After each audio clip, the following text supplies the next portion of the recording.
Living out of five-star hotels or stately country homes. So this is my garden, soccer pitches. Cruising around the city in supercars. On the hunt for the most expensive designer gear. This would be £1,000. £32,500, literally just here. The mega-moneyed life of the rich kid is beyond unreal. My most expensive holiday was over £10,000. They have no concept of what life is like for most Brits. I've got a cleaner, I've got a chef, people wash my clothes for me, people cook for me. I think I've been on a bus once. So in this series, they will be plucked from their pampered lives. Literally like an abandoned area. I wouldn't feel safe walking around here actually by myself at night. To live with families Hi. Hello. who struggle to survive. People that are comfortable living on benefits are lazy. I didn't have a meal because I only had enough to feed the kids. Yeah, don't cry. Only by living with those on the opposite side of the wealth gap If there was rats everywhere, maybe I'd be a little bit put off. can they appreciate the real value of money. So at the end of the month, how much normally are you left with? Nothing. I've really realised how tough it actually is. When rich kids go skint.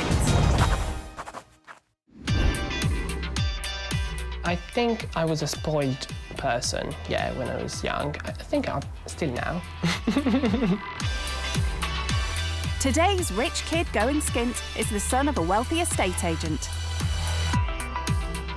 Selling expensive properties to A-list celebrities around Lake Como in Italy. I'm Andrea. I'm 23 years old and I'm come from Italy, especially Milan. Andrea left his palatial home with swimming pools and moved to London 3 years ago. What? He now works as a PA in the city, and the job means Andrea can continue his spendaholic lifestyle. I am a material girl.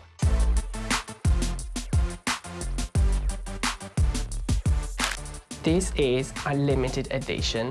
This hoodie was costing about £800. This one was costing about £450. So fluffy, so smooth. I love pink so much.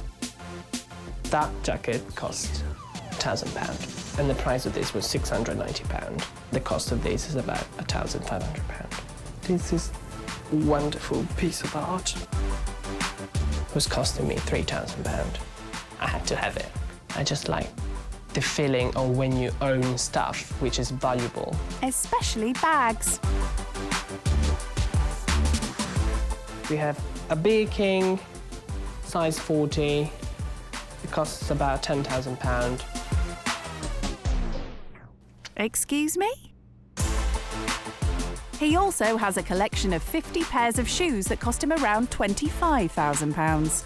So these are my everyday shoes. Pair of sneakers from Louis Vuitton, I think about £500. These are velvet Versace shoes and they're about £700. Those ones are one of my favorite, of course, Louboutin, and I think the price was about £700 as well. I have so many shoes that literally sometimes I don't even know what I've got. For Andrea, it's all part of presenting the right image. Especially for his 10,000 Instagram followers. If you look good, people look at you, people take pictures of you. If you don't look good, you're just one of the others. Good. One thing Andrea never shops for is groceries. I like going quite expensive restaurant all around London, all around the world, basically. When I'm out with my boyfriend, luckily he pays for it. Leaving more for Andrea to indulge himself. Save money for my clothes. Andrea recently found another way of getting through Dosh. Done. My passion about travel developed about 2 years ago when I met my boyfriend. In the past 9 months, I've been in 23 different countries. And they've not been backpacking. Hostels? I don't even know what is an hostel, actually. Definitely has to be a 5-star hotel. I don't like less than that. So what does Andrea think it will be like living skint? Would be difficult? Probably yes. If it's good, it's good. If it's bad, at least I did something different than do shopping, I think. It'll certainly be different.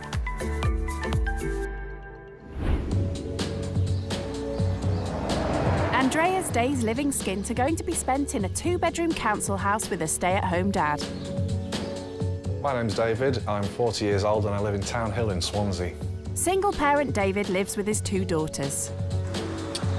10-year-old Marta. Daddy, can we do like this thing where if you get the 2 of the same card and you want to switch, can you get like 2,000 from the bank? No. His youngest, Emily, is 7. Hello. And they have 3 pets, a rabbit, a hamster and a cat. I'm saving up for a cat, darling, so she doesn't go upstairs when the door's open. Where are you going? It's tough, especially when you've got 2 girls. No, I get to be the dog. She's the dog today.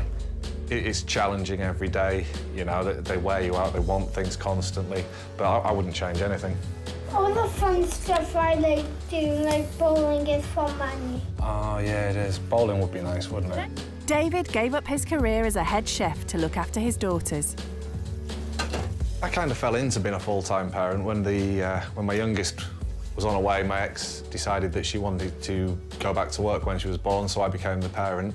And I enjoy just being dad, it's wonderful. He'd like to work again and spends a lot of time looking for a job that fits around the school hours. I don't even mind cleaning toilets, I'd do that for a living. I just want to get back to work. Until then, David's living on benefits.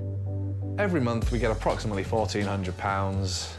Most of that is taken up with bills and debts. There you go.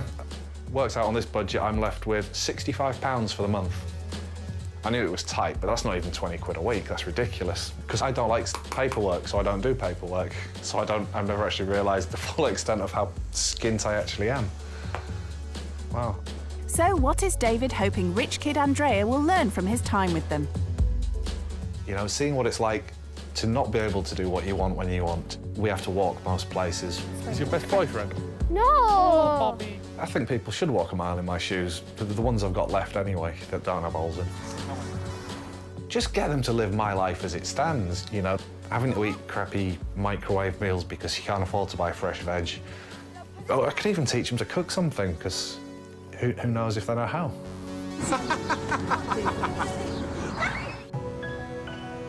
Living skint with David will be a far cry from Andrea's usual lavish lifestyle.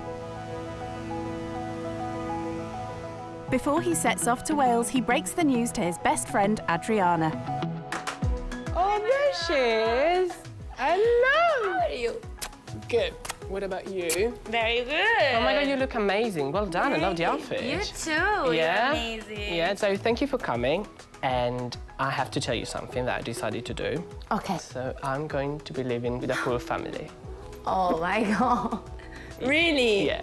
And hopefully it's not going to be a council house.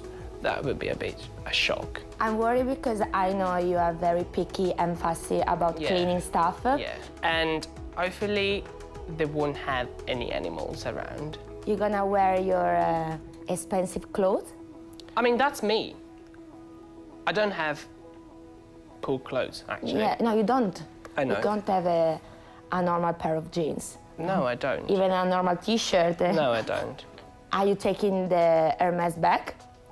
Yeah, of course. The one, it costs £10,000. Yes, of course. I mean, that's my bag. I'm proud of it. You know, I always Jesus. travel with it and it's so comfy. So, yeah, why not?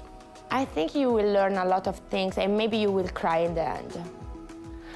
You will feel very emotional. What can I do with my makeup then? Don't think about makeup, think about feeling, you know? To no shopping. Cheers, please. Okay. Good luck. Thank you. He's gonna hate it because he's very picky and fussy about cleaning and food. I think you can change. The big day has arrived, and in Swansea, there's not a huge amount of activity. I've made absolutely no effort for my guests. I left my house exactly as it is, just to show the life that we live in. It's all going to be a new experience for Andrea. I'd never been to Swansea before. I thought it was more in the countryside with a big garden and animals around. I don't know. I was expecting, actually. Our guest's going to be here soon, not long now, so... You're probably excited? Yes. It is not bad. I mean... I don't know. Oh, God. Andrea's realised it's his worst nightmare. We're there. A council house. How are you feeling about this, Emily? Pretty chilled by the looks of things, unlike Andrea. Oh, God. Hello, mate. Hello. David. Hi, Andrea. Nice Good to meet you. Come in. Just go through. Hey. Hello. Hi, Andrea. Hi. Nice to meet you. What's your name? Emily. Emily. Oh. What about you? I'm not. Emma. It's Marta. Hi, Andrea. Nice to meet you. Oh. Welcome to my humble abode. Thank you. Introduction's over and Marta has a question for this rich kid straight away. Do you have maids or servants? In London, I don't. I have just a cleaner who comes to my house to do the major clean every week. But back in Italy, I used to have it, yeah.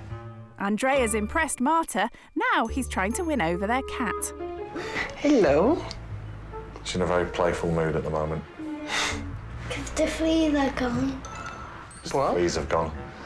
Hopefully. I'll give you the tour of my house then, mate. OK, let's have a look. Nothing special if we just go forward towards the kitchen. Andrea did well to hide his dislike of pets. Ours is a well-used kitchen. What does this relate to, like, your kitchen in your flat? Well, my kitchen in the flat, it's completely untouched. So I don't normally cook. I don't know how to cook. Really? Well, the only thing I know to do is just carbonara. Fair enough. That's the only thing. You eat that every day then? No, I eat out every day. I don't eat at home. Yeah. I think if I had to take these out to eat every day, it cost me a bloody fortune. Why would you go and spend a lot of money when you can spend cheap money just to get some ingredients and cook everything together? He says he can make a carbonara. I've got everything in for carbonara, so I might just test him on that. Upstairs, Andrea is shown the girls' bedroom. Bit of a mess, but it's two girls. Two girls, that's This is about as tidy as it's ever gonna get, I think. Then David's room. That's pretty much my clothes selection. I have 2 pairs of shoes. I have my shoes for job interviews and smart wear, and I have a pair of trainers just for day-to-day wear. You only have 2 pairs of shoes? Yeah, God. you know, it's, what can you do? 2 pairs of shoes only? I don't think I can survive with that. He definitely needs more shoes. Absolutely. This woolly jumper is my winter wardrobe because I wear a T-shirt or a shirt all the time. It gets colder, woolly jumper goes on and that's it. That's the only one you have? Yeah, that's the only woolly jumper I've got. I mean, that jumper cost about £12 as well, so... Well, I have a jumper that cost about 600. The cost of my entire wardrobe is probably less than £500. And that's including the shoes. Mine isn't. Much more. Yeah. Fair play. Like, you really want to know that? Yeah, absolutely. I think it's about 100K. Oh, I could buy Compare 2 house. decent houses in Swansea for your wardrobe. Really? Maybe I should sell my clothes and live here. I definitely feel ridiculous right now. Yeah. Finally, Andrea sees the bathroom. So is it the same size as yours? I have a shower. Well, there's a shower there as well. Okay, that's good then. The thing is that they don't have the floor and then the toilet. That's something, the 2 things that make me shocked. The idea of walking like that and having a shower in that bathroom, I don't know. Andrea is used to sleeping in the best beds in luxury hotels when he stays away, but he won't get that here. So where am I going to stay tonight? Well, you're not very tall, so... The sofa. No, it's actually a sofa bed, and I will pull it out properly for you. Oh, that's So you've got good. nothing to worry about there. Okay, It goes cool. up to like this. It does fill most of the room, but... Cool. Andrea's certainly shocked at David's basic wardrobe, but the tables are about to be turned. I think probably I'll spend about 4K, 4 to 5K a month. Just kind of random spending? Yeah, between shopping, food, travel. Wow. I could probably drag that 5K and feed myself for a year on that. Yeah, oh my God. Quite easily. Yeah. You know, it's just another realisation of how little I do actually have, which is quite sad. It's reality check time for Andrea. But this is really going to depress you, mate. My monthly budget is... I have £1,400 comes in every month, and that's my benefits. And of that, £1,335 goes out, so I'm left with about £65 a month in disposable money. You go out one night, you spend £65 like that. It's ridiculous. We spend about 140 a month on food, sort of £35 a week. So it's £35 a week? On food for 3 people. I spend £35 a day. What, Even on more. lunch? Between lunch and dinner, Wow. definitely more than £35. Oh my God. We are worlds apart. You know, we can't just go out for a meal when we want. We can't just, snap decisions, snap purchases. We can't do that. And I think that's probably hit him a little bit as well. I've got a bit of a thing for watches. I noticed yours the moment you walked in, and that's absolutely beautiful. How much did that set you back? 10K? Yeah, your watch on its own would solve so many problems for me. Don't sleep tonight. I'm just kidding. He doesn't know about the cost of his bag yet. £10,000 would pay off all my debts in one go, and it would make me about £400 a month better off. I'm feeling bad now, spending all that much money for something just to say, oh my God, I've got Rolex in my, you know, rather than have people that are literally struggling very much. Why life can be so cruel sometimes.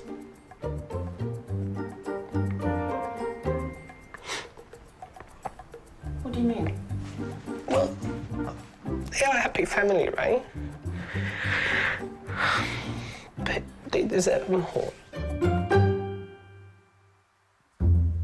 Well, they say hard work is good for the soul, so maybe cleaning out the rabbit with Marta will help Andrea feel less guilty. Oh my God, it smells so bad. Oh God. Shuffle it in, and then just put it in there. It's there, easy. God, the smell is ridiculous. I can't smell It it anymore. looks like acid, like... I have to do it every week, so I can't smell it. Oh, God. It's like bleach. Is that normal? You've never done this? Never. With any animal? Never. Wow. Thanks. It's there, easy. You're doing a good job, at least for the first time as well. It's just the smell, the only thing I don't like it. Well, then once it's covered, you can't smell anything. I Yeah, don't that's think. true. That's it? Yeah. Is there anything more? No, then she just scravels it everywhere and then it just moves around. And then what you have to do is close that. There. We've done it. And yeah. Cool. And the rabbit looks impressed. Andrea has spent his whole life cocooned in luxury. Get out of it. Yeah. It's just when there's a cold wind, it's like that. Oh. But David knows what it's like living without even a roof over his head. When I split up with my ex, I just literally had nowhere to sleep. I actually managed to spend 3 months homeless. So I had a little pop-up tent. I'd sometimes sleep in the dunes if it was nice.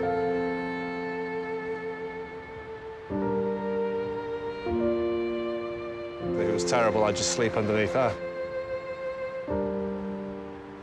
But how can you cope with the wind? I had a sleeping bag. Apart from that, I'd wear like 3 sets of clothes just to keep warm. I would literally freak out so much. I don't know if I could handle this. Was it scary at night? It was bad. It was bad. It was not a nice place to be, you know. I was just didn't see my girls at night, didn't get to put them to bed. Yeah. You know, I had to be there in the morning to take them to school as well because the ex started work really early. And then you found a house where you stayed at the moment? Yeah, well, actually, got it through the council. We was I was struggling with a bit of depression and anxiety at the time, and they found me a house straight away. The first few months in my house, it was just, there was nothing in there, just one sofa and an electric heater. And then once the girls moved in, I fitted the house out completely. Wow. It's definitely a contributing factor into who I am now. I have a better appreciation of the little things I've got, like a roof over my head. Knowing his story is literally more heartbreaking than before. I understand why he's happy, because after you hit the ground that way, that's the only thing you could do. It's all a far cry from Andrea's 5-star hotels and luxury London life.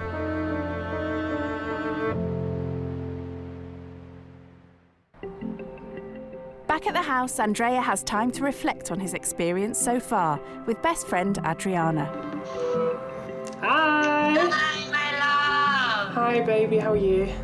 I'm good. And you? How are you doing? It's been a long day. Really? Tell me from the beginning. David is the name of the person. He's very good looking, actually, to be 40 years old, yeah? So he's a single dad with 2 daughters. And the daughters, So you have 2 girls. the girls are amazing. So, darling is living with £1,400 a month. With 2 children. Yeah, with 2 kids, and then all the expenses are left over £65. Can you imagine you have £65 to enjoy your life in a month? Oh my God, it's very So, sad. everyone telling me that they're all happy with their life. They very, they don't care about brand at all. They're just very simple, happy person. He brought me to a beach when he slept there for 3 months, when, he was kind of homeless when he split with the girlfriend. Oh. So it was very emotional there. That, he's like literally on the beach, and he was showing me around. He was freezing cold there, so I don't understand how he could handle it. I was literally frozen there. It's something very, very, very, very far from what is your real life. Yeah. So I cannot believe it. Okay. This is definitely one of the best experiences in my life. In terms of, Really? yeah, I'd definitely be serious, yeah. Oh my God. Wow. So keep going. Enjoy this experience, and I miss you very much. Me too. Thank you, Okay. baby. Ciao. Ciao. Love you. Love you. In honour of Andrea's visit, David's knocked together a classic Italian dish, spaghetti bolognese. Thank you so much. Towel so it doesn't burn your legs. Good, thank you. I hope it's okay for you. Yeah. The girls have formed an opinion of their guest already. I was expecting you to be a bratty person that brags all about their money, but then when you came in, you started talking, we started getting to know each other. I thought, oh well, he's not the bratty person that I thought that you would be. I have to say that I am spoiled. Very much. Why would you consider yourself spoiled? Because I've never done anything I've never cooked for myself, I've never done any cleaning for myself. Always someone else was doing it for me. Would you like to swap lives for a week? It's weird, I barely know this guy, but I feel that we could actually become good friends because there doesn't seem to be any barrier when we talk. The conversation just seems to flow naturally, which is really nice. I've never met anyone like you before. Really? Mm-hmm. In fact, the girls have plans for Andrea. What? You want to keep him? Aww. Let's keep him. You're gonna keep me? You're gonna adopt me? Yeah. Oh. No! Daddy, we have a new kid. Yay. Oh my God. I'm very impressed that girls are quite attached to me. So that's quite cute. I mean, it's nice. They're a nice kid. Yeah.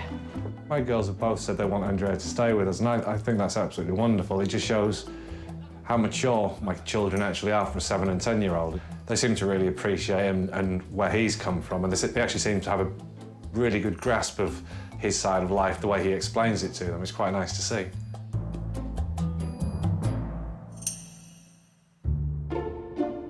Back in In his life of extreme luxury, Andrea spoils himself with the best skincare regime. So he's brought some top-quality treatments to share with the family. It smells so good. Even David. How do I look? How much does this stuff cost? It smells about £25 a tub. £40? 40? Yeah. That is very expensive. It smelled burning banknotes.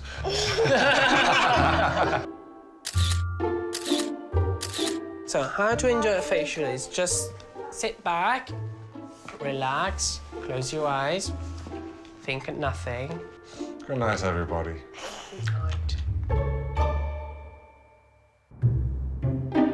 It's been a long day for Andrea and David, and everyone is looking forward to getting some sleep. However, there is one fly, or rather flea, in the ointment. Despite several treatments, David's sofa bed is not clear of fleas. Take care. And everyone thinks it's only fair he doesn't sleep on it tonight. I'm feeling very sorry and sad not to be there, so I think I'm going to turn up with something very nice tomorrow. To be honest, I expected someone who's going to be quite up themselves, who, you know, looks down upon people who aren't in their position a little bit, maybe thinks they're better than people, but he's not like that at all. He's been such a down-to-earth guy. It's the second morning and the family eagerly await the return of their guest. You looking forward to seeing Andrea again today? Yes. Instead of shopping for himself, it looks like Andrea has been spending time thinking about how he can spoil others. Hello, mates. How you doing? Come in. How are you? Yeah, good.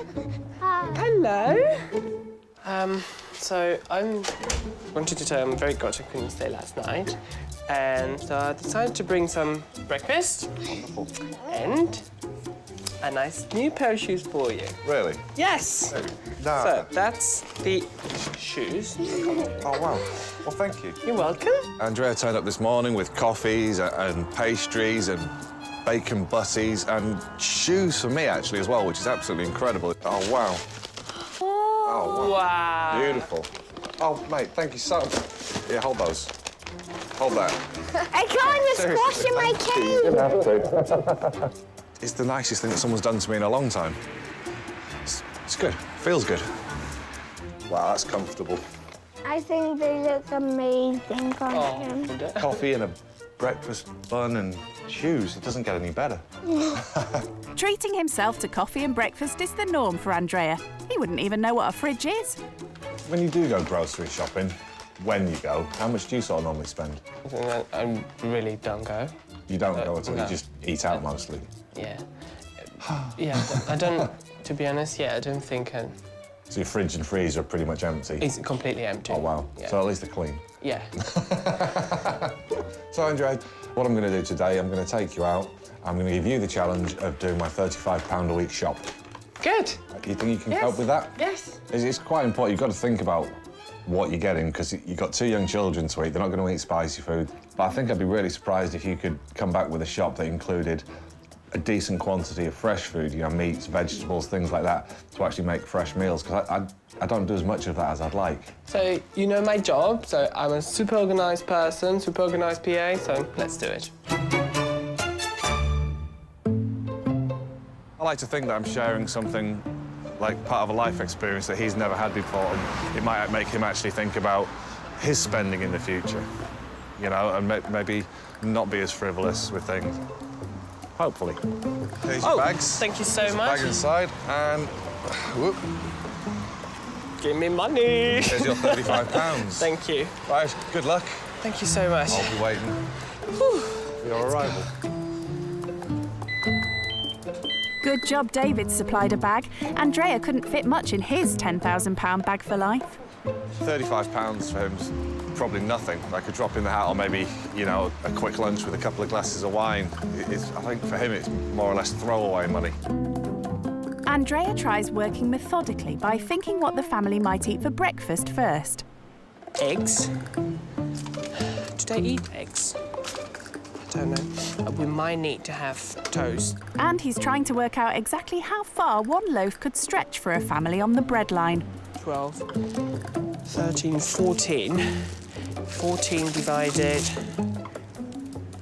3. 3. They have 4 slices each, divided 7. It's impossible to do that. And I have a feeling he's going to buy a lot of stuff that I've already got. I didn't realise butter was expensive. Well, with this one, you got lard is the same as butter. Lardly? This could be a disaster.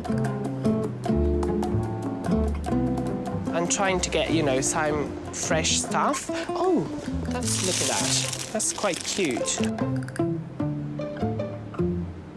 I don't know, I'm struggling very much. What is this?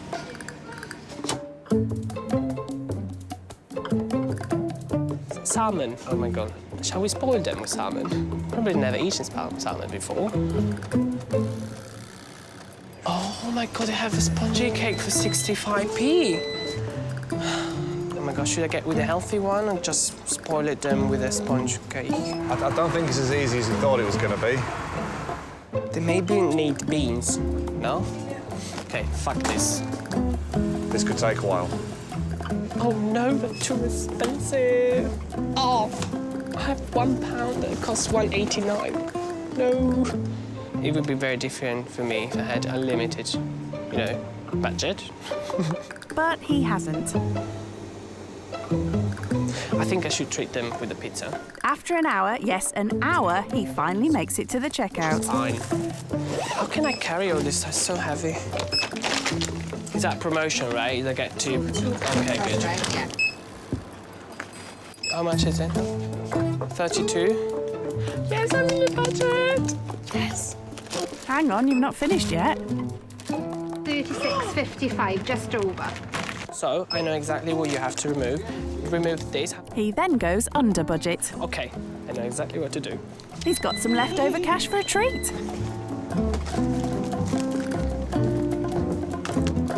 Let's get this fucking sponge. Yeah. I need a holiday after that. Oh, here he comes. Oh my God! Oh, wow, I look made at that. Look at that, mate. Oh, Here, so let me grab heavy. these for you. Oh, it was the most difficult part of my life. I would rather clean rabbit's poo compared to do that. Trust me. But will his efforts impress David and provide his family with enough food for a whole week? Let's go through this and see how well you did, shall we? Yes. All right, we'll start here with this. Okay, we have pizza, always good. So I decided tomato and cheese and pepperoni. That's Yep, exactly what the girls love. Perfect. Really? Yeah, Marty's pepperoni, little one eats cheese pizza. Do you like chicken soup? There you go. We've got some cheese as well. And some spaghetti, always good. The shop actually took him quite a long time. He was back and forth checking a lot of prices, but he's done quite a good job. He's got a lot of the basics in bulk. He's got some things to go with him. He's got quite a lot of meals ready to go there. We do like a good salad, don't we? Yep. Ooh.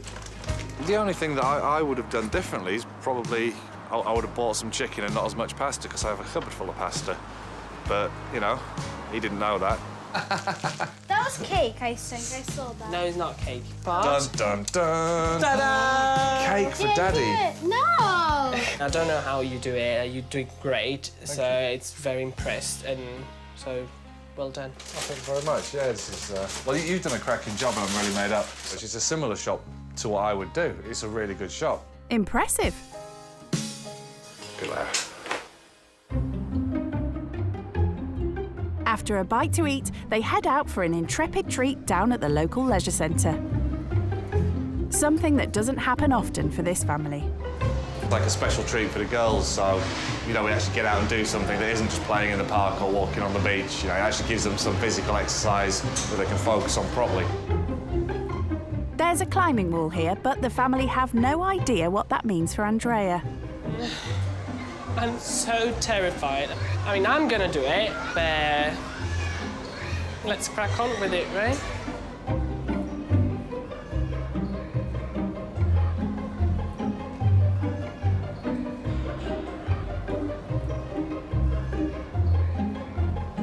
That's quite pleasant. That's quite like it. Good. Good, yeah.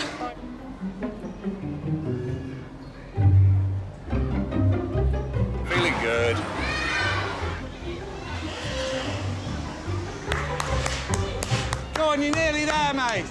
Well, he did really well. He eventually got to the top. And it wasn't until he came back down after a couple of attempts that he told me he was scared of heights. And the fact that he made it to the top when he was scared of heights, that was quite impressive. So fair play to the bloke. He's never done it before, and he seems quite chuffed with himself. I'm dead. It was an incredible experience. I've never done it before in my life, and I think I want to do it again. And the girls would want to join him. I think they did. I think they had a lot of fun. I mean, I wish they could do that more, definitely.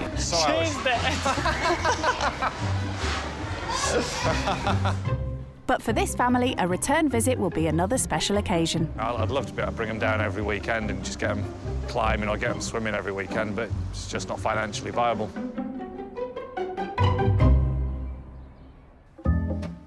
Andrea rarely has to cook for himself, so is preparing his signature dish for David and the kids. I've never let anybody else cook in my house. Really? Yeah, never. But Chef David can't help but intervene.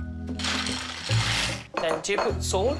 I've already salted the water because when you salt the water, it actually boils at a higher temperature, which is a better way to cook pasta. Really? Yeah. Andrea's learning some tricks of the trade. A lot of people put the egg in when it's still too hot and end up with scrambled egg. Yes, that's what I'm doing. What, ending up with scrambled egg? Yes. That's not carbonara. Yes. No, no, no, oh, no. This could be the end of a beautiful friendship. This is what my mum always told me. And then when if it's scrambled, it's fine. And then you put just shaved parmesan done. See, bacon. Yeah. Okay, well, let's do it your let's way. do your way, because you're in charge. I'm just supervising. We'll see how it comes out. Phew, glad they've sorted that out. But Andrea wants to get something else off his chest. At some point yesterday, I cried. Oh, mate. It's because I was feeling, bad. I actually realised your situation. And I don't normally show my feelings to anyone. I'm a very cold person. Like, if I have to cry, I cry my home, that's fine. Very Italian. Very Italian. Yeah. Well, not really. Italian, I like doing it. Exactly. But I was a bit of a shock, and it just came out naturally, you know, like thinking about it and said, wow, there is someone who's really struggling. Yeah. And, but except that, you have happy family, your kids is amazing, so it's wonderful. David returns the compliment in a different way. I'm going to give this to you because it's one of my favourite books ever. Really? It's Kurt Cobain's biography, and it's absolutely mind-blowing. It's one of the only books that's actually brought a tear to my eye. Someone who's nothing's given me something which is the best book. Couldn't be anything, but just his favourite. And that's a very good gesture. Absolutely. It also made me cry. Look. Goosebumps, wonderful. It takes you 6 years. Every time I will start reading it, I will think about you and your family. So I really appreciate it. Oh. It's all right, mate. Cool. Shall we eat now, then? Yeah, let's eat. Wonderful. Dinner! Hello, girls. Dinner time. That's for you. Thank you. Enjoy. It's the moment of truth for Andrea's cooking. Food cooked by somebody else. I love it. Yeah? Good. You have made a good team. But Marta's more impressed with Andrea's bags. They looked really nice and they held a lot of space. Yeah. And she wants to know the price of one in particular. It's 10K, a bag. For a bag? Yeah. Did That my one, yeah. 10K? Yeah, that's Hermes. Is it made of diamond? That would have been... Or like- There is a bag full of diamond, which is about 100K. You can have my sports bag and I'll just do a runner with yours. OK. As Andrea will soon be leaving, Marta's written some messages summing up each person. You're perfect, just the way you are. Thank you. Why am I perfect? You're always on time and you're always perfect. You always want to be perfect. Thank you, baby. It means a lot to me. Enjoy life to the fullest, never give up. Oh, that's nice. You know, it's one of my motto in life. You are awesome just the way you are. Just know you're amazing just the way you are. I think you're amazing because you're annoying. That is true. Oh, baby, don't accept that. But one thing they all have to accept is that it's time for Andrea to leave. Thank you for everything. You've been one of the kindest person I ever met. And I don't want to be emotional now.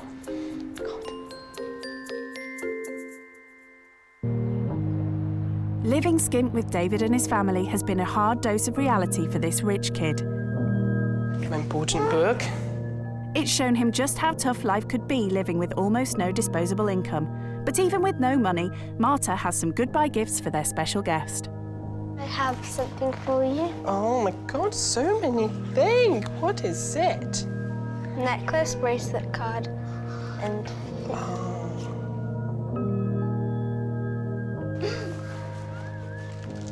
Thank you. Oh, babe, you okay? Come here. And Andrea has a gift for the whole family. You will have free voucher to go in Liz Centre and do what you want, just enjoy yourself. Wonderful. Thank you. For Emily, actions speak louder than words. Well, that's so it doesn't get misplaced. Oh, Emily. So, you've been amazing. Thank you. And I really look forward to see you again, hopefully soon. Yeah, you're more than welcome to come here anytime. Are you more welcome to come to London? Come back here, I'll give you another hug. Oh. I've got an Emily as well. Do I have a parcel here as well? We've got it. There we go. He was like a best friend that I've always wanted, that could cook with me, can do face masks and all that. So what does David think Andrea will take away from his time with them? From what he said, I think he now has a better appreciation for the things that he has. Probably before buying something ridiculously expensive, I would probably count up to 10 and then say, do you really need that? And then think of them as a probably not.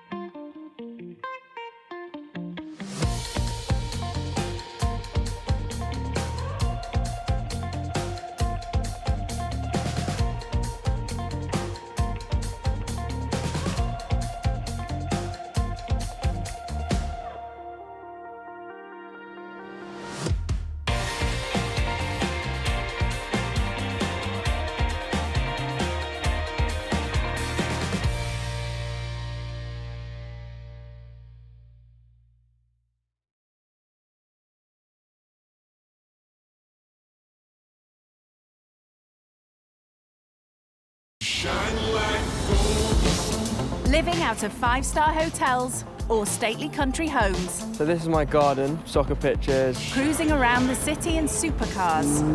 On the hunt for the most expensive designer gear. This would be £1,000. £32,500, literally just here. The mega-moneyed life of the rich kid is beyond unreal. My most expensive holiday was over £10,000.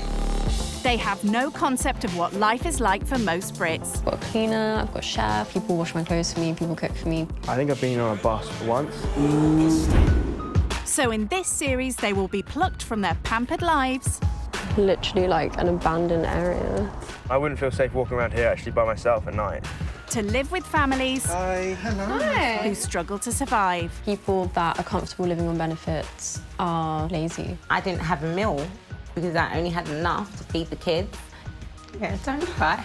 Only by living with those on the opposite side of the wealth gap If there was rats everywhere, maybe I'd be a little bit put off. can they appreciate the real value of money. So at the end of the month, how much normally are you left with? Nothing. I've really realised how tough it actually is. When rich kids go skint. Today's rich kid going skint is the daughter of a wealthy property developer and successful restaurant owner. My name is Sasha, I am 21 years old and I live in Chiswick. Rich kid Sasha lives in the lap of luxury in her parents' palatial home. I have 6 toilets, 5 en-suites, 2 dressing rooms. Anything else? And 3 guest bedrooms. Not surprisingly, Sasha has no plans to get a place of her own. I've got a cleaner, I've got a chef, I've got all this luxury stuff. So yeah, my life is super easy at home. Like, people wash my clothes for me, people cook for me, people clean. Like, I'm not gonna move out. So this is my favorite place in the house. It's my wardrobe. £32,500 of bags, literally just here. Chanel, Goyard, more Chanel, Celine. I've got my Louis. I've got bags inside bags.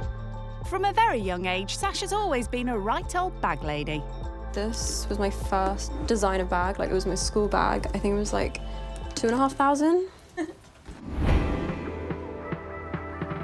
I don't really check my bank statements because I don't really need to check.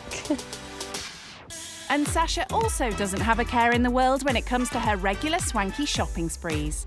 My dad gave me his debit card. It's just easier instead of calling like every 2 seconds saying I need money.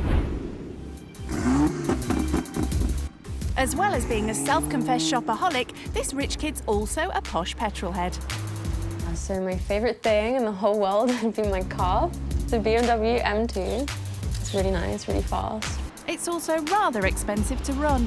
I can only go to petrol stations that have the highest octane of fuel, and it costs me roughly £65 to £70 every other day. After all that fast and furious driving and shopping, poor Sasha's in regular need of some serious pampering. Or rather, getting someone to pamper her. I haven't physically washed my hair myself with my own hands for the past maybe 4 or 5 years. So 3rd time this week, babe. Are we going to do a 4th? I love getting my hair done. I get roughly 3 or 4 blow dries a week. Should come back in a couple days and do another blow dry. So should we do Saturday just before you go out? Yeah. And going out is a daily occurrence for this rich kid. Every single meal, I'm not exaggerating, I eat out. I have no food in my house. This is my kitchen, so I don't know how to use the oven. Welcome to my fridge. We always have lots of water in the house because we like drinking cold water. What, from the tap? No, who drinks tap water?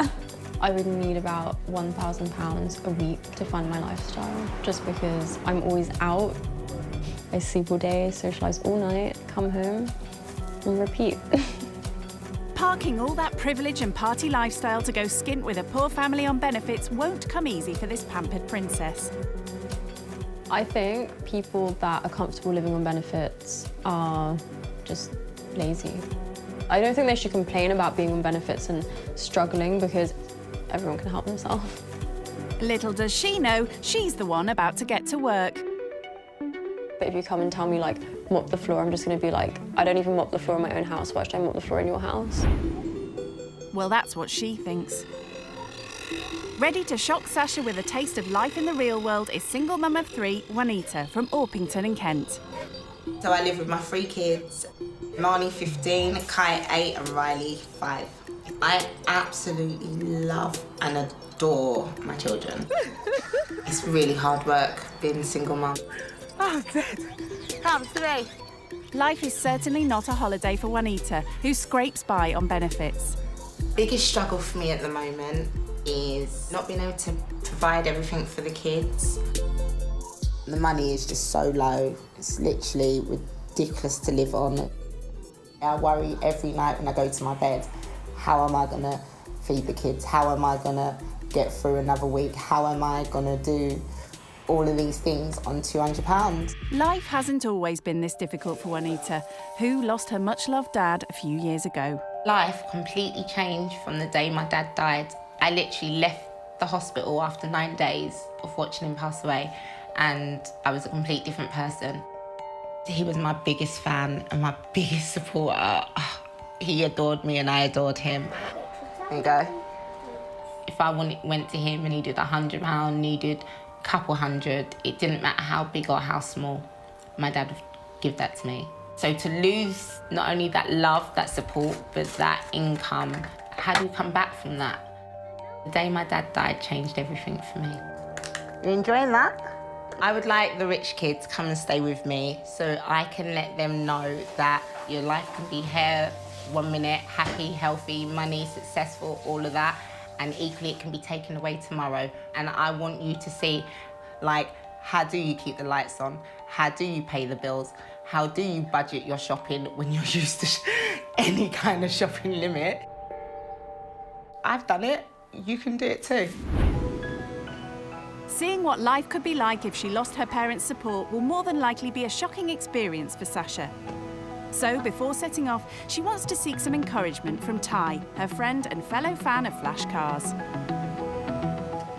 What's up, Lou? How you doing? You all right? How are you? I'm good. What's been going on? I'm gonna drop a bombshell. You what? Are you ready? Are you getting married? No. What's happened? So I'm going to be staying with a poor family for a couple of days, just to see what it's like to be poor. Were you joking? No, for real. I'm gonna leave everything behind. Car, money, everything. I don't think you can do it. Why? You're not going to be able to go out. You're not going to be able to drive a car. What are you going to eat? I didn't even think of that. You can't even cook. Like, I know. You make a sandwich, that's about it. I'll be eating toast. What, you shower? Like basic things like just you getting ready in your own space. That's gonna be horrible. Imagine having one bathroom and one toilet in the whole house. Oh. So, like, what's going to be your biggest struggle? I think adjusting to their sleeping pattern. Because you know I go out all night and I sleep all day. So... That's going to be hard for you.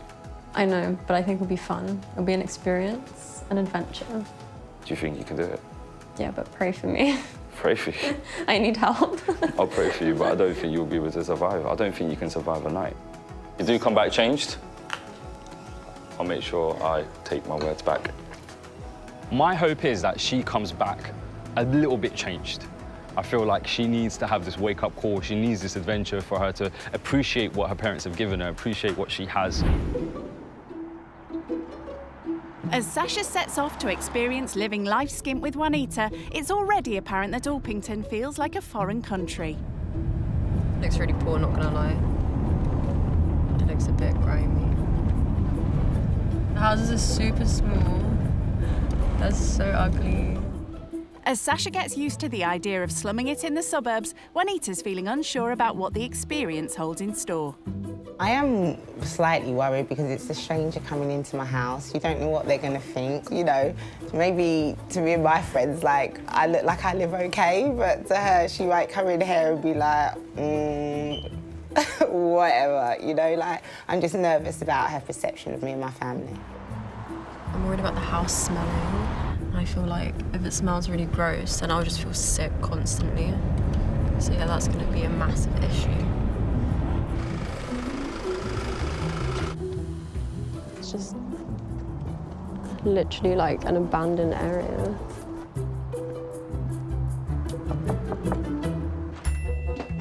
Hi. Come in. Nice to meet you. I'm Sasha. I'm Juanita. Juanita's worked hard to add a bit of glamour and colour to her humble home. So this is the front room area. It's really nice. Thank you, appreciate that. And this is sort of the kitchen area. Mine's probably like 3 or 4 times as nice. So do you like have maids and stuff, or do you cook for yourself? I eat out pretty much every day. I don't use my kitchen. At all? Don't use it. Can you cook? No. Nothing? I don't know how to cook. At all? Nothing. I literally am shocked. This has all got off to a swimming start. Time for the rich kid to meet the family. Are you used to being around kids at all? Nieces, nephews? Nothing like that? No, nothing. She's gonna have to get used to it. So, Sasha, these are the boys. This Hi. is Kai. This is Riley. Hello. Say hello to Sasha. Why are you being shy? For someone like Sasha, who normally gets up in the afternoon, sharing a house with 3 kids could come as a shock. Most mornings I wake up to Riley opening my eyes and slapping her. You awake? This is my daughter Imani. It's my princess. It's nice to meet you. So this is sort of garden area where the kids can kind of do what they want, run riot. My garden is for my cats. You have a garden just for the cats? It's a cat's jungle. Back home, her cats have their own garden, but no sign of a bedroom here for Sasha. So this will be where you'll be staying. I hope it's comfy. There's always the floor if it's not. For someone used to the best of everything, what does the rich kid make of Juanita's efforts to add some luxury to her home? But yeah, the house does look really bougie. Bougie on a budget. The interior of the house was an absolute shock to me. You can tell that she has like luxury taste and like expensive taste, but obviously she can't afford to buy nice things. And what are Juanita's first impressions of her guest? She has a garden just for the cats. Like, I'm amazed. I'm absolutely just for the cats. She eats out every night. Yeah, that was crazy. I don't want to prejudge her, but a few little things she said, I'm just like, wow. Rich kid Sasha's spending habits are certainly jaw-dropping. But from the get-go, Juanita's keen for her to realise how tough life could be if she lost her parents' support and ended up on benefits like she did. How it sort of works is I get like an £800 budget a month. A month? A month. Wow. So I live on literally like £200 a week. Food shopping budget, which is about £60 a week. And I spend about £40 a week petrol. Then £20 gas, £20 electricity. It's not ideal, but it is what it is. Not quite the lifestyle spendthrift Sasha's accustomed to. What's your sort of weekly, monthly budget? I don't have a set budget every week, but my petrol alone is more than your weekly budget, so I spend like £400 on petrol a week. A week? Mm-hmm. Wow. A week, seriously? And it's so easy for me. I have my dad's card, I just pay for something. I don't even have to ask. Wow. I can go to a restaurant, spend like £300 on one meal. That's crazy. And I get my hair done like 3 to 4 times a week, and that's like £50 a blow dry. So that's... You don't blow dry your own hair? I don't know how to. You don't know how to blow... 70 quid on her hair? Like, have you seen it? I thought she'd have like that Vidal Sassoon look or something, like she just stepped out of a salon. So do you have to like work for anything in terms of like earning or No. just anything you want? Anything I want, I just get it. I just do what makes me happy, and because the money's there, I can do it, you know? Yeah. Hearing just how far apart the wealth divide is between her and Sasha is difficult listening for Juanita. You potentially, one blow dry, can feed my kids for the week. Wow. There's even been one occasion where I didn't have a meal because I only had enough to feed the kids, and they didn't know that. I gave them their food, they sat down, they're like, "You're not sitting down to eat?" I said, "Oh no, I'm not hungry, I'm all right." And then they finished up and I put them to bed and that, and I went to bed. That is literally how real it is, babe. I didn't eat. I don't want them to worry, and you know, to just hear your petrol budget, that still just blows my mind. Like, yeah, don't cry. Don't cry. But guess what? It didn't damage me. For Sasha, the chat has been a sobering start to her experience living skint. It's actually crazy. I spend £900 on beauty stuff, and she spends £800 a month to live. It hit me that I'm really blessed in life, and that there's people out there that aren't as blessed. I'm just used to people being able to like do what they want when they want, buy things. So hearing her story was just like it's like being hit by a bus, you know, like it's a shock. And there are plenty more shocks in store for Sasha when it comes to living skint. Next, Juanita wants to show her how she's forced to get creative just to feed her family. So this is our sort of weekly food. So how do you make a meal out of this food? So I can make literally a meal out of anything. So what sort of things would you have in your fridge? So my fridge is full of water and vodka. Oh, I suppose you eat out, don't you? So if I was to come over and be like, "I'm hungry," I'd be like, "Cool, let's get delivery." Really?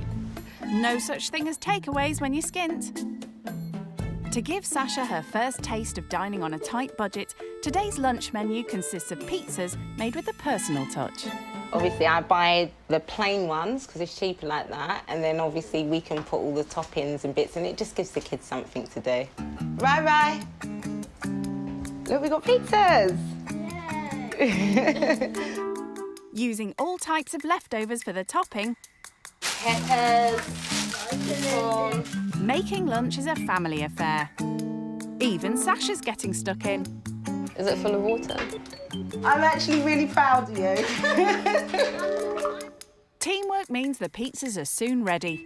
Good thing Sasha's not in charge of the cooking. Okay, which one's the oven? That's for me. Well, she did admit to never using her kitchen.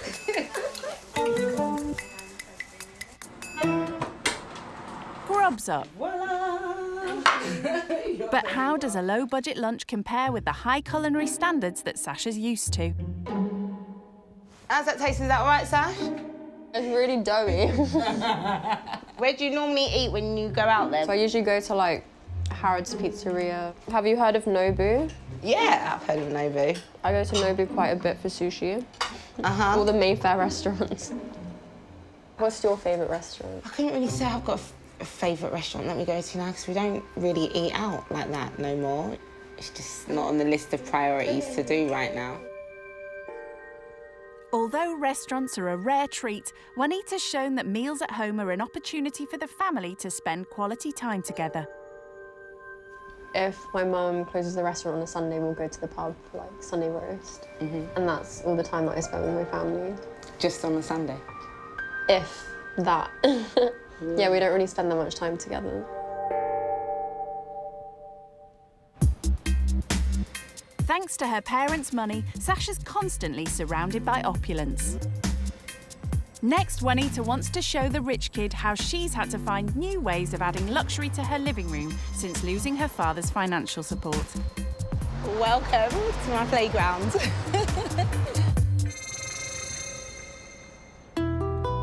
With little money for expensive accessories, she likes to seek out cheap items at a nearby antique bazaar and customise them. But this is where I get all my little bits and bobs and then take them and do them up. So this is crazy. This is probably somewhere you'd never ever come to. But this, they say, one man's junk is another man's treasure. Absolutely. The shop is a treasure trove of unique and quirky second-hand items, all ready for Juanita to add her own bit of bling to. My equivalent of Harrods. Check this Candle Harbour out. That's so a bit of me. I think the difference between me and you is that I'm lazy and you have time. It's not that I have time. I haven't got much choice. Sasha certainly has time for shopping, just not at second-hand stores. Is this sort of anything you would do or come to or buy from? I didn't even know places like this existed. Everything I get is usually fresh out the box. Everything you've got on now, how much does that cost? Maybe like 4,000. £4,000 you're worth right now. My outfit and my shoes here that I've got on probably cost £40 altogether I'm worth. And I think I look just as good as you, if not better. And that just goes to show that money isn't everything. To know that she's worth £4,000 doing everything she had on today, and yeah, it's just ludicrous. It's absolutely ludicrous. I'm worth 40 quid and I'll give her a run for her money any day. It's crazy money. I just want you to know, and not in a horrible or disrespectful way, that you can look just as nice on a cheaper budget. That's all I want you to learn by the end of this week's out, okay? And so just when you're thinking of spending £3,000 on a bag, it's not necessary. I don't really care what she thinks about my outfit because I'm not here to impress anyone. All the more reason why Juanita's set Sasha a challenge to prove that style and beauty don't have to cost a fortune. So I'm going to give you my last 20. Juanita wants Sasha to find an old item that she can upcycle and sell for a profit at a car boot sale. You're going to customise it, upscale it, bling it up, transform it, and we're going to try and sell it. Really need you to find something that we can make a profit from. Juanita has high hopes this challenge will make Sasha think twice about spending thousands on luxury goods at the drop of a hat. I really want her to get stuck in, get her hands dirty, and just see how hard day-to-day real life is. As she heads off to hunt out an item to upscale, the rich kid's feeling confident. I feel a lot of pressure that Juanita gave me her last £20, but I know I'm good at hustling people. I'm good at selling things and making money. Money is everything. Time for Sasha to put her money where her mouth is. Well, Juanita's money, that is. This is really cool. This is like a Moroccan, like, thing. She's looking at crazy stuff. We need things like mirrors or a box or something you can put trinkets in. I wouldn't say this is like Primark, but this isn't exactly luxury. It's just secondhand, like antique. Let's try and find a mirror. Looks like she's got a plan. I like how it's so simple and it's got like a border on it, so I can easily just like customize the frame. I'm interested in buying this mirror. I was just wondering how much it was. Okay, right, the best that can be is 20 £20. Can you do it for 15? About 18. 16? Is that your budget? Okay, 16 is good. Yeah? Yeah, All right. 16 is fine. Okay, I'll take it. She's under budget, but does Juanita see any potential in Sasha's purchase? Thank you. You've actually got a good buyer, and you know what's really good? Mirrors go all the time. I have change for you. How much? £4. Oh, sad. Oh, you don't even understand, because with this, like, it just goes so we can get extra bits, like, to put on it, things like, oh my God, you take that money.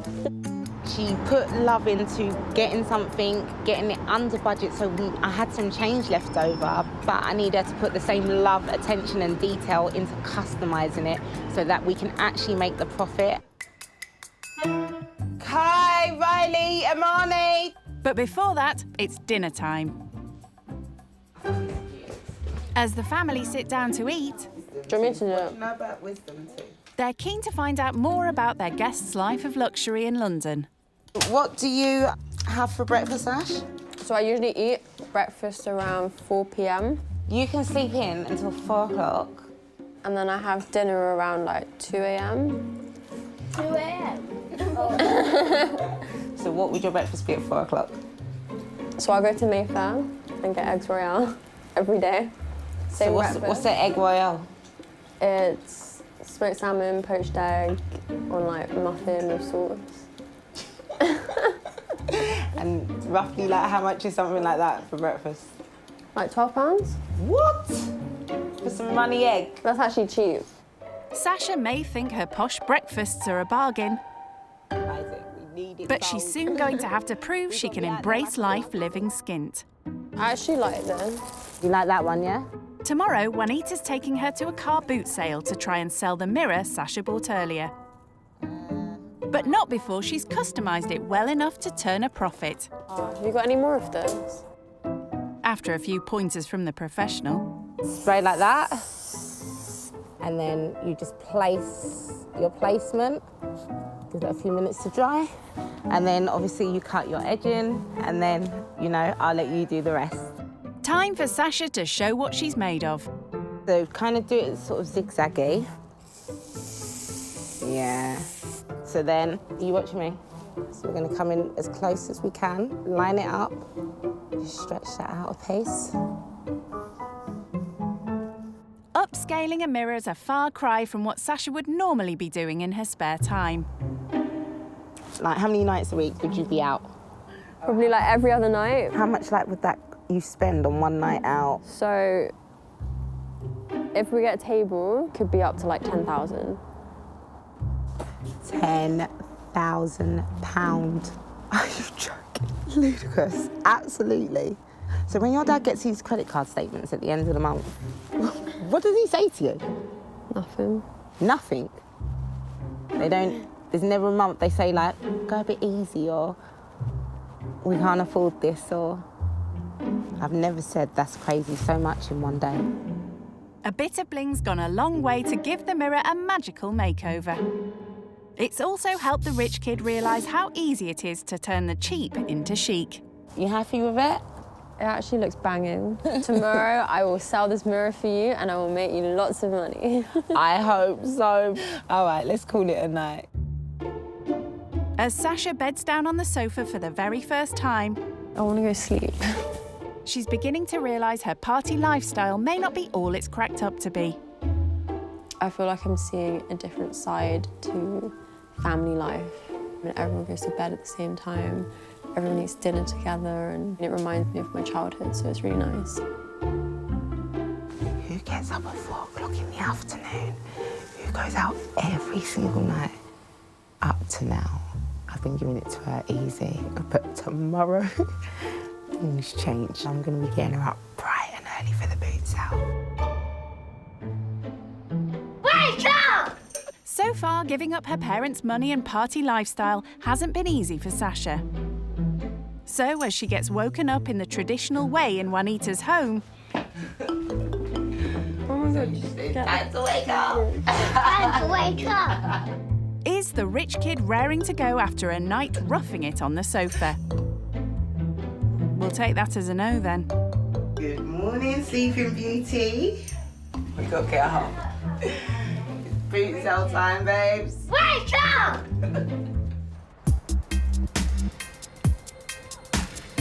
By the time the rich kid gets going, they're running an hour late. Hopefully that sells. It needs to. We need that money. But Juanita knows an early start is essential to stand any chance of selling Sasha's mirror at the car boot sale.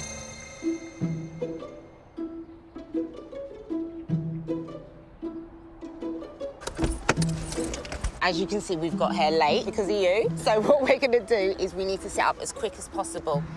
So we need to get on it, babe. This is a far, far place from Knightsbridge, where she's come from. Obviously, what was a bit disappointing that my girl didn't get up this morning. It is still technically the middle of the night in Sasha's world. The time that we left this morning to come here is probably the same time that I would get home from a night out. Mine. She better get her skates on, as Juanita's cracking the whip this morning. What I want your main focus to be is working on this mirror. So I'm going to give you the challenge to get this mirror sold. And as long as we make more than what we paid for it, you know, then that's the deal. Let the boot sale begin. I'm going to declare it open and I'm going to leave you to the mirror. I'm guarding my mirror. And I'm going to do everything No one's else. stealing my mirror. I would feel bad if the mirror doesn't sell today, but it is what it is. Mirror, mirror on the wall, who's the least enthusiastic of them all? I think she needs to be a little bit more upbeat about it. More enthusiastic. Yeah, you know, Mummy's like, roll up, come on. Thank you. Thank you. Do you have a bag? Nah, sorry. She could brush up on her customer service skills. You think she's going to get on runs? I think she might do okay. You think she might do okay? Well, she's got people interested, she's got people looking in, so maybe. Hiya. She does look a bit awkward, though. Juanita reckons it's time for the rich kid to step up her game if she has any hope of selling that mirror. What we got to do, like sort of wave people over, tell them we got some special offers, or even maybe just say like 2 for 1 or something, just so we can just sort of move it quick. All right. Good to see Sasha's quickly taking Juanita's advice on board. I would never, ever, ever shout at people to come buy my stuff. Hiya. You got this, girl. This mirror wasn't like that. We stuck all the stuff on it to Make it more. make it better, yeah. She needs to get her hands out of her pocket, show a bit more like, yeah, you're all right, love. After a very slow start, Sasha finally begins showing a bit of initiative. So I was thinking, because the action's happening all over there, why don't we walk down and tell people about the mirror and then get them to come see it and buy it? Like, but you're going to tell them? Yeah, I'll tell them. All right, Marge, you got this. You know the setup, you know how it runs.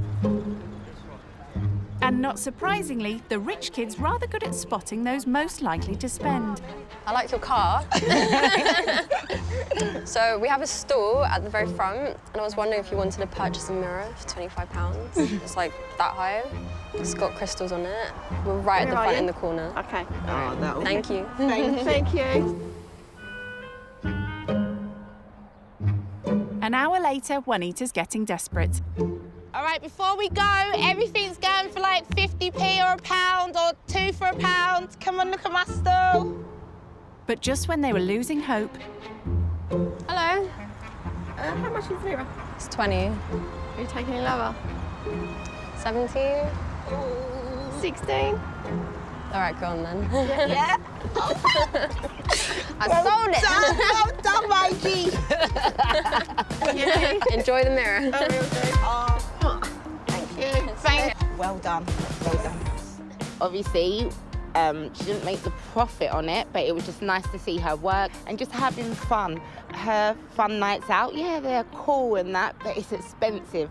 To be able to know that she had fun on a budget and would do it again, I'm just glad that she got stuck in. I'm proud of her. So I didn't make any profit, but I broke even. So it's all right.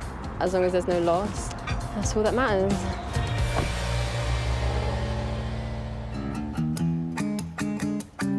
To celebrate a successful sale, Juanita's brought her 3 very happy kids out for a rare treat. Thanks to Sasha selling the mirror, we've managed to be able to come here today. So what do we all need to say? Thank you, Sasha. Thank you. Well done for doing it, girl. Well done. Appreciate it. The car boot challenge has been a good learning experience for Sasha. It's really humbling seeing how far £20 can get you, and it was just really nice being a part of the whole experience today. Sasha's fast beginning to realise just how hard people on benefits have to work to support a family.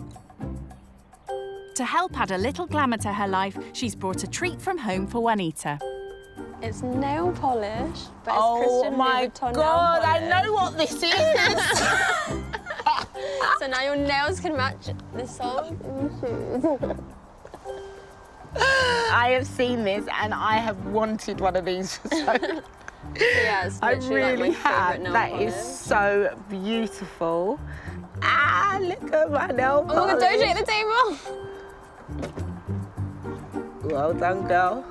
I've actually never met anyone, like, not just in her circumstance, but in any circumstance, I've never met anyone like her. That's not perfect, but... Do you know what? I am super, super impressed, and the coverage is really good on it. One coat. I'm like over the moon. I really am. I wasn't expecting anything from you, from the bottom of my heart. I wasn't, you know? It's one of my favourite things, so I'm glad you can enjoy it as well.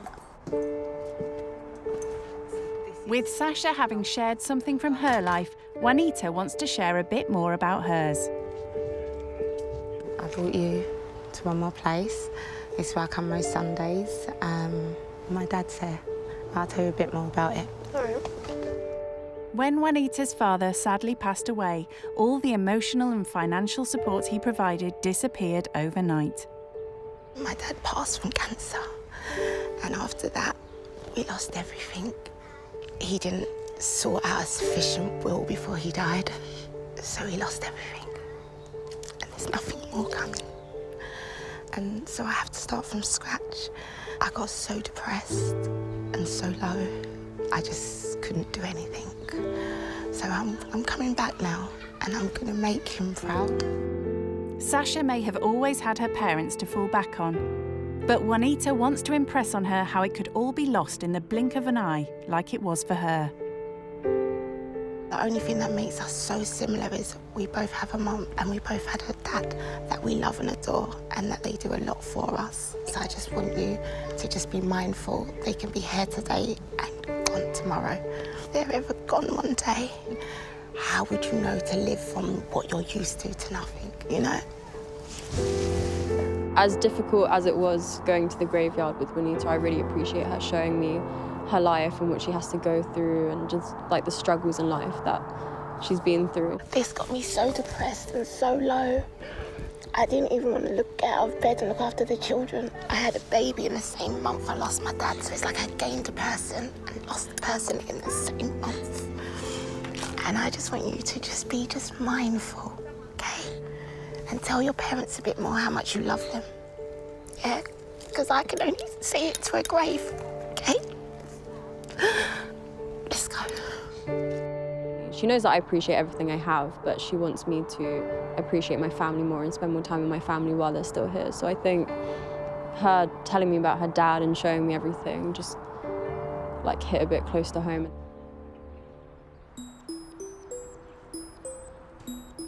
Time to update her best mate Ty on all she's learnt during her time living skint. Hey, Ty. Hey. You all right? Yeah, I'm good. How are you? Yeah, I'm good. I'm surviving. Surviving? Yeah. Like, it's a family or is it just a person on its own? It's a mum with 3 kids. They're all really cute kids. We bonded really well. We're actually really good friends now. Okay, sweet. Yeah, I'm gonna bring her to our ends. You're gonna meet her one day. What does she do for a living? She's on benefits. She's living on like £200 a week. I was like, I spend £200 in Nobu a night. So how are you finding it? Like, are you happy? Do you feel like it's something that you could do long term? Would you move out there? You know what? I'm good chilling here. I can chill here for a good month. I'm happy. We need to save. She's cool. But listen, what are you missing? Are you missing anything? I'm missing my cats, man. My babies, yeah, I miss them a lot.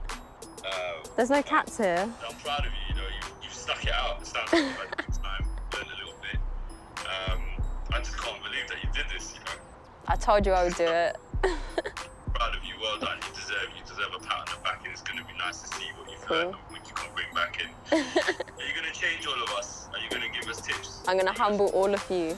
Thanks. No more McLaren. Right, see you soon. Take care, bro. Bye-bye. Yeah. Bye. Experiencing the demands of living skint firsthand has been a shock for Sasha. To show she's learning to stand on her own 2 feet if she had to, she's decided to give Juanita a well-earned night off. So I'm making vegetables with pasta. And then once they're both cooked, I'm gonna mix them all up and make vegetables with pasta. So this is definitely not what you'd see in my mum's restaurant, but this is something that I can cook. Cooking on a budget is yet another surprising revelation for the rich kid. This dinner cost £1.59. Fair play. Dinner's served. Mumsy. Thank you. This way to Thank you. So can Sasha impress the discerning judges? All right, enjoy, guys. So, you want to explain to us what this is? Okay, this is pasta a la vegetables, Michelin star. Okay. Nice presentation. You got the carrots, you got the green peas, you got the sweet corn, and you got the dry pasta. Whatever this is so good. Good too that tonight's meal's also shown the rich kid how easy it is to save money. This is probably the cheapest meal I've ever cooked. It was £1.59. Imagine that. I'm learning. Imagine that. Budget food. And how much would a dinner of yours normally cost? About £100. So you know that if you ever get stuck, got my £1.59. £1.59 can get you a meal. She may have some way to go before she can call herself a chef. But with her time living skint drawing to an end, Sasha's willingness to learn about Juanita's struggles has impressed her host. The fact that you've made us a meal, I know you've never cooked, the fact that you've come in my house and you surprised cooked for us, I really appreciate that. And you know what? You are cool. You are good people. And you are good people. And I really, really hope that we stay in contact, man, because I really like you. You've actually changed my perception of rich kids. I thought you was gonna come here, I thought you was gonna be double stuck up, I thought you weren't gonna wanna eat, drink, like I thought you weren't gonna sleep, you know, like I thought you'd be turning up your nose at things, and you know what, you haven't. You've been cool, you've been down, you got stuck in, even when you didn't wanna do things, you still done it. And I really, really appreciate that. And you've made the time easy, you haven't made us feel uncomfortable in our home, you know? Well, thank you for bringing me into your home. I really appreciate it. Well, I thought you were going to be really judgmental, and like, I thought you'd hate me. Really? Yeah. No, but you're actually really nice. Thank you so much. And I feel like you've humbled me. Bless. So I really appreciate it. Before she leaves... You know what, I'm actually sad to see you go. Me too, I don't want to go home. Sasha has something for the family. I brought you a little gift. What's that? To show you what I like doing. It's a little adventure day. Really? A go-karting session for you and the kids. Are you for real? Thank you. Thank you so On the much. day, are you coming as well? Yes, you coming of to course. support us? Of Oh my course, I God. will be there. That is amazing. As she bids goodbye to the family. Nice to meet you. Oh, thank you for coming, and again, you're welcome anytime. It's a pleasure, baby. Bye. Bye. Sasha's returning home with a new appreciation of the privileged life she leads. I've learned a lot about budgeting and just appreciating people, not just materialistic things. the amount that I spend on like food, for example. Like we need to spend like half of one dish that I spend money on, like for her whole week of food. So yeah, I would definitely be like analysing what I spend my money on and think, do I really need this? You never know what can happen tomorrow. So I've learned to appreciate everything, and I will definitely go home and hug my parents.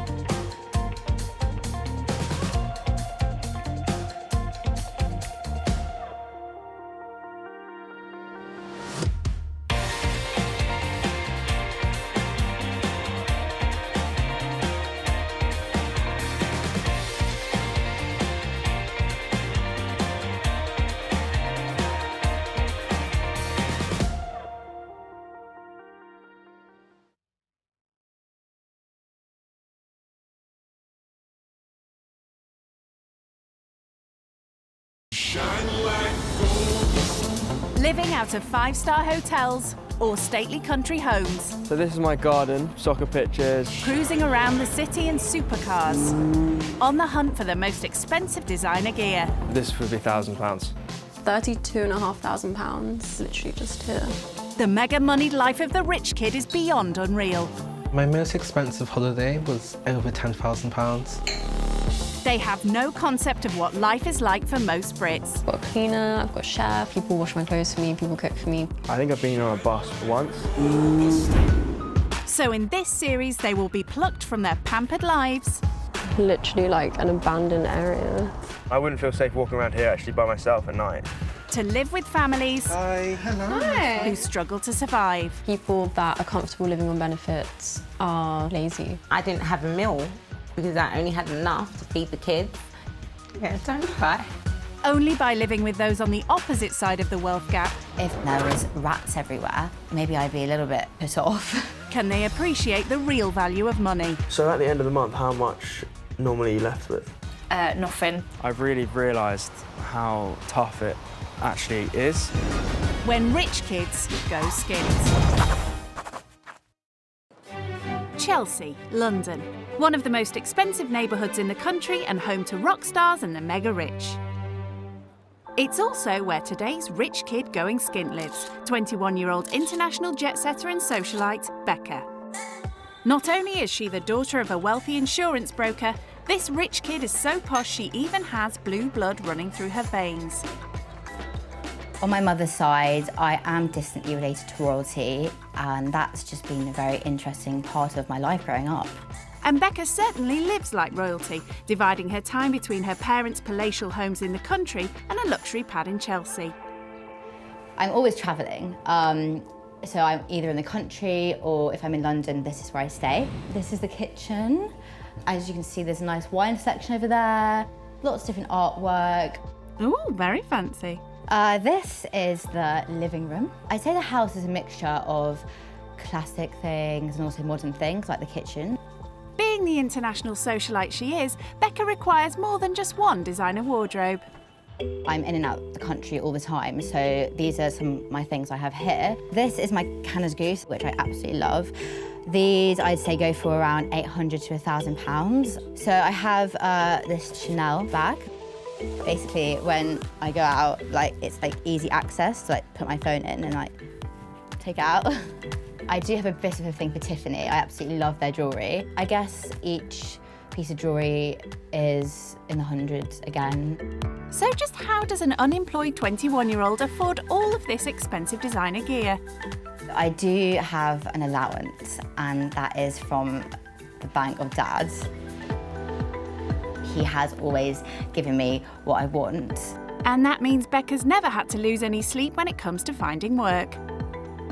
There has been times when my parents have been giving me a lot of money, paying for so many different things, and I have felt bad and gone and got myself a job.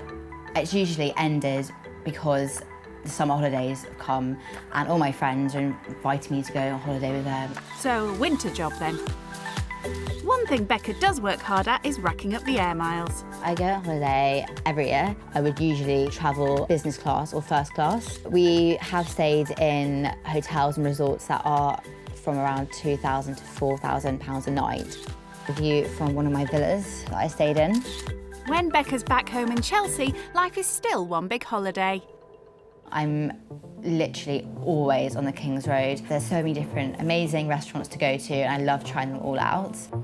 I have quite an expensive taste. It does come into like the hundreds. Now Becca's dad has decided it's time for her to get a taste of what life is like for those without designer wardrobes and country estates. He thinks that going to actually live skint would really open my eyes to what life can be like for a lot of people. Living skint may be quite a come down for someone used to the best of everything. If I turned up to their house and there was rats everywhere, then maybe I'd be a little bit put off. Bidding goodbye to her luxury lifestyle won't be easy for pampered Princess Becca. All she knows is that she'll be staying in Harlesden in northwest London with a self-employed chef and single mum who struggles to make ends meet. My name is Noreen. I live in northwest London and I'm 34. My income goes up and down, but after paying all my bills, I have about 150 left over. Electricity, about £40 for this month. Curry, that's like £20. Budgeting is extremely important for me. I have to make sure whatever money comes in, that I stretch it as long as I can go for. I need to try and save. I need to really save some money. If I didn't have support from my friends and family, then I would be broke. There's some times where I struggle to pay some bills, especially if I'm in between work. Then sometimes a bill might be delayed a bit, or I just have to focus on the main bills, which is like rent, council tax. It's a constant battle. Any money that I do have, I either put it back into my business, my son, or my home. I don't have any money left for luxuries. Food and healthy eating is really important to me. I teach cooking classes, how to eat healthy, how to cook, and also how to shop on a budget. Community is everything to me. I love the fact that I get to work with different types of people from all walks of life and literally bring people together and strengthening new communities. I want this rich kid to learn that, you know, this life is not all about spending tons of money and being Instagram famous. It's literally, you know, you got the hard knocks of life that basically give you lots of challenges and you need to work hard or work through them. So I would like them to learn the concept of money and also to learn how everyday people like myself live. For the first time in her life, Becca is about to be without the bank of daddy. Before she leaves the comfort of her posh pad, she's meeting with best friend Jemima to break the news. So, what is the news you've got to tell me? I'm going to live with an underprivileged family. Oh my word, that is something I did not think you'd be doing. No. Away from Chelsea. I know. Are you nervous? I am. I'm very excited, but I am really nervous as well. I can imagine. Because I'm worried that they'll think I'm some pretentious, snobby person, which You're I'm so not. You're so down to earth and... Yeah, I hope they see that, I really do. So why do you want to do it then? We've grown up in a bubble, surrounded by the same kind of people, which is no bad thing, but I think it's also good to experience all walks of life. So what do your parents think about it? They think I will actually start to value money and to think more when I actually go shopping or online shopping or just generally. I wish you luck and I hope you had the best time. Thank you. Cheers to that. Cheers to that. I'm shocked. I really didn't think it'd be something that she'd do, and I feel like it's been an amazing experience for her. I think she's going to love it, but also it's going to test her at the same time. It certainly will. Leaving her plush Chelsea pad and heading into the unfamiliar territory of Harlesden in northwest London is already a big shock. I've never actually been anywhere like this. The houses look quite, I guess, say grotty. They don't look as well looked after, and it seems to be quite dirty. Despite Becca's imminent arrival, Noreen's certainly not out to impress anyone. I'm really proud of my home and my life because I've had to work extremely hard to even get to this stage. If they start to judge me, I don't even care about it, to be honest with you. Well, that's good, because there's not much about the area that's impressed Becca so far. Obviously, where I live, everyone is quite dressed up, always looking their best. Here, a lot of people seem to be just in tracksuit. I've seen some people just walking around in their pyjamas. So it's, yeah, definitely different.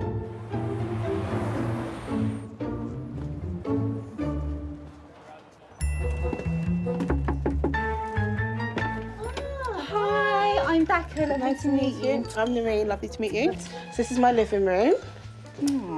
I actually have like a few different houses. Okay. In the country, my living room's more large. Okay. All right for some. This is my small kitchen. In one of my country houses at the moment, we're actually renovating. Okay. And there's like an Aga, an island in the middle. So yeah, it's quite big, but yeah. Becca may have a big kitchen, but what Noreen doesn't have is a big food budget. If I want to be like save money, which is really important to me, then I buy everything in bulk. Have you ever had to buy in bulk before? Like we're just, I guess, fortunate enough not to have to buy in bulk all the time. This is my bedroom. As you can see, like I can't even. Oh gosh, no, that is quite close, isn't it? At my dad's, I have like a kitchen and a bathroom, like attached to my room. So you literally have your own flat? Yeah, well, it's the barn conversion, and you walk in and there's a really big bed with a TV. There's actually 2 TVs in there. All right, no one likes a show-off. With Noreen's son away, Becca will be bedding down in his small bedroom.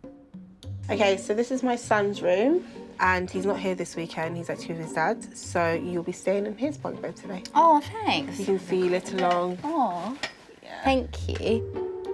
Now Becca's had the grand tour, how does she feel about swapping her country homes for a bunk bed and shared bathroom in Harlesden? They have a bit more space and maybe not just one bathroom, might have a few bathrooms. And so suddenly moving somewhere like this, I think it would be very hard for me. She's spot on there. This will be a new experience for her. I want her to see a different side to what she's used to.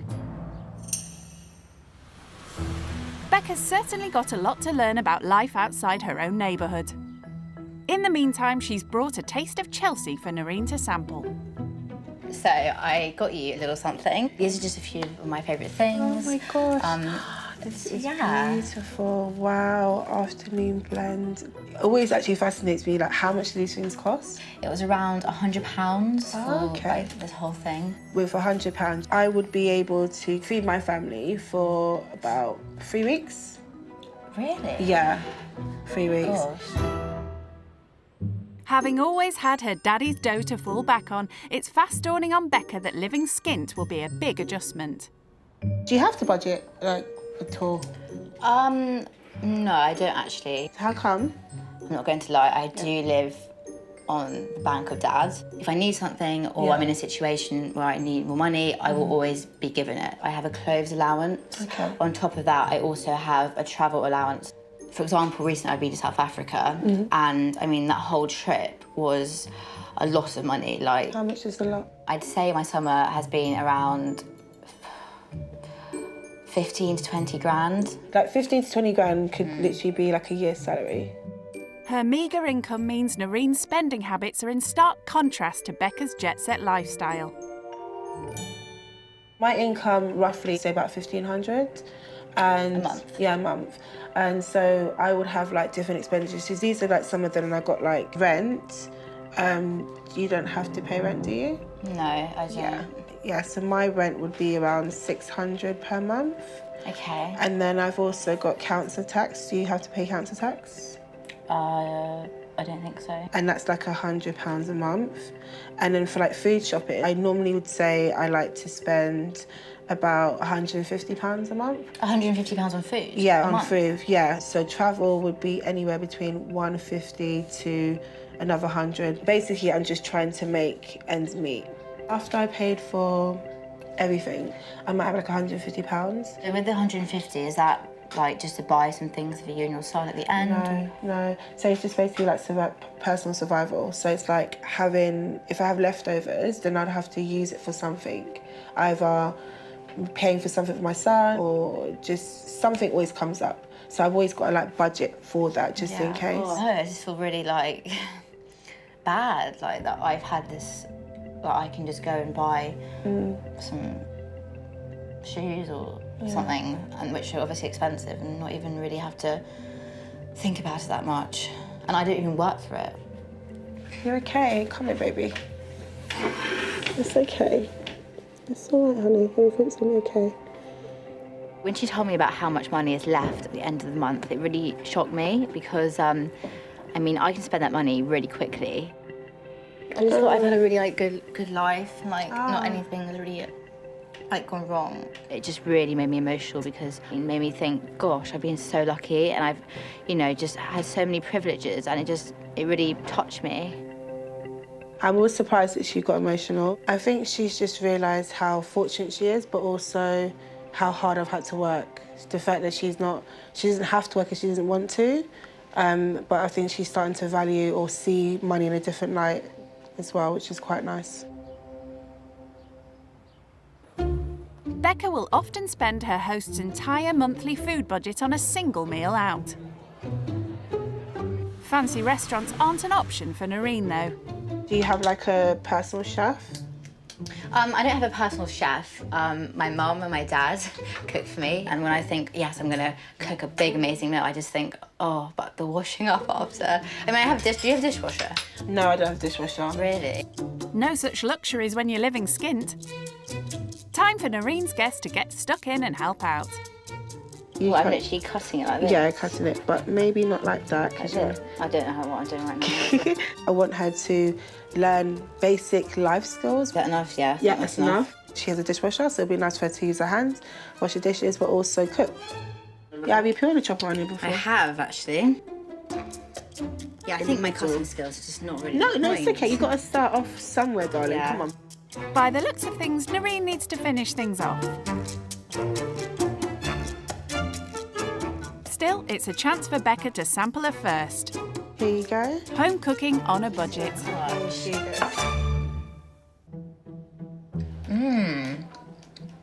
That is so good. Thank you. So have you had anything like this before? No, actually I haven't. Looks as good as anything you'll find in one of Becca's posh restaurants.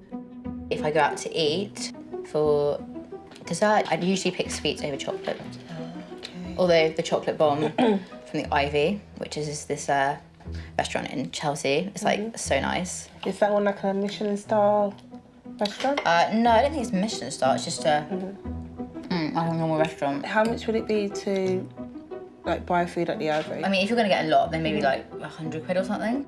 At £100 a meal, no wonder Noreen's never heard of the Ivy. If she wants a fancy meal, she has to get creative in her own kitchen. I always have to try and find like innovative ways, using up all my leftovers. So like if I've got things in the fridge or freezer, I need to make something out of that. It's gonna be like really delicious and tasty. It's quite interesting how, when it comes to budget, how different we are in a way. Yeah, I know. When she was speaking to me about, like, she didn't really know about restaurants such as the Ivy, like, that's so normal for me. Kind of did show me, gosh, we are from different places, really, because I feel like everyone knows where that is. Perhaps everyone in her bubble of privilege. Now she's had a taste of eating on a budget, next, Chef Noreen wants to show Becca how she teaches others the art of low-cost healthy eating. We are off to my workshop. We're going to be meeting my important students and friends as well. So yes, let's get to it. Wow. Yeah. All right, let's go. Noreen runs a cookery workshop in her spare time at the local community centre. All right, everyone. So this is the lovely Becca. Hello. She's going to be my sister. She's going to be assisting me in making the donuts. Many of the families in the local area attend Noreen's cookery classes. I think, guys, you're going to have a lot of fun with her. Teach her how to cook. I made this donut like... For Becca, who doesn't even know her neighbours, it's a chance to experience the community getting together to have fun, without spending loads of money like she does. Keep your hands clean. We've got some vanilla essence. Pour a little bit. I'm going to stop, guys. Yeah, you need to... Oh, God. All right, let's start using. Like you're making bread, yeah? Get your hands in. Feels like me. Becca Becca's been roped in to help teach the kids how to make donuts. We want to make some little dumplings out of these, right? Come on. So how many are you making? We're going to make mini balls, yeah? It's all a far cry from her Michelin star meals on the King's Road. Do we need to use any of that? You're the chef, so you tell me. All right, so. As she learns more from Noreen's mate Samantha, it's clear the community spirit she's seen is a revelation for Becca. I'm guessing like no one has to pay. It's literally an open, friendly. Her workshops are always learn to cook. Yeah, they're always free to the people that come because they can't afford it. Yeah. And the thing that she feels really passionate about is about cooking on a budget and making sure that people get the best possible food that they can get with the income that they've got. Time to fry the donuts. Thank you. And Becca's been put in charge. Thank you. Hearing that, obviously Noreen's been helping kids especially about what they should and shouldn't eat and teaching them, I think that's wonderful. And I didn't even know that existed, really, this kind of community help. I absolutely love the whole experience. I mean, I had no idea what to expect at all. Well done. Boom.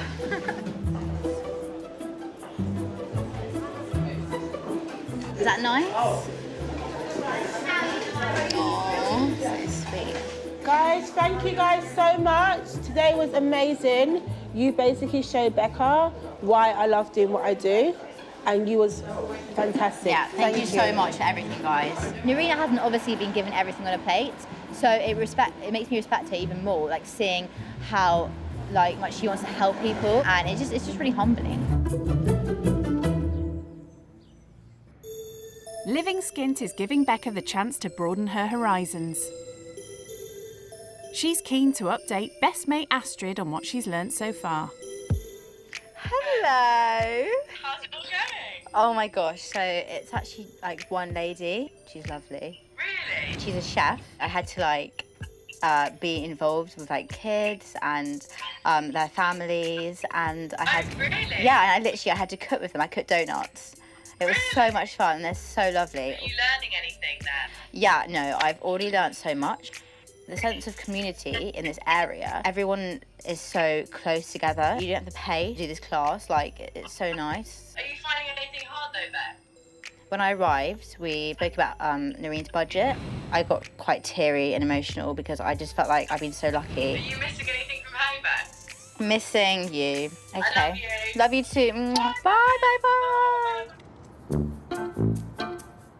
It's dinner time and Noreen's cooking up a storm in her own kitchen. Okay, so I'm giving you a smaller one because I'm not sure how hungry you are. Thank you so much. She may face tough financial challenges, today, but the wealth of community spirit Noreen receives was a real eye-opener for Becca. I just wanted to show you the reason why I do what I do. I'm literally going into different communities. They don't know each other. Yeah. I can see why. They're also lovely. Oh, They're thank so you. lovely and they're so happy. That's what makes me so happy. It made me so happy today to see that. It's all been a big learning curve. And the day isn't over yet. Tonight, I thought it'd be really good if I take you around, where I live. It can be quite scary. There is a lot of gang violence, but I really want to show you, the full extent of my world, including where I live. Oh, I'm actually quite nervous. I guess because it's night time and I don't know the area. Yeah. It's just a bit scary. While Becca may be well-travelled, Noreen reckons she has never really experienced the real world. All right, so we are going to see the area. So next, she's taking her to see her local high street. Gosh, it's so different. Yeah, it is different. I mean, but it's late. Look, no, there's that's open. That wouldn't be open in my Yeah. area. That would be closed. Yeah, because you have to work hard to make their money. Harlesden is the former gun crime capital of the UK and once recorded the highest murder rate in the country. While the area's now on the up, it's clear this is quite a culture shock for the Chelsea girl. Honestly, this is so scary. This is terrifying. This is actually terrifying. There's so many people looking and they literally just stare. It's a long way from the comfort of the King's Road cocktail bars. You don't need to worry because you're with me, you're safe. But they soon begin attracting some unwanted attention from a passerby who appears to be drunk. Britannia! Britannia! Britannia! Don't butler. Oh my God. Don't butler. You should Okay. not. So yeah, that's what we're No. gonna do. No, don't butler. It's better than you. Don't butler. It's better. Fortunately, they've brought a security guard along for their protection. With the fucking. Don't use my blood. You fucking ugly dumb bitch. You are Armani, and I don't care about existence. You're gonna see all sorts with mental health issues, drinking tons of alcohol, all that stuff. So terrifying. So I'm so happy to literally see this. The truth is, sometimes these things happen. Yeah, it's interesting to experience, it really is. Yeah. Can we go home? Yeah, sure. Is that okay? Yeah, Sorry, it's she's fine. a bit scary. Yeah, no, I know. Sorry. Let's cross over. Yeah, okay, yeah. And then we're gonna go. Yeah, okay. It was absolutely terrifying. I did not expect that to happen at all. This has absolutely been, a different experience, and I don't think I'd want to experience it again. Becca can't leave the area fast enough. But it's an important lesson in what life could be like without all the privileges she's used to.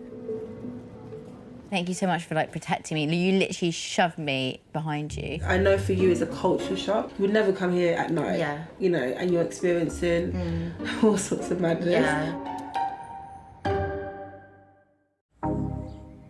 It's the start of Becca's second day living skint. And as she rises after a night roughing it on a bunk bed, it seems living with Noreen has already given her a new perspective on her privileged life back home. Waking up, I really do feel definitely more appreciative of everything I have. And from going through everything yesterday, I mean, there was a whole ton of emotions. It really has opened my eyes. You know, she has a completely different life to me. Over breakfast, last night's disturbing events are still playing on Becca's mind. You know, recently someone asked me, do you know London well? And I said, yes, I do, when I obviously don't. I only know my area well. I thought my area was similar to most of London. Oh, I didn't know that these things happen. Noreen's trained in martial arts. Seeing how shaken up Becca was, she wants her to learn how to protect herself against threats like these. That's a big part of how I de-stress, but also defend myself, and I think that everyone should have that skill. Becca might not be going through that where she lives mainly in Chelsea, but I think it's important for all of us to know how to defend ourselves. I mean, you got drunk people in Chelsea all the time, and you said... Yeah, usually a bit different to what we experienced yesterday. Yeah. Yeah. Usually they don't really attack you. I mean, maybe they do, but I've never come across that before. Well, thank you for breakfast, and should we get a move on? Yeah. I do want to learn some self-defense. Yeah, thank you very much. Before Becca gets ahead of herself, Noreen first has a chore to show her guest how the other half live. Usually at home, we have a dishwasher, so we don't actually wash up that often. And I do unload and reload the dishwasher.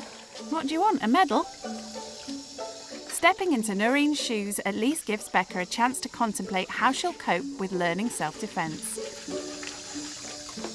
I'm quite nervous, I'm not going to lie. But after experiencing that woman attempting to attack us last night with her handbag and herself, I really definitely want to learn how to defend myself. Let's go. Oh God, it's raining. Now Noreen's posh pot washer has the dishes sparkling clean. Next, she's taking her for a lesson in the Japanese martial art of jiu-jitsu. For Becca, the new experiences keep coming. She's kitted out in all the gear. But does Becca really have any idea what she's in for?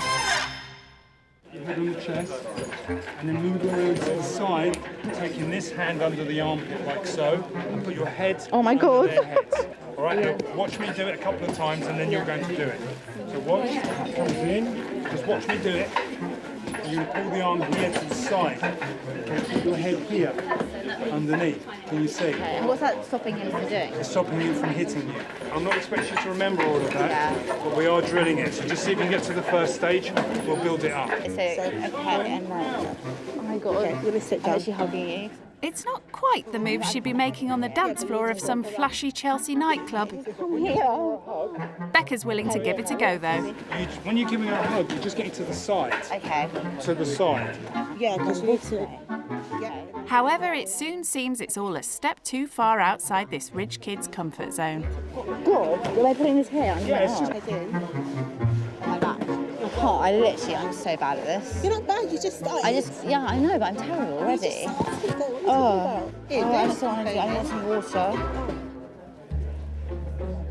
She's a bit stressed out because she's not getting it right, but it's like you have to start from somewhere. You need to make mistakes. You'll be okay. Oh, I just feel like everyone is like really experienced, and they're doing everything really well, picking everything up really well. And I've just been here for 5 minutes, but I just feel really embarrassed because I'm doing it really badly. You okay? Yeah, no, I'm fine. I know it's a bit hard, I know, and it's a bit of your comfort zone. Okay. Come, you can do it. Yeah. Your knee here. Okay. Yeah. And then you've got to put my hand here. Go boom. After Noreen's words of encouragement, Becca decides to give jiu-jitsu another chance. Pivot. Swing it to your leg. Yeah, that's it. And then what do I do now? Go over? Sit down. I am pinching them together. Yeah. I'm pinching them. I didn't really want to come across as this silly girl from Chelsea, can't do anything. So that's when I went back and I just really stuck my head in and actually did it. And I really enjoyed it. And for Noreen, it's another chance to show Becca the community coming together to have fun while learning something new. She took it so seriously and she's so confident and determined. And I knew that was going to happen to her because it happened to me. She was good. I'm proud of her. Becca may have a new martial art under her belt, but she's not done yet. Back in Chelsea, she's used to regularly dining out on Daddy's money, with never so much as a second thought to the cost. But now, Noreen sets her an even harder task. Okay, so I'll set you a challenge. I want you to shop within a budget. Oh my gosh. And then afterwards, you're going to cook for me a nice meal, traditional Jamaican. Good luck. Thanks. Shopping on limited funds for unfamiliar Caribbean food could be Becca's toughest challenge yet. This is obviously different for me because I never really, as you said, budget. I don't really go out and buy for a few people. Doing a Jamaican dish is going to definitely be new. But yeah, okay, cool. So here's your money. Thank you. See ya. She's only been given £15 and a long list of ingredients. Time for Becca to experience what it's like to have to buy on a budget. Okay, so it's Jamaican brown sugar chicken, so it must have sugar in. She picked up white sugar cubes. I can't. I just can't. Oh dear, already Noreen needs to step in. Hi, sweetie. Brown sugar, baby. Yeah, not this is brown. Okay, just... That's white sugar cubes. Look. And try being budget. Okay, yes. Cheap and cheerful. Not the best of starts for this big spender. The fact that she's on a £15 budget, I do feel more kind of aware of what and how many things of what I'm buying, the expensive. I mean, I'm looking at the price. I mean, I never really look at prices, so yeah, it's definitely interesting. Excuse me, is Demerara sugar the same as brown sugar? Yeah, brown sugar. Okay, cool. Okay, definitely getting this one. It's the cheapest. Cool. Oh, just over here. Okay, great. Thank you. It's got a brown sugar. There's hope yet. Chelsea definitely doesn't have shops like this. Usually it's Waitrose, M&S, Whole Foods. Yeah. Oh, excuse me. What is browning? Browning, the bottom one, or you want the packet one? Oh, can I have one packet, please? Yeah. Do you know where your basmati rice is? Yeah. That must be the posh way of pronouncing it. Oh, thank you so much. Oh, just over here. Okay, great. Thank you. Oh, God. Oh, my God, look. She buys a 12 kilo rice. I only wanted to get 1 kilo. She's like, there's a lot of rice. No, don't waste all my money on rice. Gosh, Right, 3 plankton. Plankton's a fish. A fish? You sure? It's a banana. Definitely not a fish. Oh my God. So it's a giant banana. Wow, okay. With all the ingredients in hand for tonight's Jamaican-themed dinner, time to find out whether or not Becca's blown her £15 budget. How much is that? £10.11. Wait, so for everything it's £10? Yeah, £10.11. 11. A successful shop. Becca can't wait to share the good news with Noreen. Okay, so got the shopping and I have change. Yay! Okay, here you go. She may have come in under budget, but before Becca gets too smug, let's see if she managed to buy all the correct ingredients. So, what have you got for us, darling? Have some brown sugar. Good girl. Have some thyme. Good girl. The browning. Well done, because God knows you can't make brown sugar chicken with browning without browning. And I got these, the plantain. Good girl, well done. Gosh. Yes, yes. But they're okay. They're fine. Oh, you got good ones as well. And then... This is so heavy. This is I know you wanted 1 kilogram, but this is... Okay. Honestly. You know what? We can feed the nation with this. It's all yeah, right. And also, it's good because you can save it. Yeah, I'm going to have to save it, honey. It's only 2 of us. Yeah. And you know what? Only because you saved like £4 something, I managed to get you some chicken. Thank you. So you can actually make brown stew chicken today. Cool. I'm really proud of her because I was quite surprised that she got the browning and the plantain. But yeah, she's actually done a really good job. She's scored top marks for her shop. Can Becca now top her shopping success by making a tasty Jamaican dinner for 2? Before she gets to work in the kitchen, she's having a catch-up with best friend Astrid. Hello. How are you feeling? Yeah, today's been literally a whole different amount of emotions. Oh my gosh. So basically, Noreen took me around her area. We got to the high street and there was like so many people looking and it was just really scary because there was, yeah, literally so many people with their hoods up and stuff. It was really, really frightening. Then this drunk lady came and literally had a handbag and was like throwing all over the place, shouting, screaming, crying. I was literally just standing there like, I can't believe this is actually happening. Like we hear about these things, but it never happens to us. So It never happened to you, yeah. Wow. It was so scary. I know. What did you say? Noreen suddenly announced that I'd have to buy our supper for tonight. So she gave me £15 and like, I was like, okay, cool, that'll be fine. Went into the shop and I realised like half the ingredients, I had no idea like what they were, so I had to get people to help me. Yeah, it was awful. Right now, I'm about to go and cook this Jamaican dish for Noreen. This is going to teach you so much. I can't wait to see you and I can't wait for you to come back. I know, I'm so... I haven't changed too much. No, I'm so excited to see you too. Oh my gosh. I'm actually stressed out right now. Becca may be a stranger to kitchen duties, but she'll have to get her act together if she wants to impress Chef Noreen with a homemade Jamaican dish. I've never actually done a Jamaican dish before, so it should be quite interesting. Very interesting. What could possibly go wrong? Gosh, how do I work this? There's like no directions on it. Failing to turn on the cooker for starters. I need to turn it off. No, it's actually burning. Look. Oh my God. What one? I don't know what one works. That's really hot. She really never has been in a kitchen, has she? Okay, it's burning. Oh my gosh, it's burning. Luckily, Noreen doesn't have high expectations of Becca's first attempts in the kitchen. Doesn't matter if it comes out bad or good or whatever. I'm just happy that she's taking it seriously and she's actually learning as she goes. And so if I don't expect her to be world-class Jamaican food, I expect her just to try her best, and that's good enough for me. Well, that's lucky, because cooking's not coming naturally to the rich kid. To be fair, I'm not sure if it'll be as good as Noreen's cooking, seeing as she is a chef, but hopefully she'll like it. That's all I'm hoping for.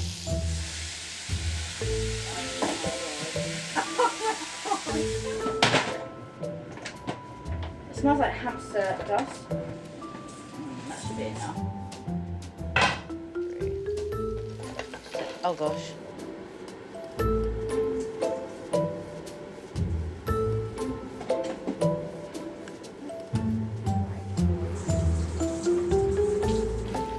At least plating up will be a piece of cake. Yeah, that's way too much. Shit.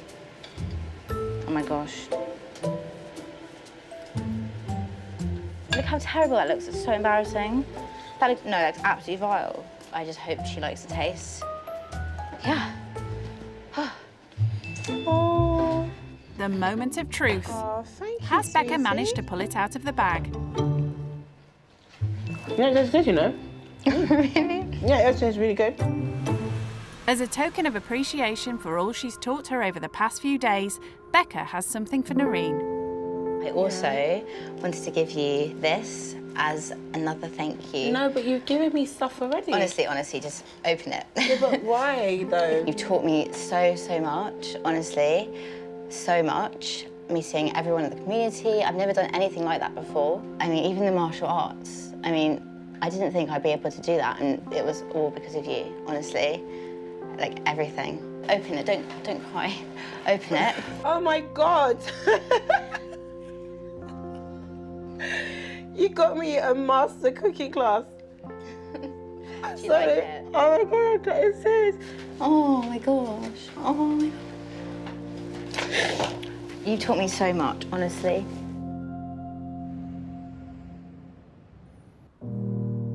For someone like Becca, who's had things so easy, living skint's been a whirlwind.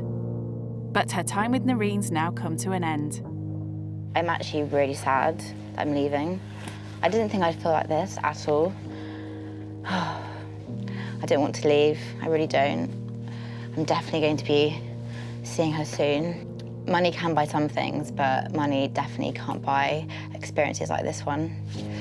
That's for certain. It's time to say their goodbyes.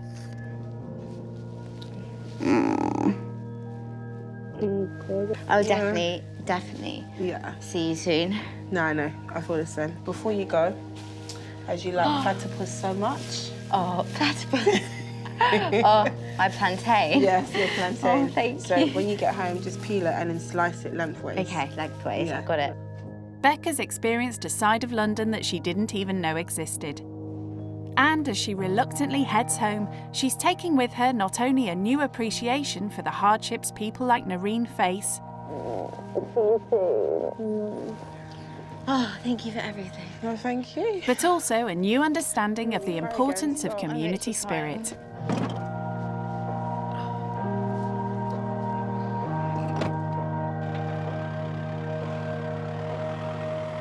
I really believe that everything that Noreen's taught me has really changed my whole view on life.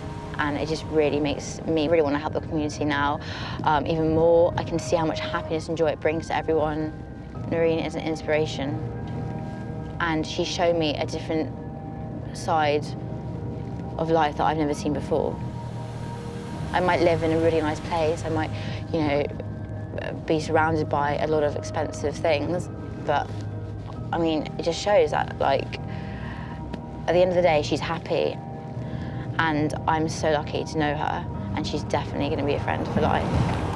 So I actually feel really sad.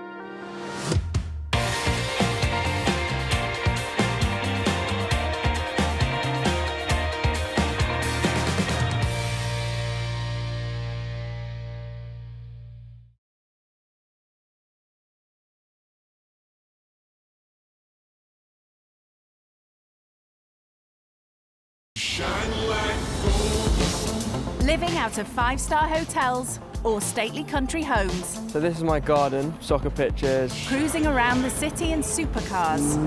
On the hunt for the most expensive designer gear. This would be £1,000. £32,500, literally just here. The mega-moneyed life of the rich kid is beyond unreal. My most expensive holiday was over £10,000.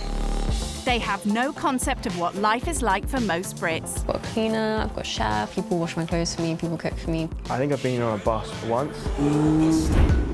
So in this series, they will be plucked from their pampered lives. Literally like an abandoned area. I wouldn't feel safe walking around here actually by myself at night. To live with families who struggle to survive. People that are comfortable living on benefits are lazy. I didn't have a meal because I only had enough to feed the kids. Yeah, don't cry. Only by living with those on the opposite side of the wealth gap. If there was rats everywhere, maybe I'd be a little bit put off. Can they appreciate the real value of money? So at the end of the month, how much normally are you left with? Nothing. I've really realised how tough it actually is. When rich kids go skint. I am considered rich. Today's rich kid going skint is a property development student and son of the CEO of a high-end furniture company. My name is Freddie, I'm 20 years old and I'm from Chelsea. Freddie likes to eat out and doesn't have to worry about the cost of restaurants in Chelsea. Thank you very much. Maybe £200 for 2 courses and a bottle of wine, which is actually considered quite a normal price around the area I am. As well as having a posh palate for pricey food, Freddie also likes to shop for fancy threads. This is my morning coat that I wear for Royal Ascot. It's in June every year. And of course, this outfit would simply not be complete without my top hat. And this is the top hat. And Freddie gets fitted for these only at the finest places. It does feel good wearing a new morning dress. Absolutely lovely. Freddie's family not only have a 4-bedroom London townhouse, they also own a villa in Ibiza. Freddie attended the exclusive Milton Abbey School, which cost the bank of mum and dad just under £200,000. We had a school shoot, a school farm, a sailing academy, and a 9-hole golf course. And with an education like that, Freddie expects to earn the big bucks one day. A couple of £100,000 a year is probably what you would need to sustain that type of lifestyle. Like a lot of students before uni, Freddie took a gap year. I actually did have a budget. I spent £5,000 in about 6 weeks. Not your average student budget. I do invest a lot of money, I guess, in adventure. And his next adventure is to experience life with virtually no disposable income. I think one of the things that I am dying to know is why do certain families, why are they living in accommodation that's simply too small for them? That is the question. Well, he can try putting that to a single mum who lives in a 2-bedroom house with her 2 young children. My name's Charmaine. I am 34 years old. I live in Watford and I'm a stay-at-home mum. Well, we'll find some more pieces and we'll finish this as soon as you finish your lunch, OK? 3 years ago, Charmaine's world turned upside down when her marriage collapsed. Put the clothes in. And she moved into emergency accommodation with 1-year-old Sean. I think when I went into the hostel, when I was registered as a homeless person, that was the toughest time of my life. And to find out I was pregnant on top of that, it really did hit me hard. Whoa! That was the point when I realised how I choose to see this experience is going to either make me or break me. Go, go, go, go, go! Charmaine posts her positivity on social media and hopes to one day become a life coach. There is a word for it, #mumtrepreneur. I think I live a very rich life. The fact that I get to hear my kids laughing. How rich am I? Charmaine may be time rich, but she wouldn't say no to a bit more money. So I've got my income each month, which I get from my benefits and my child maintenance, and then my total outgoings are, basically I'm left with £50 a month. I would love to be on about £3 a month. Is that realistic? £50 a month extra is not enough, no. So what is Charmaine hoping rich kid Freddie will learn from his time with her? Money does not make anyone better than anyone else. We are all the same. It's just what you place value on.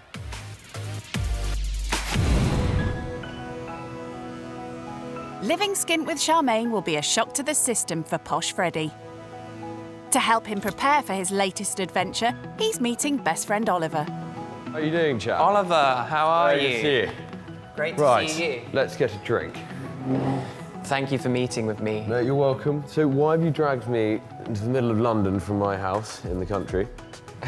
There better be quite a good reason for this. Well, basically, I have been asked to live with a family that hasn't got much money, and I have to eat on their budget and things like that. What sort of budget are we talking?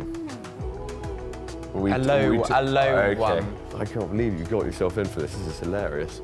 I just worry, I just wonder what they'll think. And they open that door, they might think, Well, they're going to think you've got snob. quite a plummy voice. I mean, you're going to go places where they haven't heard you kind of going, hey, hello, my name's Freddie. I mean, that's not going to be something they're used to. Have you ever budgeted in your life? Have you ever got down a piece of paper and gone, look, No, this I've time never- for lunch, I can only spend £2.50? No. I suppose you're going to university soon, you've got to learn how to be poor at some point. Mate, how are you going to justify 36 grand a year on your education alone? That is going to sound obscene. Let's just pray that they don't ask. Right, I see. I would say cheers and good luck, but unfortunately we need another bottle to do that. Well, I will. 'cause Unlucky with I've empty still glass. got a bit, so. Sorry about that, but good luck anyway. He's got quite a plummy voice, like I have, and like many do, but I fear he'll say the wrong thing at the wrong time, and he won't mean a word of it, but to some people that will seem incredibly offensive. The big day has arrived and Freddie's been out buying gifts for his host. I love wine and think it's quite a nice gesture. But what's with the fruit, Freddie? I've brought mango because I thought it's probably something they may well not have at all. Maybe he's worried there'll be no food. Well, I woke up at like 6:30 this morning to hoover the sofa because the kids get crumbs everywhere. So I woke up like, oh my God, I've got to clean the sofa. I have never been to Watford before. I've seen signs to get to Watford, and I've gone down the M1 to go to Yorkshire. Just getting the last bits done. I want to make a good impression, obviously. I want them to be surprised. I don't want them to think this is like a typical, you know, poor person gonna slum it for the weekend. A bit nervous. I think now we're getting nearer. Oh, I wonder where is it one of these houses, I wonder? You know, our guest is about to arrive. I know. We're here.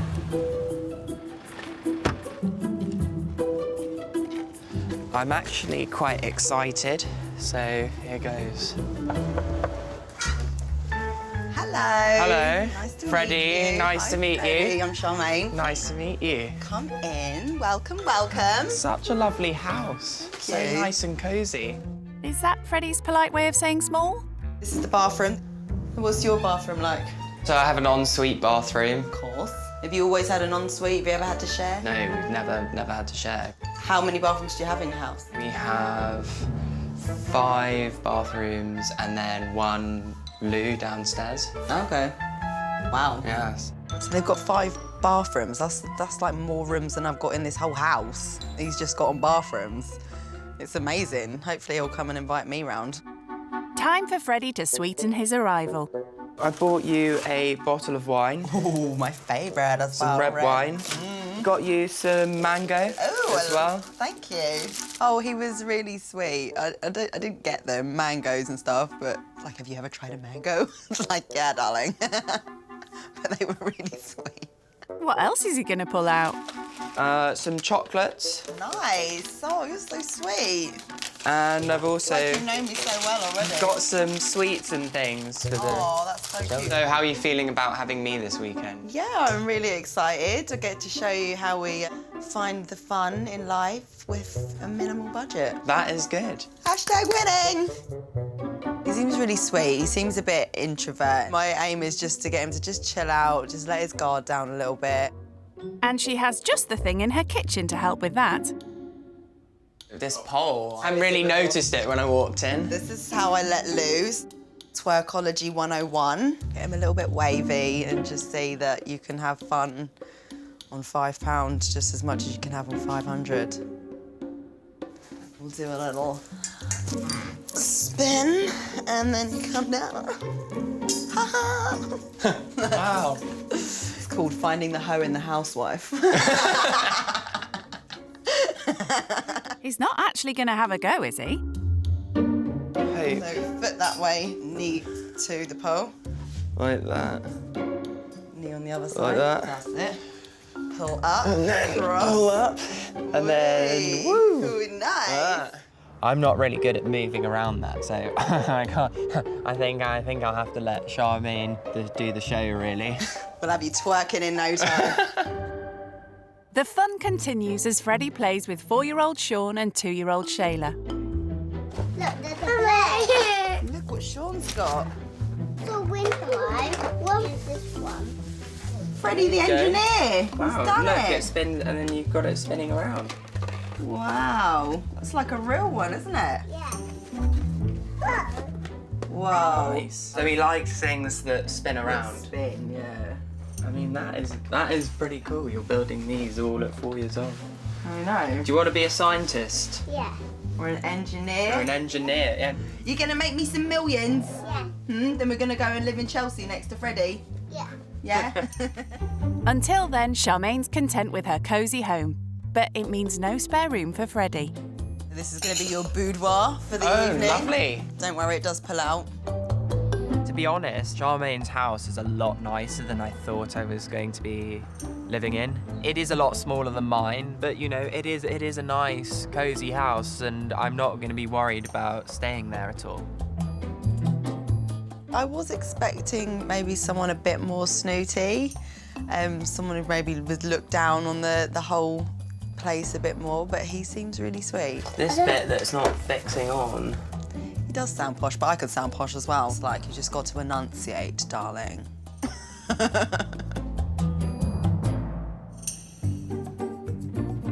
Time for Charmaine to find out about Posh Freddie's rich kid lifestyle.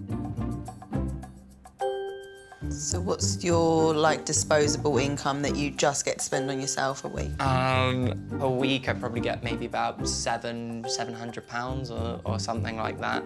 It can go quite quickly on nights out and clothes if I need new ones. Normal meal out would probably be £80 to £100, sometimes more if it's like a really special occasion, or my parents take me out for meals when we go on holiday and stuff. They can be €400 if we're at my villa in Ibiza and stuff like that. Do you contribute to any of the paying of the bills in the house? I haven't really paid a bill, no. Don't know how he's going to cope with the real world if his parents haven't instilled those types of responsibilities in him now. Like, I don't have to think about anything like the rent, phone, or gas and electricity. My mum pays for that. Do you clean in the house? We have a cleaner that comes in once a My week. kids have a cleaner as well. Really? Oh, you're... I think I want to teach him a bit more responsibilities and just getting his hands dirty a little bit and getting stuck in. It's clear Freddie's never had any money worries. So this is what I get, yeah, from my benefits and from child support. But for Charmaine, living to a tight budget is the only way to survive. So then this is what I spend on food. So you can see I've broken it down. Yeah. £40 a week. My phone, gas and electricity, water, TV. So I'm left with a grand total of £49.08 a month, which is about £12 a week to have fun with. I mean, it's just some an amount of money that I could easily spend and not really think about. I actually don't know what to say, really.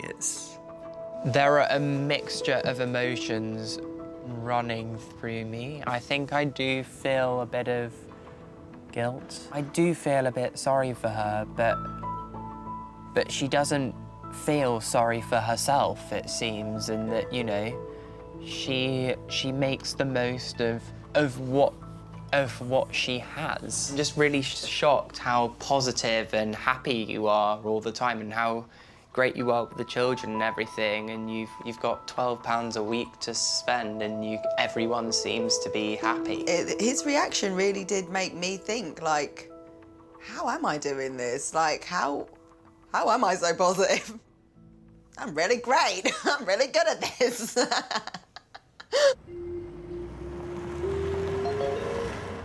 To give Freddie a taste of how Charmaine manages to live life to the max, she's taking him out for lunch where no one needs to go hungry, even on a tight budget. A totally different way of having a meal from what he's used to. I don't think he would ever go out and be like, oh, do you want to share this meal, or look at what was on the menu as to what was going to go the furthest if he was going to share. So normally I come in maybe once a month. How much do you usually spend? So normally I maybe spend maybe £12, £15. So I normally get like a meal and double up on the fries, and then we share it between the three of us. I've been past them, I've never gone in. The salad bar is unlimited. Yeah, if you're still hungry, you get more salad. And bread rolls, babe. It's a far cry from the places Freddie feasts at. What I have learned already is to go for things where you get the best value for money. So same with the drink as well, as an unlimited refill. He's a fast learner, and he's noticing how hard single parenting is too. There you go. Like blue. You want the windmill to go? No, like spinning it. You're really having to multitask and concentrate on both of them at the exact same time. Constantly. Lovely. Yeah. Thank you. Can we get an extra plate, please? You know, you want to have it all before it gets too cold.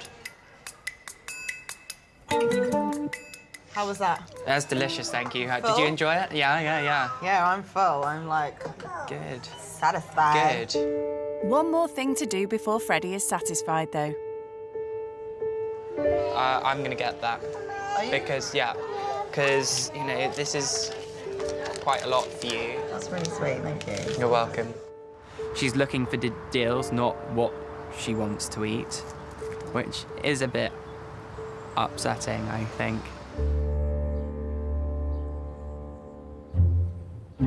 For a rich kid like Freddie, seeing exotic animals in the flesh is something you do on safari. However, Charmaine has to think outside the box for such exciting treats for her children. You're holding a parrot? Yeah. Do you feel like a pirate? Yeah. I think you're a natural.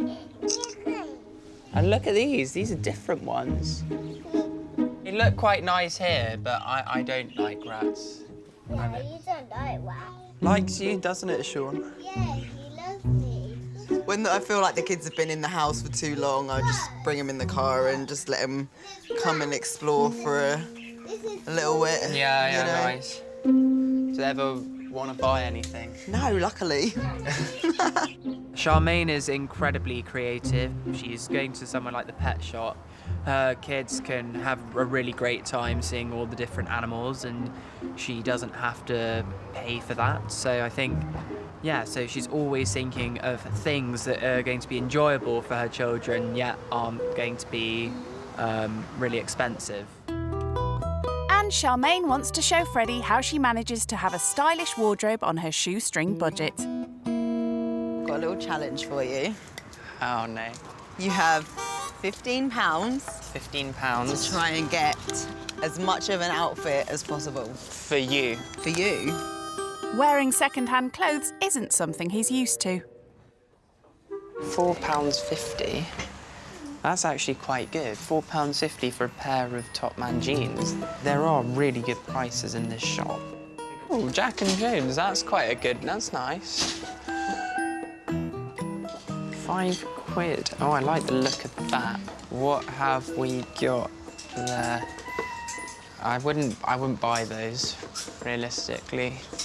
So what if... Look at you. Get that. Winning. Ooh.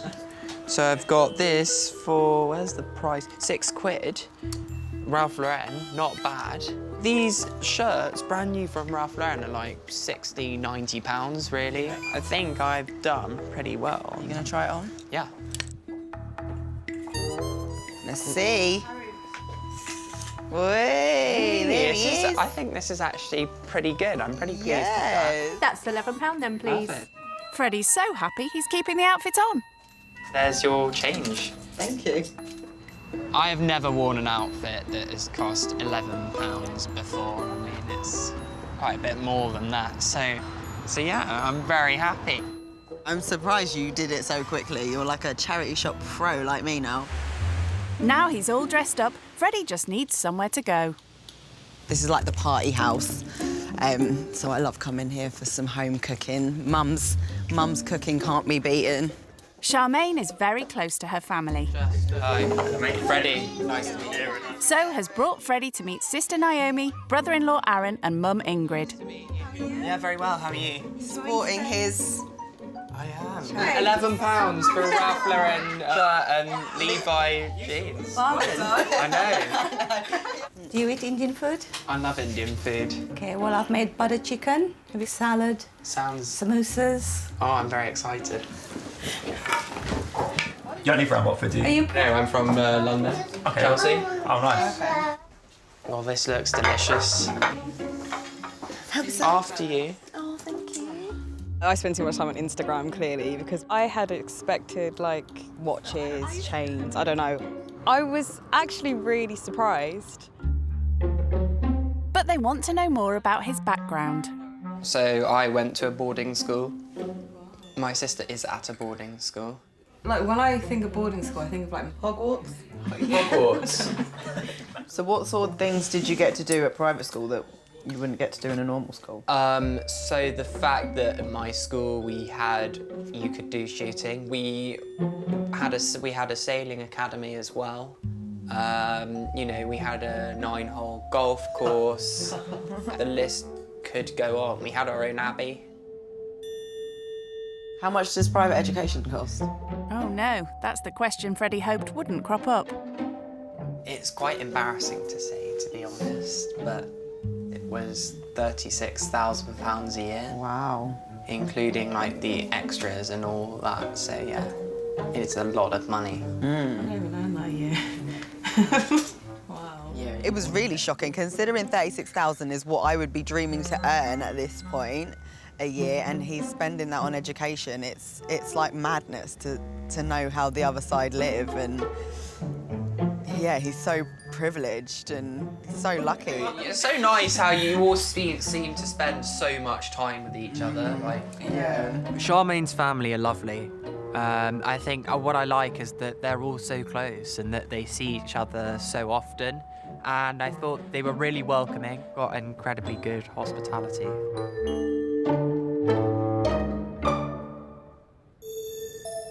Freddie's nearing the end of his first day living skint with Charmaine and is keen to update best mate Oliver. Where in the country are you? I'm in Watford. Crikey. Any fun? Yeah, today's been actually a really interesting day and I've learned quite a lot. So I'm staying with Charmaine and her 2 children. She only has £12 a week to spend. Disposable income at £12 a week? Yeah. Jeez. I know. Entry fees at nightclubs in London are like more than that. Yeah, I know. I mean, that buys you a drink. I just didn't actually know what to say when she told me that. Charmaine gave me a challenge to go to a charity shop in Watford, and I bought a pair of Levi jeans and this Ralph Lauren shirt. I spent £11 in total. Can you tell me where this charity shop is? So, how are you? Where are you? I shot a couple of pigeons last night, so I'm about to have a lovely pigeon salad. Oh, I'm so jealous. I might open a bottle of red later. Oh. Life is good at the moment, actually. Of course it is for you, you lucky, lucky being. I wish you all the best for tonight. Thank you. And, bye. Charmaine's cracked open the wine Freddie brought so they can both relax before turning in for the night. How's your day been? I've learned a lot today. I thought you wouldn't like me, maybe based on the fact you felt maybe I had more of an advantage, that I came from a family with money. You're not what I expected. I thought you was going to be a bit more obnoxious and like a bit more... What, like a bit of a snob type of thing? Yeah, you're not flashy, like you weren't expecting caviar and... Oh, that's day one down. Here's to tomorrow. Thank you so much for today. That's a good one. Yeah. Thanks for that. Crikey, they're getting on famously. Just need some soft music and candles. Time for Freddie's final challenge of the day, bedding down on a sofa. You all settled? Yeah, I am. Yeah, good. Hope you find it comfortable. I don't think I've ever slept on a sofa before. Ciao, darling. Ciao.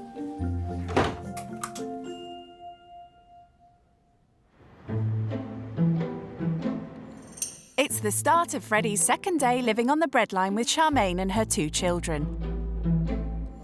Last night he swapped his luxury 4-bed London townhouse for dossing down on their settee.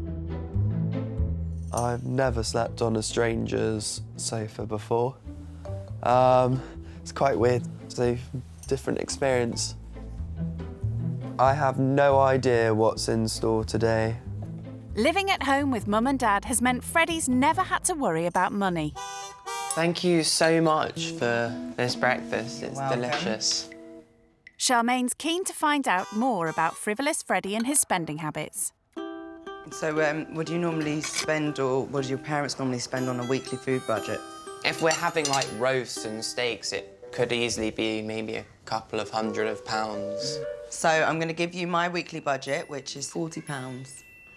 And you have to get enough food to feed all 3 of us. Good luck. I'm actually quite nervous about this now. Am I in charge of someone's weekly food budget? That's like being made to go in the cockpit of a plane and land it, literally. It's... Yeah, that's how I feel every time I go to the supermarket, like I'm in a cockpit flying and landing a plane. Oh, no.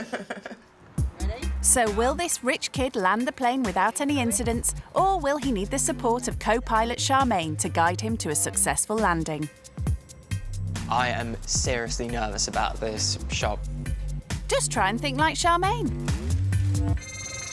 So, cherry tomatoes, £1. That's probably quite a good thing to buy. What else could I get? 89p for some broccoli. That's probably quite good. It's a healthy start, but come on, Freddie. You need to come up with some exciting stuff if you want to impress Charmaine. 2 for £5, and then she's getting more meals out of that, I think. Not bad, but he's getting sidetracked by the deals. I don't think he's ever had to spend £40 on a shop. He just gets whatever he wants whenever he feels like it. Nappies, I need to find nappies. £4.50, which is good for me when I'm doing this shop.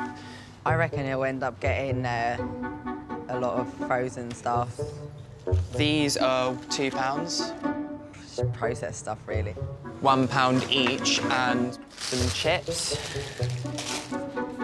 Roast chicken for £3, which is quite a good price. I've actually never seen a roast chicken this cheap. This won't be an organic one, so that's why the price is considerably lower than what, my family would usually spend. I think here more than anywhere we've been so far is where he's going to notice the divide the most, because here is just completely different to what I think he's used to. But he does spot something familiar. Might load up with these squares. They're £1 each, and I used to love these when I was like Sean's age, when I had them as an after-school snack. He can't resist a few more bargains. I'm making a 10p saving buying this. Then heads to the till to see if he's within budget. I'm pretty confident I'm under 40. I mean, I really have looked at the deals. We know. So the total is £34.80, which is under the budget. So, you know, I think I have done quite well on meals. So I think we should be all right. Freddie's chuffed with himself, but will his efforts impress Charmaine? Back home, the fruits and vegetables of Freddie's labour are scrutinised.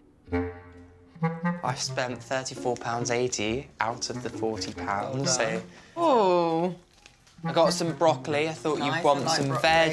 Also bought some tomatoes as well, some peri-peri glazed chicken. This is probably my favourite thing you've got so far.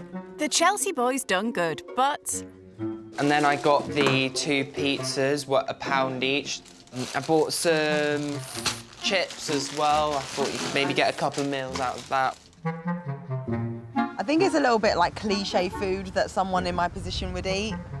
You know, you're on that kind of budget, therefore you eat, you know, pizza and sausages and chips every day, which is it's not true in my case. And 2 bags of this penny 2 bags of pasta. That'll last me 2 weeks then. Go on, Charmaine. Tell him how it's done. So I think normally in a week I buy a lot more fresh veg and fruit. I buy bananas, apples, get spelt pasta. Does she need to spell it out more clearly, Freddie? It wasn't the type of stuff that she'd buy, but I think she was impressed that I did manage to go within her budget. Freddie tries to justify his choices from what he's learned so far. When we were at the harvester, we were talking about how the chicken, and that you got that because it was the best value for money and you got the most chicken out of that. So when I went into the supermarket, I sort of thought that that was a bit of a hint of sort of buy the most you can for the money. We're not totally screwed. Maybe I would make like a salad with the broccoli and tomatoes and potatoes. Tried my best, and you've still got some money. You could probably buy a couple of those things that I missed out if you wanted. Yeah. He did all right. It isn't what I would normally buy, but, you know, I am grateful that I've got some food for the week. A lot of pasta. Ah! Look at that, big man. Can you see any cars? What does car? Living skint in Watford has been a whole new experience for Freddie, but he has no idea what Charmaine's been through to get where she is now. Before I came here, to be honest, I thought it'd be like a really grotty area with like rabid bulldogs and stuff like everywhere. And you live in such a lovely house, and that is not something I expected. How were you able to get here and like move into this house? It's quite a shocking story, to be honest. Like, I paid my dues. When I separated from my husband about 3 years ago, I couldn't afford to live where we were living on my own. So I was registered homeless and I had to go into like a hostel. A hostel? With some weirdos that lived there as well. Like drug users? Yeah, drug addicts. You know, I was there for like 16 months. 16? Me and Sean basically had one room that was maybe like half the size of this garden. And then like 2 weeks into living in this place, I found out I was pregnant again. Charmaine's revelation has shocked Freddie. To be there with Sean when he was a toddler and being pregnant with Shayla at the same time, like, didn't you feel like angry or like frustrated or a bit broken? You must have felt you maybe hit a rock bottom or something. I just chose to see that as my making point rather than my breaking point. And I literally just chose to find anything to be positive about, and I chose not to complain about my situation. I saw these houses were being built, and one day I just came and sat outside of them, and I was like, I just wish I could have one of these houses. And then, I'm not joking, about 3 hours later, they phoned me and was like, you've been housed, like, which one do you want? I just don't really know where to start with that. I mean, this is probably one of the most shocking but yet amazing things to hear. Like, just being so positive and being able to, like, to make something of yourself, that would just break pretty much everyone if they were in that boat. I think if you choose to not let it break you, you will surprise yourself. Keen to show Charmaine he can cook an exciting meal, So we're going to have sausages, chips and baked beans. Freddie takes over in the kitchen. I'm a bit nervous because I don't really know how to use the oven, so I'm just gonna have to guess and try and work it out. How do I use this oven? Yeah, so I need like one of those black, I don't know what you call them, but I just know which cupboard it is in my house. A baking tray? I want to do this myself. I hate this cooking out here. Like, it's just not clear. Like, with the one at home, you just get it, you go, boop. I don't... Oh. Oh, yeah, this is working. I can hear it. The bubbling beans mean lunch is ready. It's the moment of truth. Hey, gonna have some Look, lunch. Shayla, you've got some food, and Sean, there's your one. Do you like it, Sean? Yeah. Result? Is Freddie a good cook? Yeah. Oh, that's good. And he gets 5 stars. As they all tuck in, Freddie has a special gift for budding engineer Sean.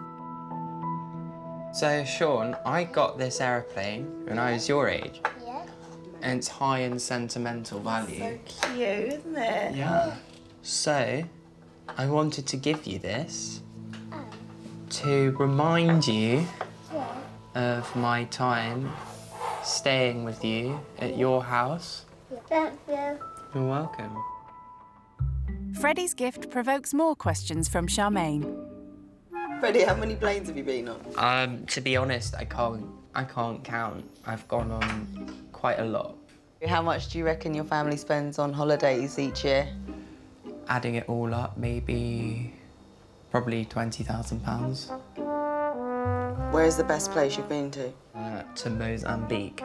I stayed on one of my really good friends' private island. The reality of how different their worlds are It's nice. becomes even more apparent. When the sun's out, I'm on holiday. Basically. Go and sunbathe, get the tunes on. Nice. Literally, when the sun is out, That's your I'm on holiday. holiday. Yeah. And with that mentality, Charmaine wants to show Freddie that she can also enjoy a good dance without going to an expensive club. Freddie! Yup? Come here a sec. How much is this going to cost me? Just your dignity. Okay, right. So you normally spend about £200-300 on a night out. Right, yeah. We're gonna play dress up and have some fun right here. Oh, no, yeah. Oh, yes. Put it on. Like, what?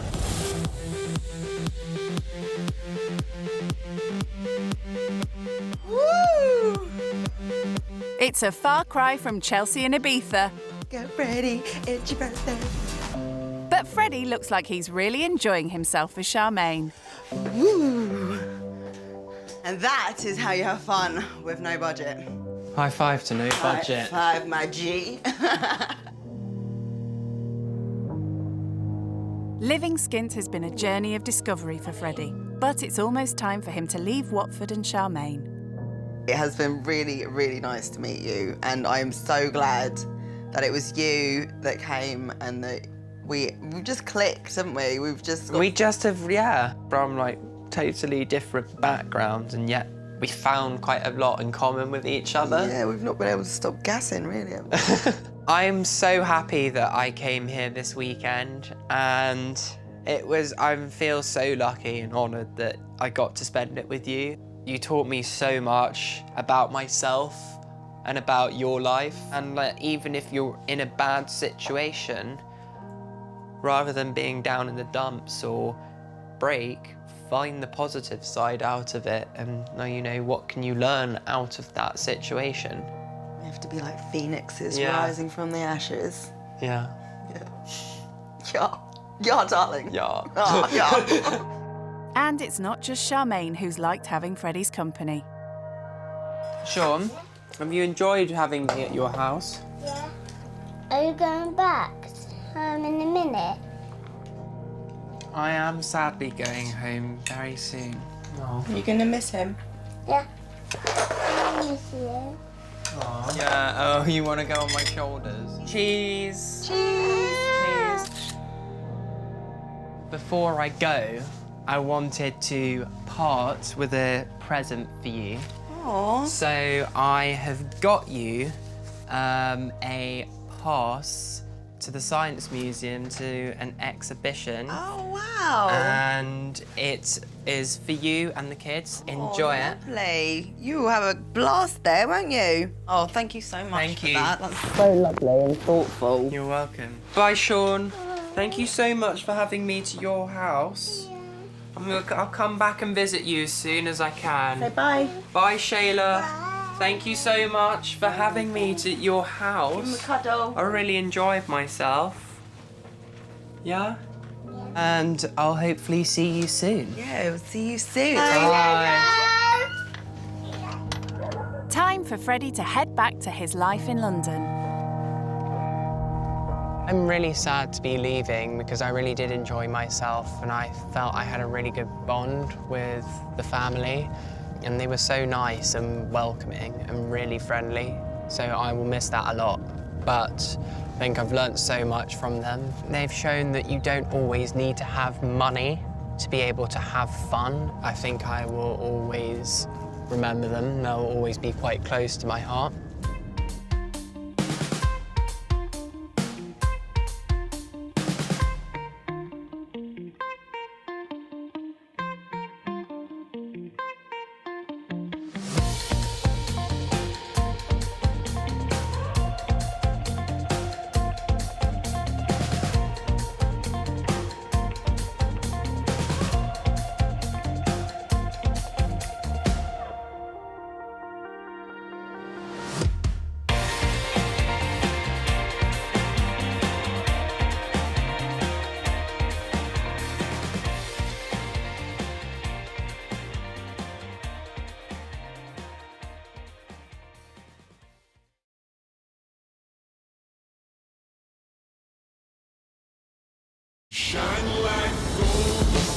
Living out of five-star hotels or stately country homes. So this is my garden, soccer pitches. Cruising around the city in supercars.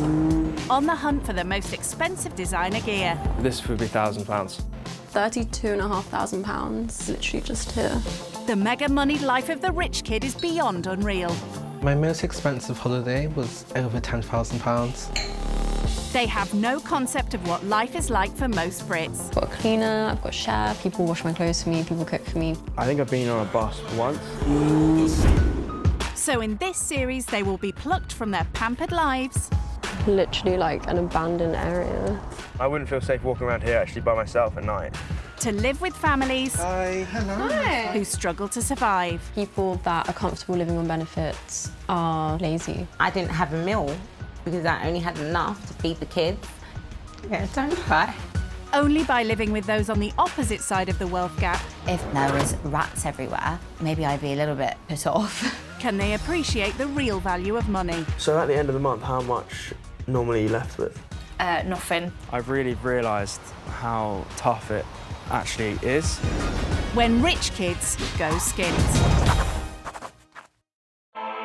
Today's rich kid going skint is the teenage daughter of wealthy university academics. My name's Shira, I'm 19 and I'm from Switzerland. From a young age, rich kid Shira has been used to rubbing shoulders with the wealthy. I was born in the UK but moved to Switzerland and went to one of the most expensive boarding schools in the world. which costs £100,000 a year.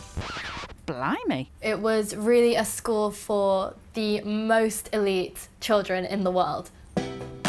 When it comes to spending time at home, this rich kid's been spoilt for choice. My family own 4 properties. We have 1 house in Durham. We have 2 properties in Switzerland and 1 in Texas. Despite having 4 houses, it seems Shira's rarely ever home. I'm always travelling. Every holiday I will go to at least 5 or 6 places. When we go on holiday, it ranges from around 1 month to 2 months, and we will usually stay in a 5-star hotel. An average holiday for my family costs around £20,000. Now she's a psychology student at Manchester Uni, Shira's never needed to support herself with a part-time job. My parents give me around £1,000 a month to spend on food and luxuries. However, I also have access to their accounts in case of emergencies or fashion emergencies. So that's when you call the fashion police, is it? I love fashion, especially my big fluffy coats. I have a lot of them. I love this one. I got it in a boutique in Milan and it costs around £500. One thing that I wear a lot in the winter is my Moncler jacket. A jacket like this is around £1,000. Shira doesn't only splash the cash on designer jackets. I'm a big collector of designer bags. I would consider myself a bag lady. I have a few weekender bags, backpacks, little night out clutches. This one is a new purchase. It's the Louis Vuitton Keepall 60 and this bag costs around £1,200. My most expensive item is probably my Tiffany necklace and costs around £7,000. Shira's now turned her passion for fashion into her very own line of high-end couture. So right now I have 3 dresses in my Spring-Summer 2019 collection. I model all of the dresses and I got my best friend to help model with me. Having lived in the lap of luxury all her life, Shira's parents now want her to learn about the hardships some people face. I want to do this experience to learn from people who have a different upbringing and background to me, and how there are struggles that I wouldn't even think about that they might have to face on an everyday basis. Ready to teach Shira all about real-life struggles are a hard-up family of 4 from Northampton. I'm Tara, this is Paul. We've been married for 4 years, but we've been together for 11 and a half. I'm a stay-at-home mum and Paul's a plasterer, and we've got 2 young babies, Seb and Reva. Back it up, back it up, back it up. And go! I'm on maternity leave and that finished 3 months ago, so we just have to rely on Paul's pay. Our income is about £2,000 a month. From that £2,000, we have about £700 on childcare, about £400 on our mortgage, about £400 on our utilities, and then the rest goes on food and essentials, so that's kind of about £500. I think the biggest money stress for me is because I'm self-employed, I don't have a set income. So if an unexpected bill comes up, I need to make sure that I've got enough work to cover that bill, to ensure that we still pay the mortgage, the food, things like that. This month's going to be quite tight because we've got MOT and service and insurance for the cars as well, so going to have to kind of take some out of kind of the food budget this month. What's this one? Why do you not want any of the dinosaurs? I think childcare is probably our biggest financial struggle. The cost of childcare is ridiculously high. Hey! We haven't been out for a meal since the kids have been born, have we? Despite not having money, it doesn't mean that we're unhappy. A lot of what we do as a family doesn't cost anything. It's about being outdoors, it's about being together, bike rides, picnics, walks in the park, fishing. Get so much joy from our little family. It's brilliant, I love it. We would really like the rich kids to take away kind of what, that money isn't everything. I'd like them to go away with an idea of what some people's lives are really like, and like in the thick of it, where they're kind of having to busy cook, all the time, having to clean, getting to your run a hands house. dirty, having to kind of budget, kind of just how to kind of like doing some reality check. Exactly.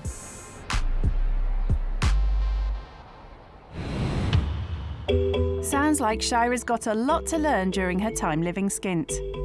Before she samples life without her mum and dad's dosh, she's meeting best mate Ren for some encouragement. Hello. Hi. How are you?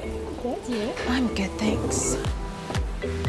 So I've got us a glass of champagne because I've got something a little bit crazy to tell you. What's happening? You're gonna think this is mad, but I'm going to be staying with a family that is less privileged for a few days. Okay, just to experience the different lifestyle. Yeah, just to see like how they live and how it's different to how we live. But why are you doing it? I just feel like it will be a good experience for me because I've grown up in such a different surrounding than they've probably ever experienced. Just having a fresh perspective on things is always nice. Because I think sometimes you look at things and that's just how it is, so you don't see it as amazing because you just think that's my life. Yeah. But then when you see another side of it and you think what could have been your life, you're like, wow. What if you have to cook, put together a meal, anything like that? I mean, I'm gonna try, but I don't think I'll be that good at it. No, I wish you good luck. You can try. When you go, are you going to dress down? Because you know you're a bit bright and pink. No, you're just gonna tone it down. No, like I want them to see me for me and how I dress. That's kind of like, it's a part of me and it's like part of my personality. Do you think you're going to learn anything? Like take away anything from the experience? Yeah, definitely. There's so much that I can learn. And there's things that I want to learn as well, like going and shopping on a budget, maybe. Ooh, that would be a good challenge for you. So good luck, it will go well. But let me know how it goes, keep me updated and all of that. Cheers. I think she'll struggle. She's used to spending a lot of money. But I think this will be good for her as well, to see that you can live on a smaller budget. It is possible. Hopefully they'll teach her how to cook and clean and just little things she's never really had to do. I think she's going to be very, very shocked. Overall, I think it'll be a good experience. As Shira heads off to begin that completely new experience in Northampton, things are already feeling very alien. The houses do look quite run down and the paint seems to be coming off a few of them. They're all quite close together. I'm nervous to see what the house is going to be like where the family live, because if it looks anything like these houses, then it might be quite bleak looking. Shira may have given the neighbourhood a thumbs down, but for Tara and Paul, their home is their castle. Everything that we've got has been through the hard work from us alone. We've got nothing at all that has been gifted to us. Shira also has some concerns about first impressions. I'm a bit worried that I'm going to be judged because of how I look and what I wear. I do love my clothes and I love my fashion, and so I am worried that they will get the wrong impression of me. The worst case scenario would be if we don't click at all.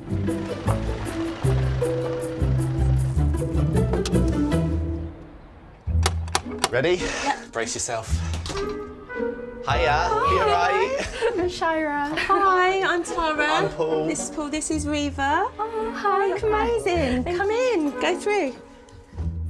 This is the lounge. We do most of our play in here. We change nappies kind of here. This is kind of the hub of the house, really. I have several houses dotted around, but all of my houses have quite big living areas. Yeah. How many houses do you have? 4 properties at the moment, and my parents are just buying another house in Switzerland right now. Wow. So it's going to be 5 soon. Come through to the kitchen area. So what's yours like? My kitchens in my houses where I live with my family, they're quite big and very modern. We have like an island and that kind of thing. But then my Love an island. Do cooking in your kitchen, or do you have a cook? I don't know. We do get a cook sometimes for special occasions. So for Christmases, birthdays, that kind of thing. So this is our bedroom. How does this compare to the size of your bedroom? I think the one in Switzerland might be a bit bigger, and same in Texas. And how many bedrooms are there? My house in Durham has 12 rooms and 9 bedrooms. Wow. So that's probably the most bedrooms, I think. Paul and Tara's home may not be quite as big, but they do have at least a few added extras. This is our utility area, and this is our downstairs/outdoor toilet. All right. But you don't have an outdoor toilet, do you? I actually do. We have one at the country house for when we ride the horses. Oh, okay. So it's in the field, just near the stables. Ours is in our house. Luckily for Shira, she won't have to sleep outside. This used to be our attic, our loft space, but Paul changed it and converted it himself. We wouldn't have been able to have afforded for somebody to do that, so we're really lucky that Paul was able to kind of do it himself. I just hope I don't bang my head on the ceiling. For someone to the manor born, a small semi-detached is going to take some getting used to. The toilet was quite shocking and very, very small and outdoorsy. It's surprising that that's their downstairs toilet. It is quite basic, and obviously there are bits that are a little bit run down still. And her new living quarters? It reminds me of like when we had a living cleaner where she would stay. It's all quite a come down for Paul and Tara's well-heeled house guest. 5 different houses, because there's 2 in Switzerland. That's just mental. That's pretty cool. 12-bedroom house in Texas. That's crazy, isn't it? And her outdoors toilet where the horses are. As Paul and Tara digest the shocking details of Shira's well-to-do upbringing, the couple are keen to hear about how she spends her parents' money. You look beautiful. What's your kind of spends on kind of upkeep? Like that can't be cheap to kind of sort of maintain. I say that in a month, just on maybe eating out, all my cosmetic things and clothes and jewellery, I'd probably spend around 1,000 to 2,000 a month just on that. So that's like or Pretty more much or less everything our I income. earn goes on just your clothes. Yeah. What's like the most expensive items that sort of like what do you buy that's like really expensive? I think the most expensive thing that I've probably spent money on this year was my trip to the Maldives. That was around £20,000 in total for a week. A week? Yeah. Oh my God. It's like 2 years worth of our income or something on your holiday for a week. Yeah. I mean, I do feel like embarrassed that that's how much was spent on that when that could probably feed like a whole family for 6 months or something like that. That is more than a lot of people earn. As I say, that's about kind of, Shira's extravagances are a far cry from Paul and Tara's situation. They've had to make many sacrifices to survive on his meagre income. My wage varies from week to week, so it's usually between sort of £500 and £600 a week. A week. We have Seb in nursery part-time 3 days a week. That's our biggest expenditure. That's about £700 a month. We then have our mortgage, which is about £400 a month. Bills and things come to about another kind of £400–500, and that leaves us about £400 to £500 kind of that we have for food, nappies. Once we've kind of bought everything that is standard, we have about £200 a month left over. It was really shocking to see that they really didn't have any disposable income for things that I usually spend money on. It is sad that I'm able to do those things and they aren't, and they just have to dream about it. The massive wealth gap between the two has been difficult listening. You hear sort of what she spends and what our lives could be like. It's sort of hearing kind of what somebody else has and like the life they live. It's not like a personal attack at all, but it's just hearing that kind of level of wealth. The reality of that situation compared to ours is, yeah, it's quite hard sometimes. Yeah. Oh, are you okay? Hearing kind of like the money that you have to spend on yourself. You don't think about kind of where it comes from, and we're sort of like counting kind of like all the pounds that are kind of being spent and kind of working out what we're going to spend on and what we're not going to spend on. And it's just the reality of that wealth. Our life could benefit so much kind of from a fraction of that. Yeah. Do you think this would kind of impact on how you view things at all? Yeah, definitely. I had no idea that the money that I just spent on a holiday could really like help, for example, your family for like the whole year. You're such a loving family unit, and it's something that I never really had for long because obviously my parents aren't together anymore. Right. And so like seeing you together with your kids and just being such like a happy little family, like it makes me like, it's so sweet to see.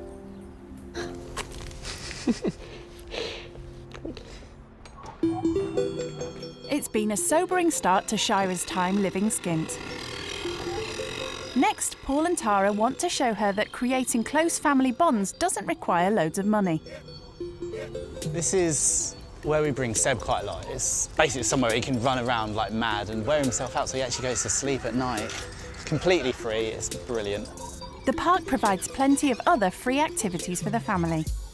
One of the hobbies like Sebastian and I have is to go fishing. Oh wow, okay. Have you ever been fishing before? No, never. Never? You're in for a treat. Dressed in high heels and a designer jacket, Shira's looking like a fish out of water.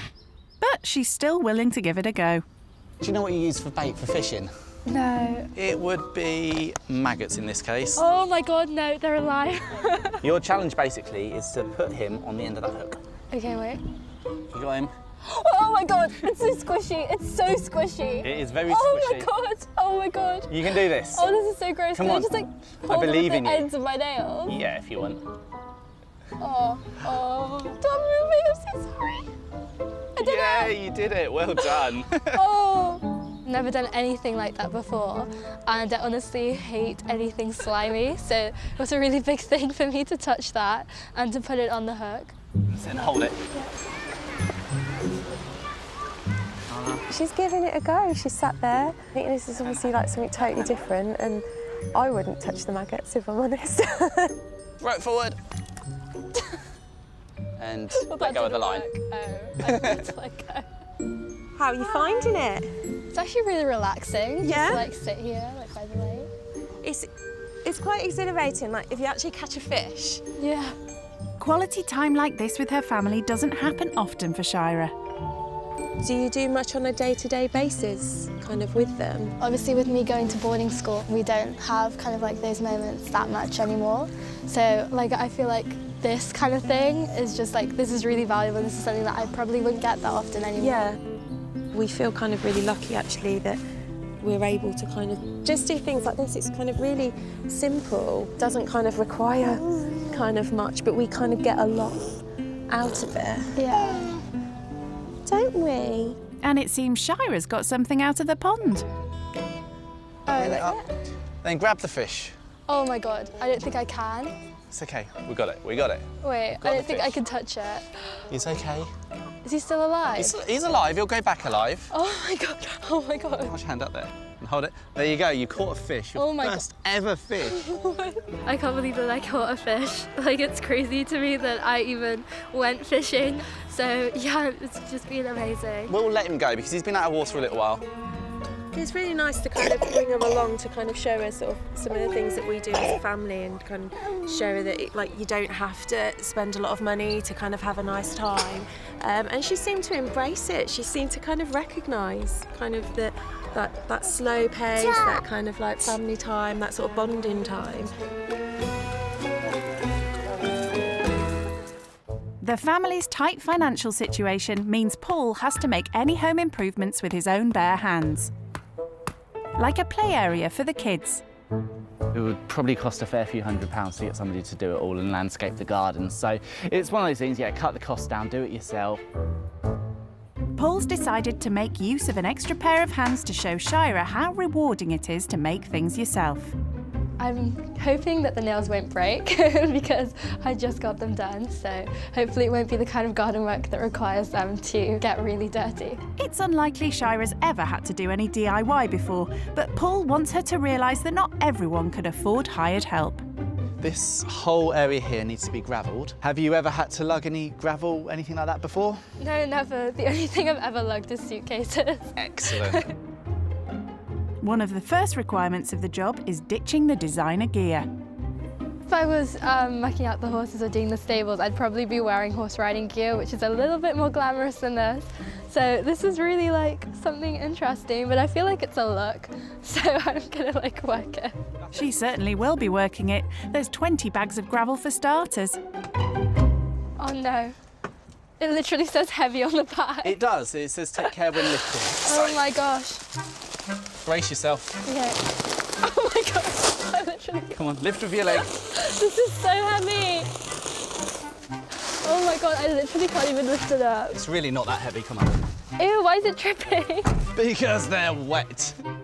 She'll be a few minutes. Manual labour's clearly taking its toll on the beauty regime of someone who never normally has to lift a finger. My nails chipped a little bit on the inside, which is unfortunate, but oh well. Stanley knife, slice. That's nice and easy. This is the most exercise I've done all year. And it's not long before she needs some time out. Ow. Wait.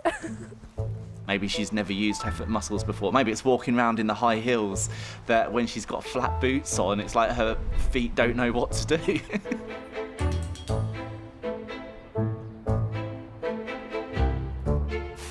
injury time, Shira's soon back on shift. And her efforts are impressing her hosts. How's the hard graft going? Yeah, it's actually not bad. Like, it's actually quite fun because just seeing how it, like, I already know like what it's going to look like completed, and that kind of like makes you want to do it. Do you feel like a sense of achievement? Yeah, it's good fun. It's been another valuable lesson for the rich kid. I usually get people to do this for us. We have gardeners and people like that. So it was really interesting to really like get into it and do it myself, and it is a lot more rewarding than I thought it would be. She recovered from her cramp, she got her boots back on, and she went at it full force, and she did a great job. All that hard labour's worked up their appetites, but there's no funds for fancy takeaways when you're skint. With a small budget to feed their family, Tara wants to give Shira another lesson in the value of making things yourself. We're gonna have a go at cooking a chicken katsu curry. Okay. It's our version of a takeaway. We call it a fake away. Oh, cool. So, Okay. if we were to kind of buy a curry in, we're kind of looking at about £30. Right. Whereas this kind of works out sort of about less than £5. Oh, right. So it's massively cheaper. Yeah. And there's no rest for the rich kid, who's been roped in as the chef's assistant. So just yeah, go for it. Go for it. Really go for it. I think it's pretty flat. Yeah, great. No, that's perfect. That's all we need to do. This is great. I love having a kitchen aid. For Shira, who spends around £100 a month on takeaways, kitchen duty's a valuable opportunity to learn to cook homemade meals for a fraction of the cost. So is the main reason that you don't cook because you don't have to? I do feel like that is part of it, because obviously I don't have the pressure to need to learn how to cook. But I feel like a little bit of that pressure would be good, because then I'd at least have some more life skills. It's a skill that I definitely want to learn. While Tara finishes off making the fake away, it's a chance for Shira to fill in her best mate Ren on what she's learnt so far. Hi. Hey. Hey, how are you? I'm good, and you? I'm good, thanks. What have you been doing? Oh my god, it's been so intense. The family's so nice though. That's good. So what did you do? Oh my god, so much. So like in the garden they had like this play area, and I put like gravel like in the play area so that like the children can play. So I was like lugging gravel. Wait, what shoes were you wearing while you were laying the gravel? So they gave me some wellies, so don't worry, I wasn't wearing heels. We also went fishing, and you know how You went fishing? Yeah. How did you do? Okay, the maggots were alive, and I had to put them on a hook. Can't believe you touched one. And then I even caught a fish, so you should be really impressed with me. Well done. What have you learned overall from being there? I think the main thing that I've learned is how the family is still so close, even though they don't have much money. They have like really close family values, and they're really close to their children, and they make the most of what they have. And it just made me really look at things from a different perspective, to see how important it really is to be close to people around you rather than having money and having like clothes and materialistic things. So it sounds like you're doing well, but call me if you need anything, if you need any more support tomorrow. Bye, babe. Talk to you soon. Bye. Love I you. love you. Talk to you in a bit. Bye. Shira certainly spends loads of money on expensive takeaways. But Tara's been teaching her how to make a low-cost alternative. But presentation's quite key. To wash it all down, the rich kids brought a taste of luxury from home that she can't do without. I drink this maybe 2 or 3 times a week. Oh, really? So I thought I would get you this. Oh, thank you very much. Thank you. I really appreciate that.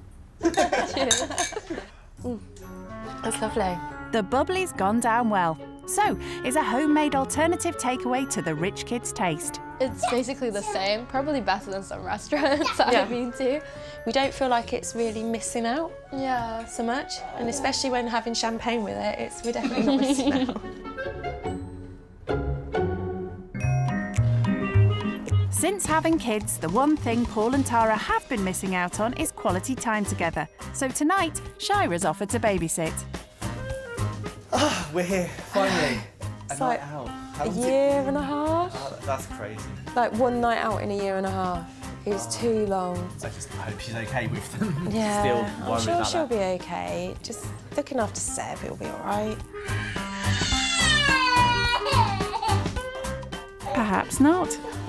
I hope that he settles down soon because I'm getting really tired. To a night out? Cheers. Cheers. Oh, I need that. That's so nice. Back home, the pressures of parenting are fast becoming apparent. It's really lucky that Reba's in bed because it's just one that I've got to look after. But now he's suddenly had this huge burst of energy.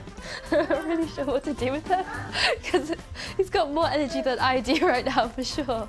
I think he'll be all right. You know, like kids are always angels for other people. Yeah. She's not going to get a real experience. No. Seb's your toy? No. Elephant?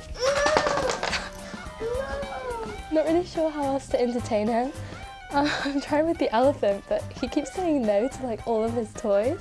What if he does a massive poo and she needs to change his nappy? He does like to do a nice big poo before bed. Luckily, the nanny's not been summoned to nappy duty. So he really wasn't settling down, so I thought I'd bring him upstairs, and as soon as I put him in his crib, he went straight to sleep, so I'm really happy with that. Finally, an exhausted Shira can put her feet up. Babysitting has shown her some of the many challenges she'd face raising children of her own. How did you find it? Yeah, it was intense. Is it enough to put you off having kids? Definitely. For the rest of your life? for the time being, I think, yeah. Did you have a good time? Oh no, it was really nice. It was like a little bit of a throwback back to us, kind of how it sort of used to be, and it was like just not being interrupted and... Probably the best gift we've had for a long time. Yeah. It's been a hectic first day living skint, but Paul and Tara hope everything they've taught Shira today will give her a fresh perspective on her spendthrift lifestyle. It's not a bad thing to not necessarily be going out all the time, and actually you can have quite a nice meal and you can have quite a nice time without spending kind of too much money. And I think a full-on day with the kids has really sort of, you know, Opened her eyes. Yeah, opened her eyes. It's the start of Shira's second day living skint, and morning has broken far earlier than she's used to. I slept pretty well, but then I got woken up at 5 a.m. by baby screaming, which I think is part of parenthood. So that was not that nice because I was so tired and I just couldn't get back to bed because they were just making noise and playing from 5 a.m. onwards. This morning, Paul and Tara have invited Shira to join them for breakfast at their local Greasy Spoon. Something she's never heard of before. It's really tasty. Yeah. And yeah, good, honest, quite cheap food. Okay. But it's a nice little treat. It's all a bit of a shock for Shira, who has come dressed ready for a Michelin star meal. A Greasy Spoon sounds a bit like fried food, greasy food, just yeah, a bit fatty type of food. Is that the kind of food you'd usually eat? Not really. No. I usually have like avocado, smoked salmon, poached eggs. It's soon clear to Shira that they won't be serving any of her fancy breakfasts here. I thought Greasy Spoon was the name of the restaurant. I thought it would be like a cosy little pub for a nice brunch, but turns out it was plastic walls and just looked a bit makeshift. But I guess that's what a Greasy Spoon is. How much would you usually spend on breakfast? It can be anywhere from like 30 to 35, something like that. Is that per person? Yeah, yeah. So we've just ordered kind of for 4 people. Yeah. That just came to £18. Yeah, I'm surprised that there's a place where you can eat out that cheaply. Yeah. Because I didn't know that. Thank you. Thank you. And Sebby's got a bit of toast. What do you think of your first Greasy Spoon breakfast then? It's a lot like boarding school food, just kind of what we have in the morning. Oh, really? Yeah, they just make like eggs and toast. Served differently, but Probably cost a bit same more. thing, yeah. So what was your experience of boarding school like? Did you like it? So there were times when I liked it, and there were also times that I really hated it. There was no uniform, so you had so much pressure to wear designer everything. Like you had to have Chanel bags, Louis Vuitton, everything. And if you didn't, you would probably get bullied. Hearing more about Shira's upbringing has confirmed to Tara that having lots of money doesn't always make life easier. It's not all positive. There are some kind of pitfalls. Having to spend money just to get up and look good in the morning, because that's how you're going to be judged. It's like, how depressing is that? Boarding school taught you about your appearance. Did it teach you anything else? Academia was okay, but it was not great, especially for how much I was paying. Yeah. So for 1 year at that school, it's £100,000 for 1 year. Yeah. Oh my God. £100,000 per year. The time that she'd been in boarding school could have bought us like 5 houses.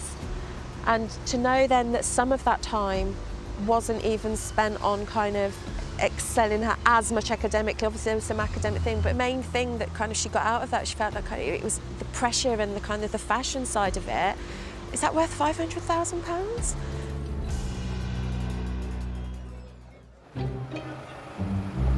Ready access to her parents' seemingly bottomless bank account means Shira's never been bothered by price tags. My parents give me around £1,000 a month to spend on food and luxuries. So next, Paul and Tara want to give her an insight into the demands of feeding a family on a meagre income.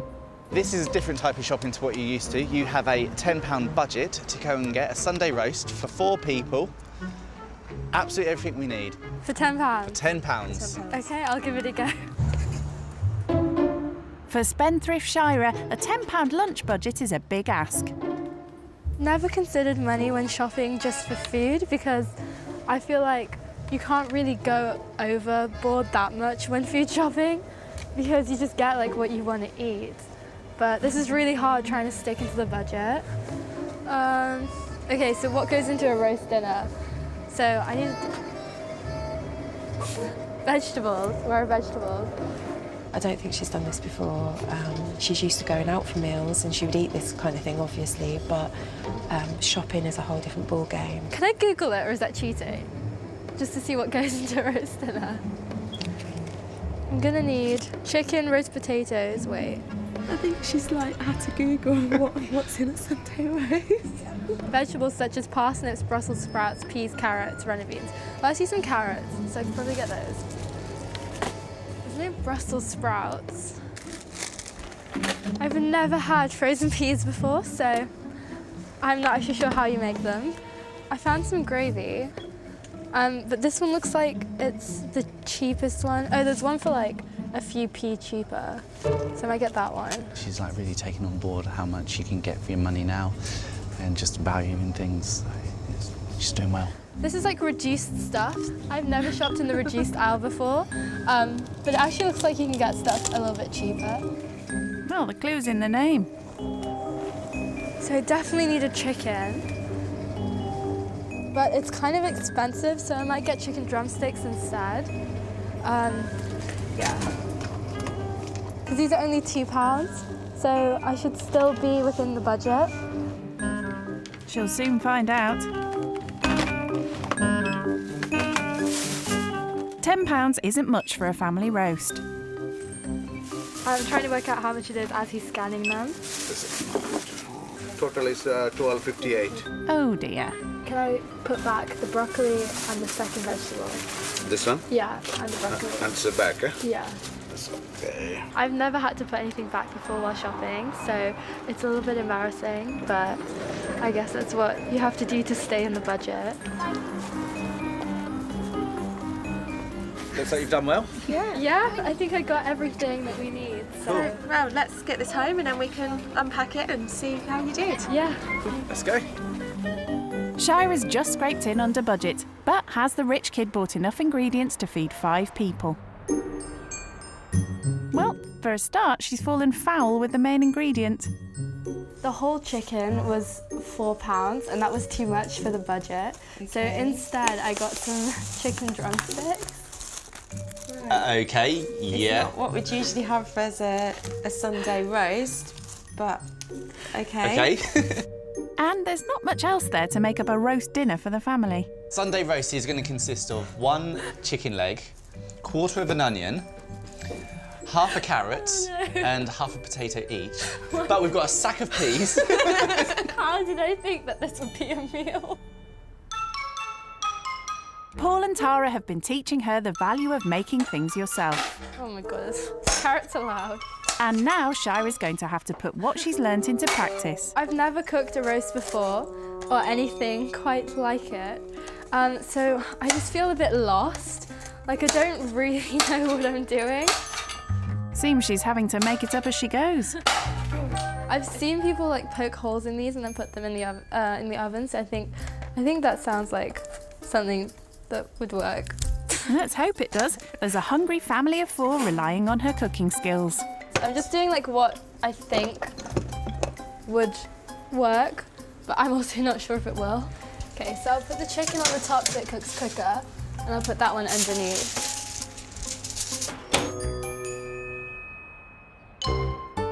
While dinner's in the oven, Shira wants some time out for a do-it-yourself pampering session with Tara. It's just been quite a long time since I've been able to do something like this. It's an opportunity to tell Tara just how much she's learnt during her time living skint. This is something that costs almost nothing. It's just some nail polish and a few nail files. And it's enough to make you feel relaxed and like you're having like a nice time for yourself and also doing something that you're gonna feel confident about. And really, like, money can't buy you me time. Like, you have to be able to... No, that's really true. That's really true. Since I was young, it was always about looking your best and that making you feel your best, and it really doesn't. It's more about the connections that you have with people and like the achievements that you make for yourself. We would rather kind of like spend the money on making memories rather than having the material things. Exactly. They're the things that last. Yeah, They're the things you take with you. Because the memories, they honestly last so much longer than any item or car that you can buy. The family's given Shira a lot to think about. And having to make the dinner ingredients stretch to feed a family is another lesson well learnt. It really does show that £10 can make 4 meals, which is not something that I thought would happen. That's not bad at all. How did you find cooking for the first time in your life? I think it went well. I mean, there's a little bit of everything. Yeah, I just hope it tastes good. Well, it looks good. So what's the verdict?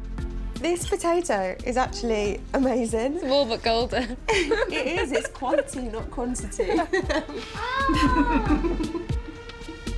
Just having these last few days, I just feel like I've really got to know you as a family. There's so much that we have in common aside from money and all of that. Like, as people, I feel like we did click. You've really thrown yourself into kind of every challenge, I think, that we've set you. To say a big thank you for all they've taught her, Shira has a surprise for the family. If you read this card, you'll know what it is. I have learnt things that I will be able to take and carry with me for the rest of my life. So as a token, I would love to give you a glamping trip for the whole family, which is basically a glam camping holiday. As well as that, I would love to have the honour of designing Tara and Reva custom dresses from my clothing line, so that you can keep a little piece of me. All my love, Shira. That's so sweet of you. Oh, thank you so much. Spending time with Paul and Tara has given Shira a fresh outlook on life. Cheers to friendships and new experiences. Cheers. Cheers, cheers. Cheers, Sebby. Cheers. Oh, so cute. But now it's time for her to head back home. I'm really sad that it's over, and I feel like I've learned so much. I definitely think we're going to stay in touch. I feel like me and Tara especially had a really close bond just from the moment that we met. Oh, give us a hug. Oh, I'm gonna miss you. I miss you too. As she says her goodbyes, Shira's leaving with a new appreciation for the struggles faced by families with little money to spare. Shira. Bye, Shira. Bye. Big waves. Big waves. Wave goodbye.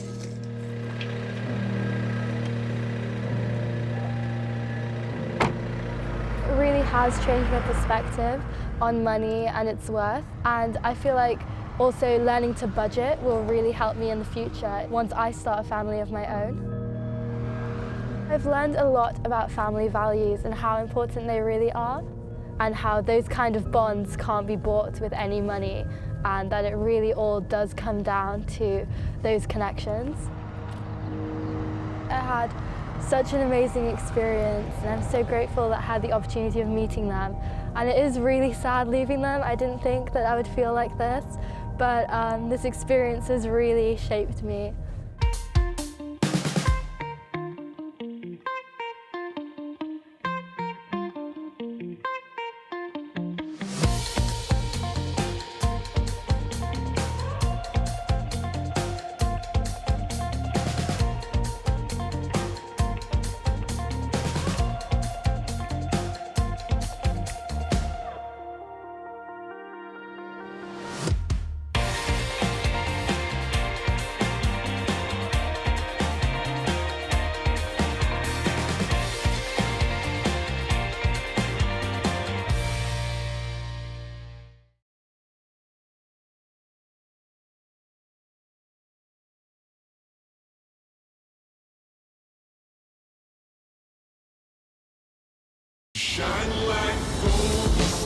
Living out of five-star hotels or stately country homes. So this is my garden, soccer pitches. Cruising around the city in supercars. On the hunt for the most expensive designer gear. This would be £1,000. £32,500, literally just here. The mega-moneyed life of the rich kid is beyond unreal.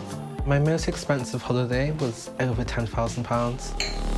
They have no concept of what life is like for most Brits. I've got a cleaner, I've got a chef, people wash my clothes for me, people cook for me. I think I've been on a bus once.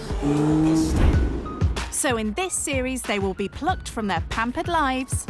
Literally like an abandoned area. I wouldn't feel safe walking around here actually by myself at night.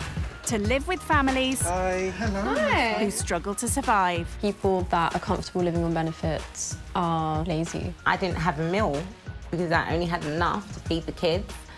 Yeah, don't cry.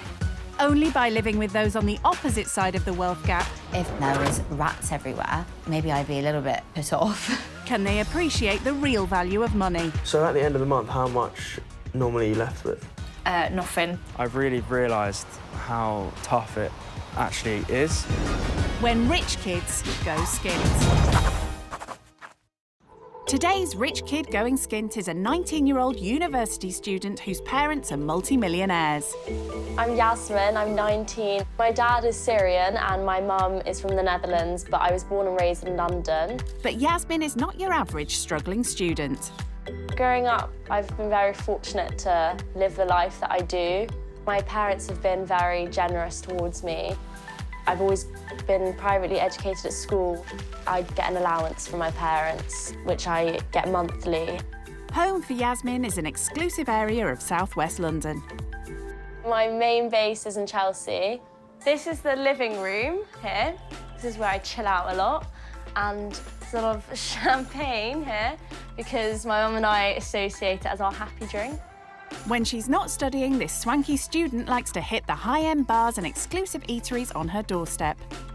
For drinks, I like to go to Bluebird, and for dinner, the Ivy is always nice in Chelsea. I do love, Novikov or Nobu. I can easily spend over £200 for a night out. I go for dinner like 3 or 4 times a week. 3 or 4 times a week? Well, if you're out and about that often, the style stakes have to be very high. For my 18th, I was given a watch, a Rolex watch. I'm actually wearing it now. I love like a statement designer piece or nice shoes, nice handbag.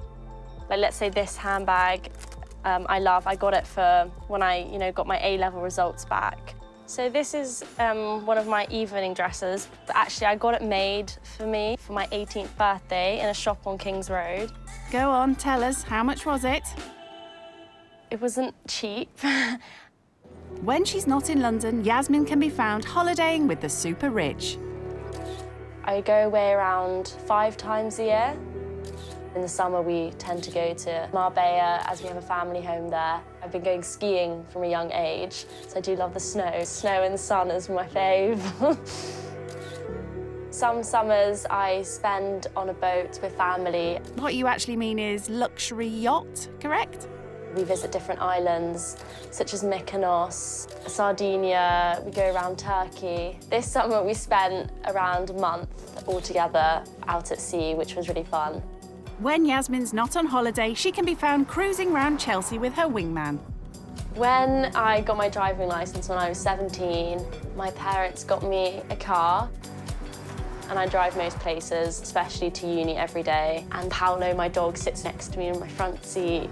Of course, all this luxury comes at a cost, but there's no need to worry when your parents are millionaires. Growing up at school, all my friends, we've all been very privileged.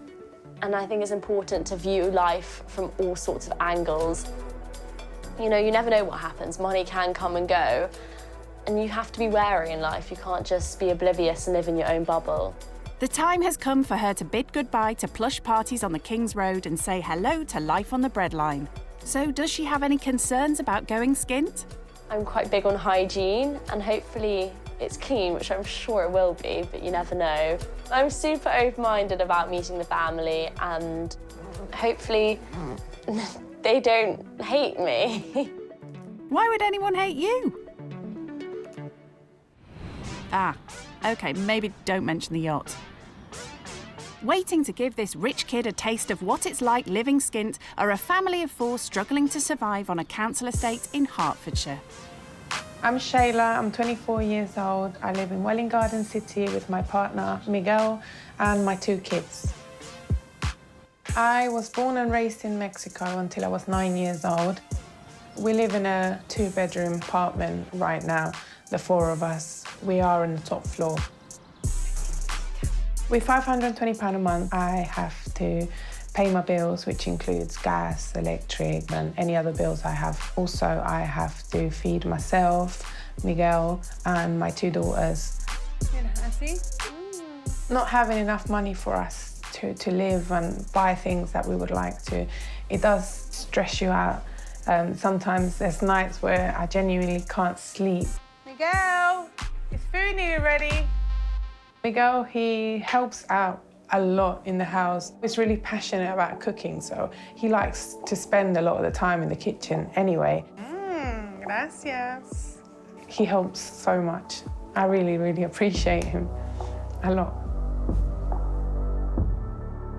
Bye, Casa. Being on a budget and having 2 daughters, we have to find the cheapest or anything free to do with them. So sometimes we go to walks to the nearest park. Not having a car makes it really difficult with 2 kids, having to travel everywhere on the bus. So sometimes we really don't even go out, we just stay at home. So what does Shayla want to teach the rich kid? I hope that that person can learn a little bit from me, and maybe they can realise that, you know, love is everything and money really it's a bonus in life.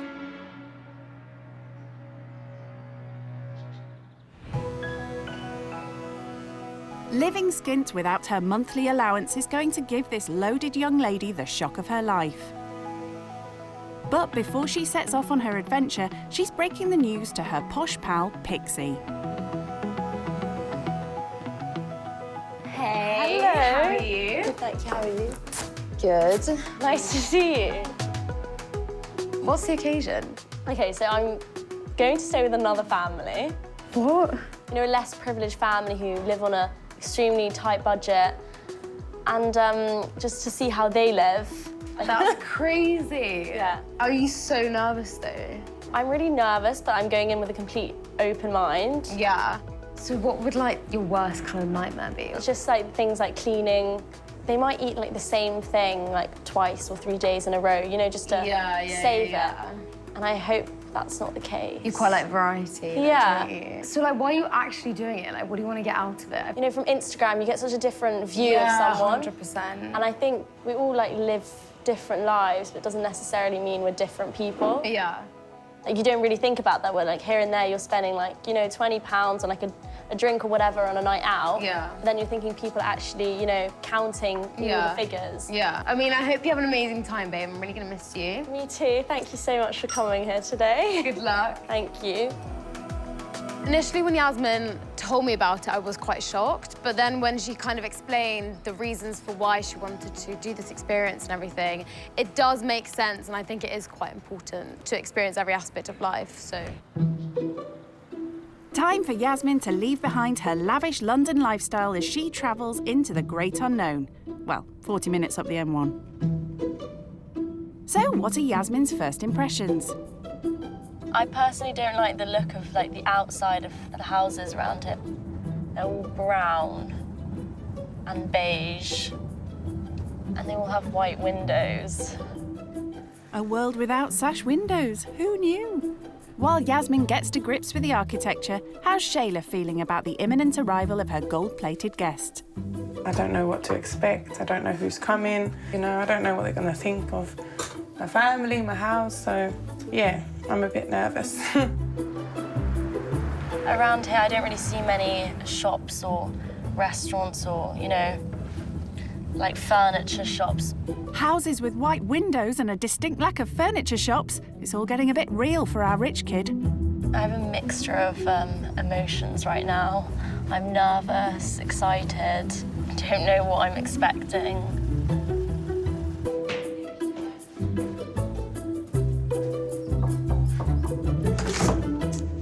Nice to meet you. I'm Shayla. I'm Yasmin. Lovely to meet you. Hi. Nice to meet you. I'm Yasmin. This is my little one. Her name's Kiara. Hi, Kiara. I'm Yasmin. So this is Kylie. She's 3 months. Hello. They're so cute. Introduction's over. Let's hope she likes the gift. Do you like dogs? She really likes it. Do you like it? Well, that was awkward. Not a great start. Time for a tour of the flat. This is my kitchen. Okay. But I bet your kitchen's a lot bigger. It's a bit bigger, but it's not a massive kitchen. Okay, that's cool. This is my bedroom. Okay. I sleep with my 3-month-old here. Okay. Because she wakes up 2 or 3 times in the middle of the night crying that she wants to feed, so. Sometimes, like last night, I slept with my mum. Okay. That's I'm okay. a bit of a mummy's girl. Do you do it often, or is it like one-off? I do it maybe like once a week or something. Okay. It's a big bed, so you both fit all right in there. Yeah. She said she sleeps with her mum sometimes, me at this age. Hence why maybe she comes across a bit, you know, younger. I don't know. This is my 2nd bedroom. Okay. Kiara sleeps here. Yeah. With Miguel. How many bedrooms do you have in your house? We have 4, but my mum's made one of them into a office. So the other bedroom's just like. Yeah. Yeah, like guest bedroom. Okay. Yeah. Basically, lots of spare room. What's your bedroom like? I do have a bathroom inside. Oh, that's nice. Yes, yeah, it that's is. nice. Yeah. Cool. It's nice to have. Is it like twice the size, 3 times the size of this? And be honest. You can be honest. No. I'm maybe just a little bit under twice the size. Okay. Yeah, it's not like huge, it's just cozy. Yeah, that's nice. Yeah. Okay. Cosy, that's one way of playing it down. Tour of the flat over, and there's no sign of a spare bed. So I'm going to offer you the couch for tonight. Okay. I don't have anywhere else to offer. It's fine, anything. At least it's inside. Okay. I wasn't going to offer you like the balcony or something, you know. All settled in, how does Yasmin feel about her new digs? It's very plain. Like there's not much furniture. There's you can tell that the children have drawn on the walls. The drawing on the wall is purple. It matches the curtains. So I guess that's quite a nice combo. Ah, always looking for the positives. When Shayla was asking me questions about my lifestyle at home, it did make me feel a bit awkward, to explain it. I think she's holding back a little bit, you know, and I'm interested to see how she spends money and how much money she spends on that.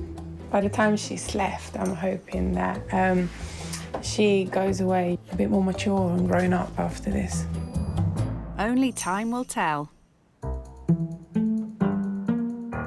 Being used to splashing the cash on luxury holidays and expensive restaurants, living skint is going to be a big adjustment for this rich kid. I get around £700 a month. Yeah. I spend around 50 to 70 of it per month for my car petrol. Myself, I like to, you know, go to get all my creams and like makeup and stuff. Yeah, treat yourself. Yeah. How much do you normally spend when you say you go out with your friends to dinner and that? How much would you spend roughly? We can spend up to £100 per person. Yeah, it's helpful having, you know, parents that support you. Obviously. Yeah, you're lucky because not everyone, you know, has that opportunity to have that. You don't pay bills, I'm guessing, and stuff. No. So a lot of the money you do spend is on food out. With Mummy and Daddy's support, Yasmin doesn't have to worry about cash flow. But for Shayla, it's her biggest concern. Miguel and I, right now, obviously, we just live off what the government gives us, which is like £520 a month to just like live the four of us, and that includes food, nappies, baby wipes, gas, electric, water, the TV, the internet, and whatever. Is it quite hard to manage? Yeah, it's not quite hard. It's very hard. It's very hard. Yeah. There are months that I have to choose who am I gonna buy for this month. Like, you know, which obviously is always first my girls, but then it comes to the point where I'm really cold, so I'm having to go cold in the street because I've decided not to buy myself a jacket because I can't afford a jacket. So I have to make sure that they're okay and they're warm before.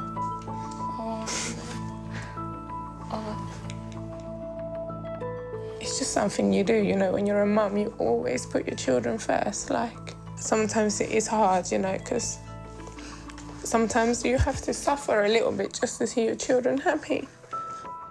Hearing about Shayla's financial worries is already a big reality check for the rich kid. Kind of like puts life into perspective. If you think about it, 520, it's not a lot of money to live off for 4 people. If I was in their shoes, I'd find it very difficult to live how they do. Yasmin may be used to splashing out on swanky suppers, but from the off, Shayla wants her to realise that that's not an option for those on a tight budget. For lunch, we are going to have enchiladas, which is... Oh, that's so exciting! Yeah. She's already roped Yasmin in to help prepare the meal.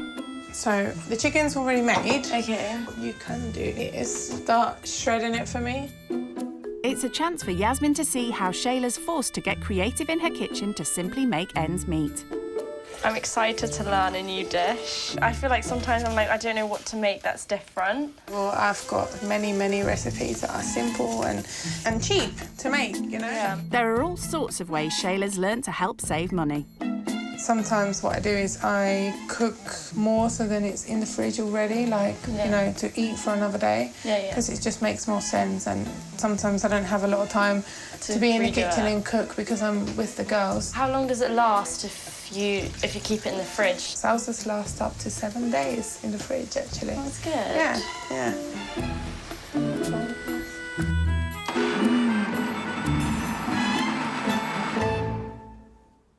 Buying in bulk also helps the family to live within their means.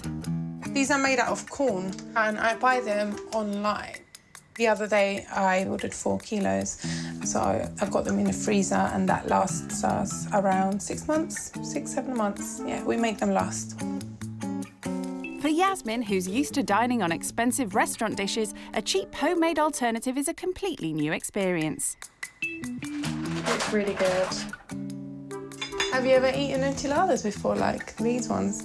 No, I've never. I'm really excited to try these.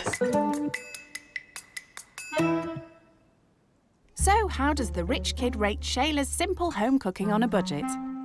It's really good. Yeah? Yeah. It's not spicy? No. No. So you're enjoying it, yeah? Yeah, you think you'll make this at home yourself? Yeah, definitely. Yeah?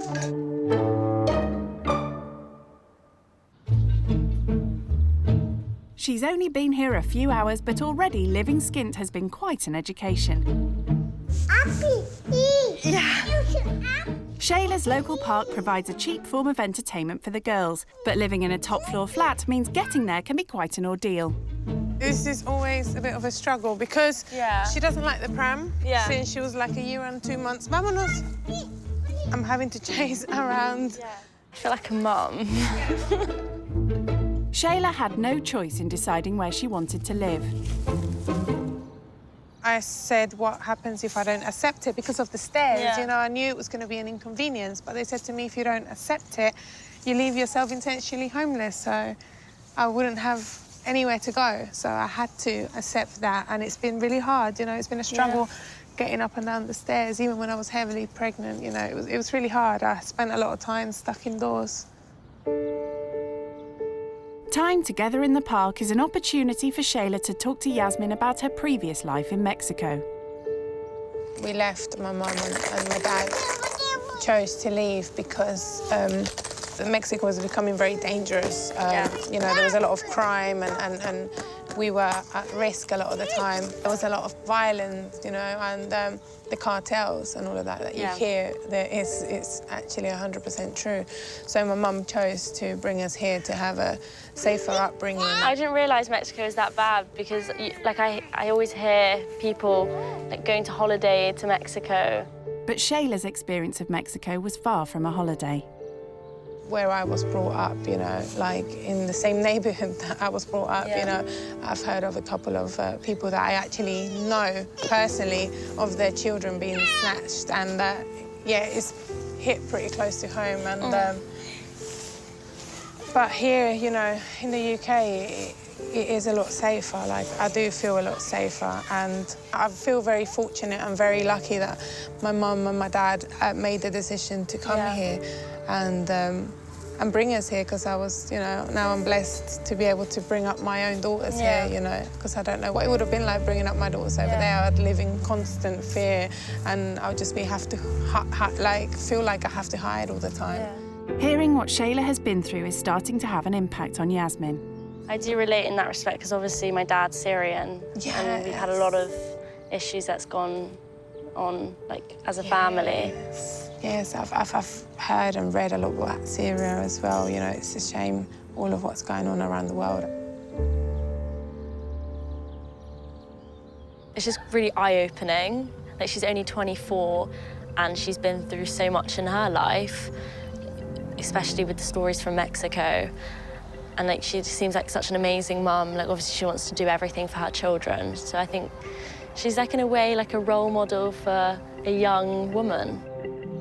At 19, you know, when I was Yasmin's age, I had already been through a lot. I had already felt, you know, what it was like to be in danger, what it was like to fear for my own life. And yeah, I think that she is privileged and she's blessed to have the life she has, because you know, she doesn't have to worry about those things. So I'm trying to set the same life for my children. I'm trying to, you know, make them feel safe too.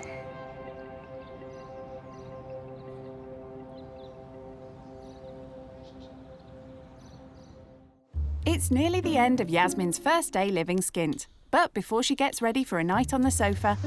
This is Thank you. bedding for the night. Okay. Tomorrow I have a really early start when the girls wake up.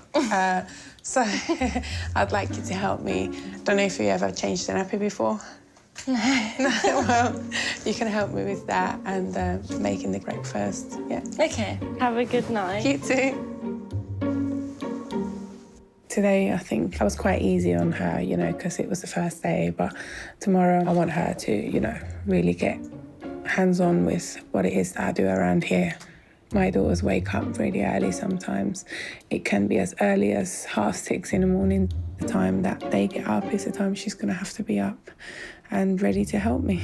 So I hope she gets a good night's sleep. I'm so exhausted. I feel like we had a really long day. Changing nappy creeps me out a bit because it's a bit strange. Like, I guess gotta learn someday.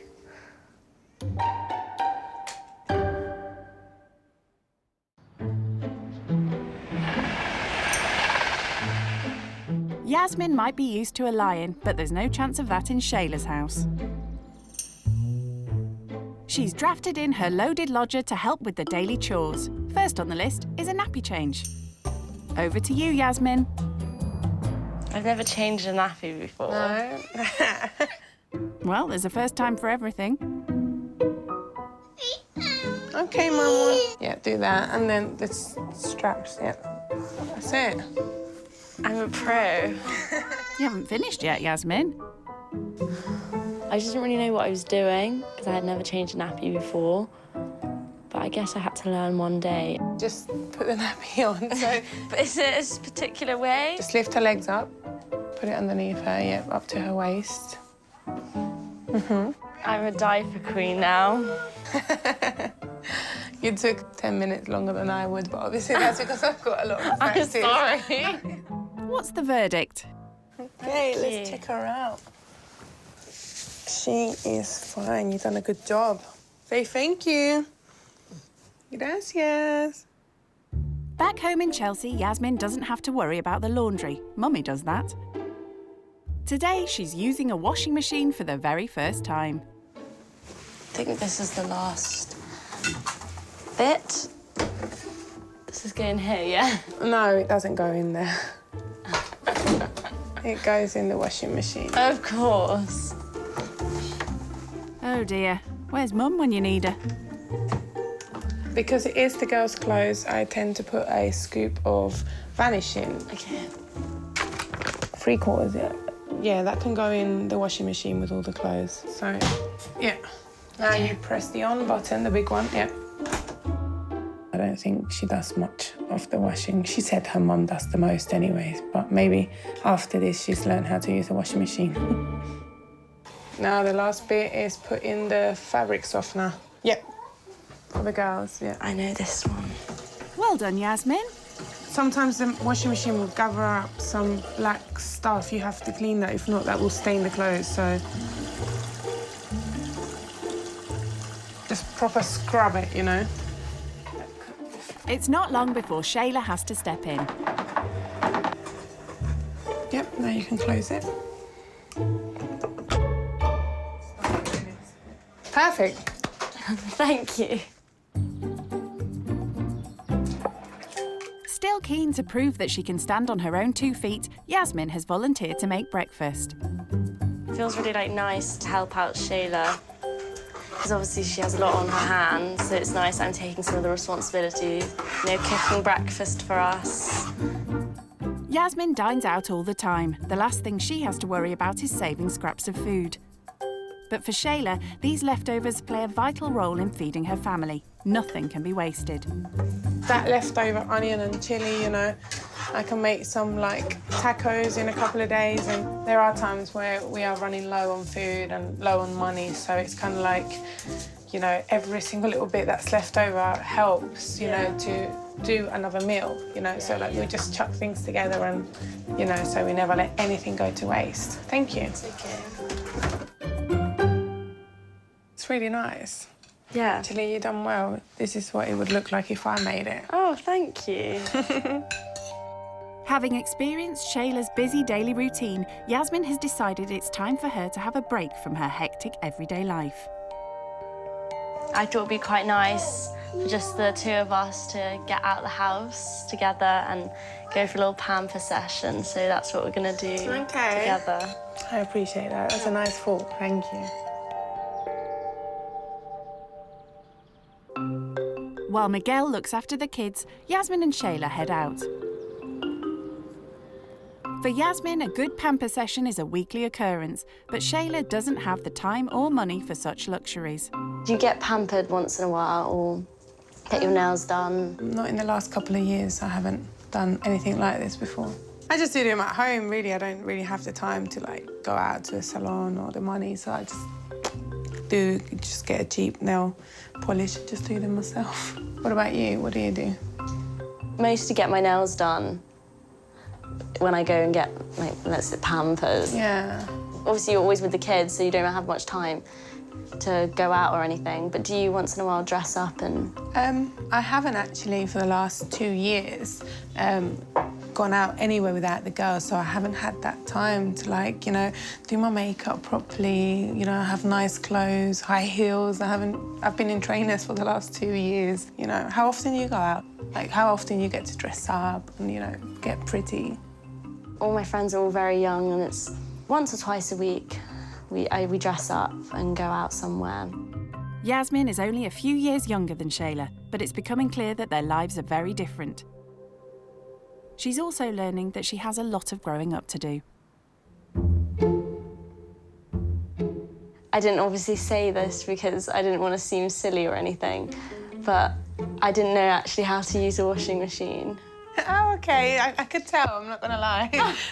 I'm sorry, but I was able to tell that you didn't know where anything went. She confessed that, you know, earlier on when she was using the washing machine, she never used one before. I don't know if she was embarrassed to say that she hadn't, but I kind of got the sense of it anyway when I watched her. But, you know, that's good. I've learned how that. to, yeah, that's good. So now I know how to do it myself. After coming clean over the washing machine, let's hope this rich kid will do better in Shayla's next task.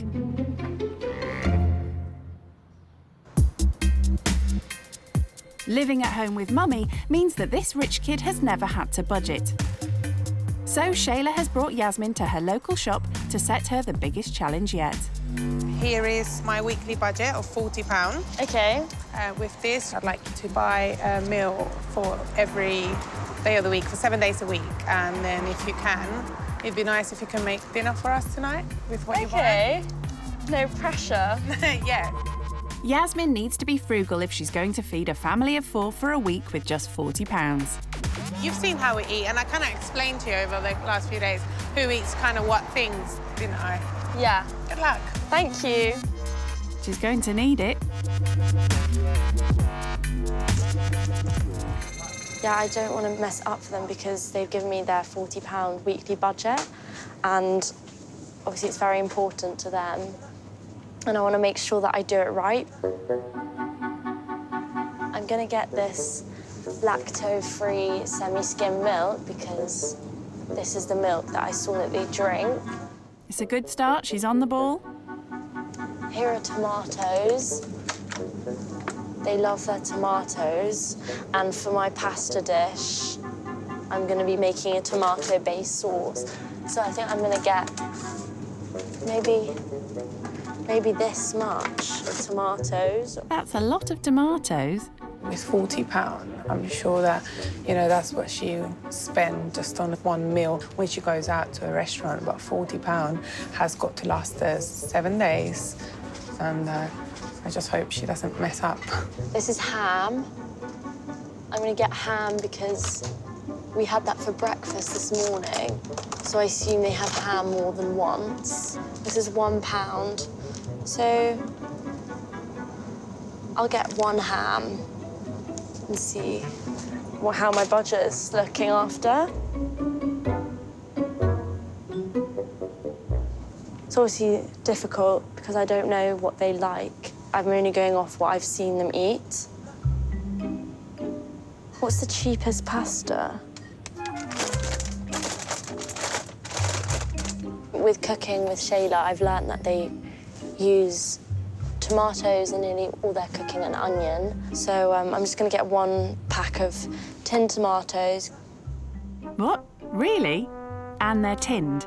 Shayla has concerns. I'm hoping that she's not buying, like, too many canned things, like canned tomatoes and canned fruit and veg. I'm just hoping that she buys things fresh. I don't know. I tend to put some spinach in my pasta sauce, but I haven't seen fresh spinach here. So I might buy some chopped spinach in a can. So that's tonight's dinner sorted, but what about food for the rest of the week? Oh my God, I found onions. I might get some cherry tomatoes because, you know, they like tomatoes, like I said. 20 minutes in. So far, Yasmin has a basket full of tomatoes. But Shayla has to get back to Miguel and the kids.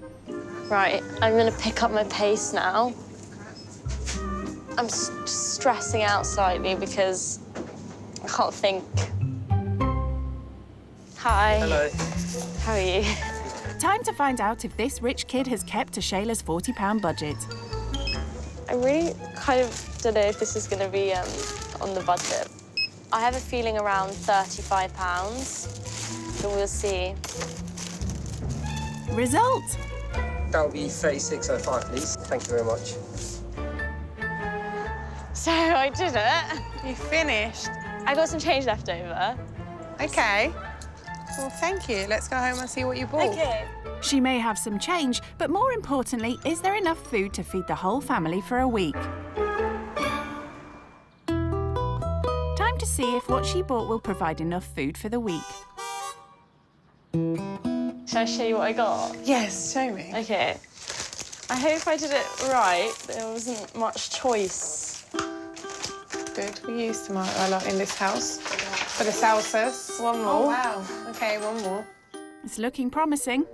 So did you focus more on what you're going to cook tonight than what I'm going to eat throughout the whole week? No, because you said you eat tomatoes in nearly every dish. That's like 20 tomatoes. OK, no, that's fine. Oh, dear.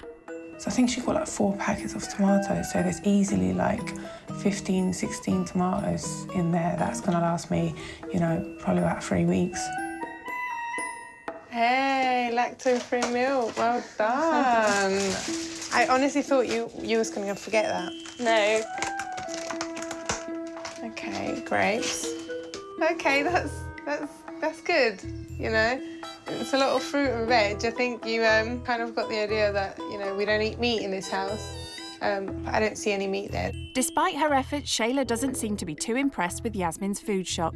I think she was missing, you know, the main part of a meal, which would be, you know, fish or chicken. I don't know if I could cook a lot with that, to be honest. Yeah. I don't think you'll starve. Like, there's a lot of food there, in my opinion. A lot of tomatoes, yeah. We just had a bit of an issue about the amount of tomatoes I bought. I thought it was a bit harsh that she said that I only bought tomatoes because of my dish I'm about to make, when she said to me that she uses tomatoes every day, so that was a bit mean. Disappointed with how she got on in the shopping challenge, Yasmin has decided to call Pixie for some moral support. Hello. Hello. How are you? I'm good, thank you. How are you? I'm tired. Tired? Yeah, I had to do their weekly shop, and I bought loads of tomatoes because that's what, you know, that's what they eat a lot. I think she kind of just wasn't impressed with my shopping. You know, so what did she want you to buy more of? Meat. More meat. More meat? Yeah, but it's fine. We had a few differences, but that's like nothing major at all. I had to change a nappy. Oh, did you? Oh my God, how did it go? I can't imagine you doing that. Yeah, it was an experience, but luckily it wasn't a bad nappy change. And I had to do their washing. Oh, did you? How was it? Yeah, it was fine, but I didn't know where to put the gel bit, you know. I know how to do that. But do you not do that at home? Oh, don't you stop! I do it. I'm getting slated by you now. So, like, apart from, like, you know, doing the laundry and stuff, what have you, like, learned that you're kind of gonna, like, you know, take back to when you get back to, like, home? I actually, like, experienced being with such a young mum, and I've learned that how grateful I am for my freedom. Yeah. They're quite trapped because they do have such 2 young children. Being here, like, I even, like, texted my mum, I'm so thankful for our life. Oh. When you get back, what are you, like, super excited to see? Like, I'm excited just to be back home in general and, you know, seeing my mum and Paolo. But yeah, I'll be home soon and we'll catch up face to face. Can't wait, babe. Okay, enjoy your last night. Okay, lots of love. Bye.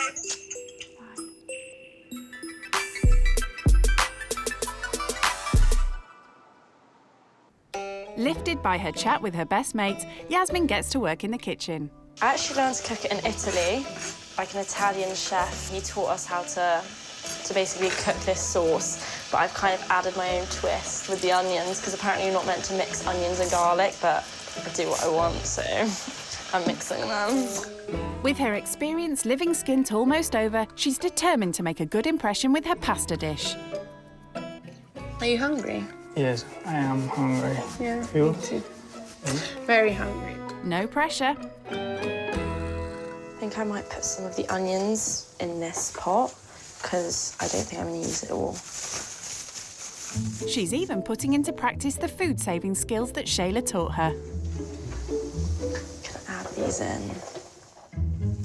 She's also starting to see the funny side of the shopping challenge. Won't be running dry on tomatoes. I always have a giggle about a tomato now. You know, that's one thing. I'll never forget that story about the tomatoes.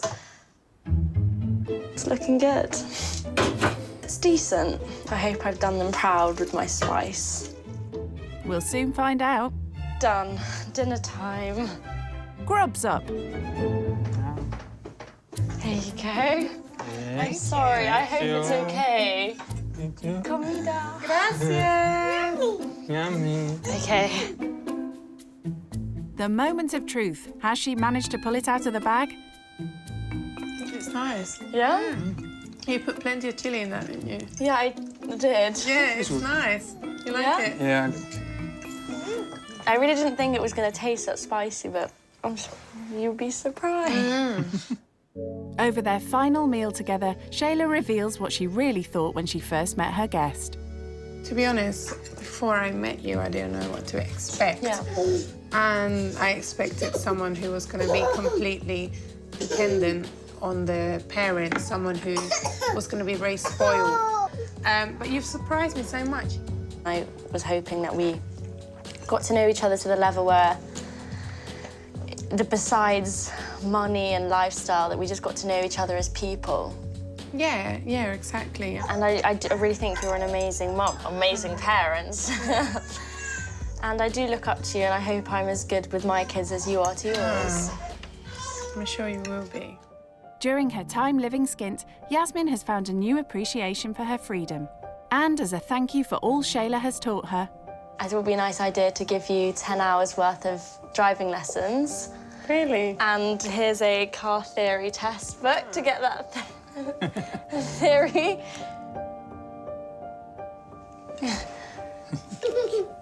Oh, no.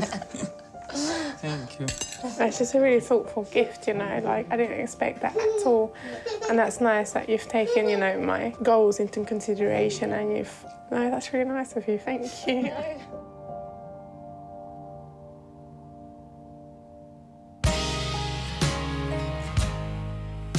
living skint with Shayla and family has been a real eye-opener for this rich kid. Thank you so much for having me. It's been so nice. Thank you for everything. Thank you so much, Miguel. It's shown her just how tough life could be without the financial support from her family. I feel actually quite sad that it's over. From this whole experience, I'm taking away the fact that how much I appreciate my lifestyle and my family and being able to see my family whenever I want. And as she heads home, she has a new appreciation for the hardships people like Shayla and Miguel face. She's so young and she has a lot on her hands. I will always remember their family and I hope to keep in touch with them all.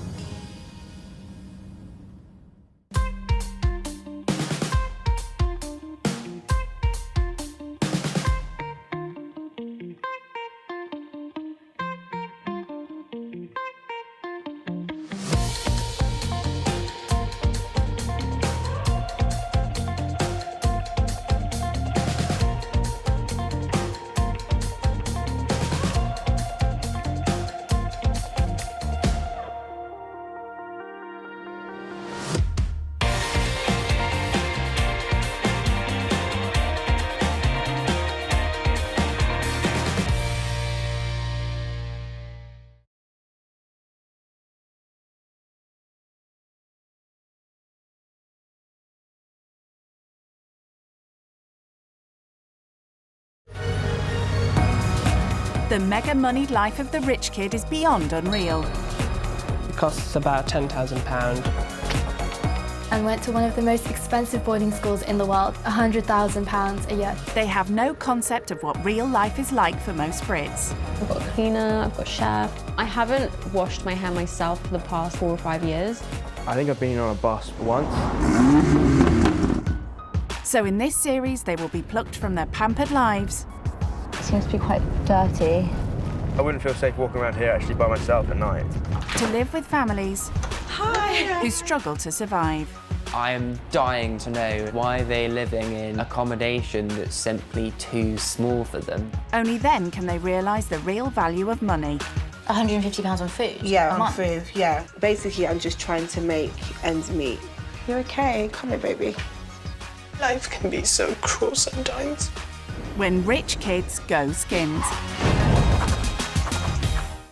I think my childhood was very kind of enchanted and magical. Today's rich kid going skint is the daughter of a wealthy property magnate in Buckinghamshire. I'm Fatima, I'm 20 years old and I live near Marlow. Fatima has had a very privileged upbringing. The most extravagant thing I've probably done is going gown shopping, with each gown kind of amounting up to £1,000 each, as well as a ball ticket being about £500 for one person. She's talking very elite balls. I felt like a princess being dressed in sort of tiaras and jewellery. It all stems from Fatima's first love. Fashion is something that's actually played a massive part in my life, in the sense that it's something that I use to express myself creatively, and I feel like the best way is through clothing and styling. And that means spending money. I love shopping, and I think that's something that I've kind of inherited genetically from my mum. This is actually one of my favourites. It's something that I can wear out along with during the day. If I was to wear like an all black outfit, I'd probably pair it with it because it's got a chain inside. So this retails for about £1,000. My favourite shoes probably are the Valentinos, just because it's such a pretty metallic colour. These retail for about £600. A lot of my money that I spend, like my outgoings, pretty much go on clothes and food. If I'm in London a lot of the time, then my friends and I will just be in Mayfair or Knightsbridge. We love cool brunch spots. I think it's quite easy to spend between £1,500 to £2,000 a week. So what on earth inspired a pampered princess to try living skint? When I think about people who are in a kind of less fortunate financial situation, I feel terribly bad about, coming from a place of kind of financial comfort, and I couldn't imagine what it would be like if I was just to be taken out of my life and put in a completely different situation, and knowing that was going to be permanent. The idea that it's temporary definitely subconsciously comforts you. Fatima will be temporarily spending her time with a single mum who lives in a 2-bedroom maisonette with her 5-year-old daughter, Imogen. I'm Nikki Brooker, I'm 35 and I'm from Maidstone in Kent. My little monster. Are you gonna keep working? I work for a local charity and I'm a youth worker at that charity. I work full-time, I do overtime, I give my daughter all the opportunities that our 2-parent family could give her, but just through working hard. I think that bit's the bottom bit. Imogen's a very creative child, she's always making something. I like the purple. Oh, that's nice. We do, a lot of arts and crafts and cooking. I think it's important for children to have hobbies and interests, particularly from a young age, so that they don't get dragged into antisocial behaviour as they become teenagers. So Imogen goes to swimming and dance classes, which cost Nikki around £45 a month. Considering that I work full-time and do overtime, I don't ever feel like I'm left with very much money at the end of the month. I certainly am not left with enough to save for a holiday. After all my expenses that I have to pay out, I'm left with like £85 a week, which I have to buy food, pay for petrol, pay for car parking, if I drive to work, buy Imogen clothes, buy myself clothes. A big treat for me and Imogen would be like maybe a takeaway or a trip to the cinema, because they're both quite expensive treats, or a trip like I'd love to do a London show and take her to a London show, but that's like a dream. Nikki wishes she had more time to spend with Imogen, but also values her work. If I gave up work to live off of benefits, I would become very depressed very quickly, and I don't think it'd be good for my mental health. 9 years ago, Nikki was diagnosed with bipolar disorder. There's a lot of stigma around mental health, and hopefully through the work that I do, we can break down those barriers. I'm actually quite proud to be like a functioning bipolar person, and I inspire a lot of young people. So what does Nikki hope rich kid Fatima will learn from spending time with her? Being resilient and being able to bounce back from like the challenges that life throws at you isn't just about money. I'm done now. To make sure living skint won't be too much of a shock for Fatima, she's having a pep talk with her cousin Hamza. You're probably wondering why I brought you here. So I've got the opportunity to stay with like a poorer family, and I'm basically just going to see what life's like for them and see how they struggle to make ends meet. I just can't imagine you doing anything like that. You know, you wake up and your breakfast and your meal prep and My meal prep. How are you going to get your toast and avocado? Avocado toast. I will miss avocado toast. I mean, I'm not too sure whether we'll have that there. I don't really know what they eat. We'll have to see. Just a little scared and shocked that you're doing this. Yeah. So am I. So was I at first, actually. So what if it's a council house? Have you ever been to a council estate flats? Like, I've obviously heard of like a council estate living, but I've never been into one. What if you don't have a bed? But you're not you if you don't have a good night's sleep. Yeah, true. You're the most crankiest person on planet Earth. Very true if I don't have a good night's sleep. So what are you taking with you? What sort of clothes? I don't think I can take sort of like fur jackets or sort of bags or blazers or like... I would just take a purse. Yeah. And your sweats. And a blanket. And like just, a hoodie or something. Yeah. Just be comfortable. Well, I hope you enjoy the ride. Yeah. She really hasn't thought about it, I think, deep enough. I'm just scared that they'll obviously judge her and think that she's a spoiled brat. As Fatima packs for her trip to Kent, I'm taking a couple of jumpers with me, just because they'll keep me warm at night. They're super comfortable. Nikki has been thinking about what her guest might be like. When I think of a rich person, I think of them wearing nice clothes, having nice hair, smelling nice. Yeah, I don't. Where I'm from is more kind of countryside, lots of greenery. It seems like it's a little bit more sort of industrial. I've worked 41.5 hours this week, so I haven't had a lot of time to do very much. I did get up early this morning and do the hoovering. I'm sure council houses usually have like a plaque that will have a number. What are we hoping for, a girl or a boy, Imogen? A girl. Oh, are they terraced houses or looks like council houses? Like quite. Is it like a community? No, I'm not telling you. You're not telling me. Because we like girls, don't we? Better than boys, really. I'm a bit nervous. I don't know where it is. It looks like I think a council house. And I've never been inside one before, so I'm intrigued.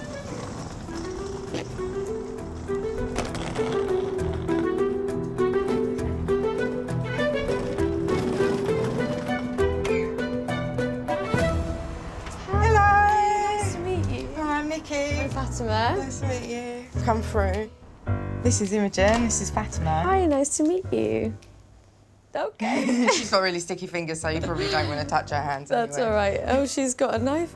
Yeah, but it's a child safety knife, it's all right. Just found it a bit shocking that obviously like a small child is playing with a knife, but it's a safety knife, so fair enough. But yeah, no, that was a bit like, whoa, okay. Am I safe? No, just kidding. What's your lounge like? We have like 2 living rooms in total, so like one of them is on the other side of the house, and that's just kind of casual, whereas the other one's like for formal meetings only. So do you have like a separate dining room yeah. as well? My mum and dad actually like to entertain a lot, so they invite a lot of family members around for sort of like garden parties and barbecue. Do you have a big garden? Yeah, it's quite big, and they like to use the space, and they'll just set up like a marquee or a gazebo outside. I've got a question, because you've got a garden. What do you want if we get a garden? 3 bunnies. 3 bunnies? I have 6 bunnies at home. Yeah, I have That's like a so runner cool. and they have like a hamper. There are about like 3 or 4 hampers that they have. Hampers? Doesn't she mean hutches? Do you clean them out, or do you have somebody that helps you clean them? I don't clean them out, no. So as you can see, I have Yeah. to keep my fridge out of my kitchen because it's just really compact and little. What is your kitchen like? It's quite big, so there's like an open plan, there's like an island in between, and Oh, we just nice. use that to kind of just chop up things and prepare food. Nikki shows Fatima upstairs.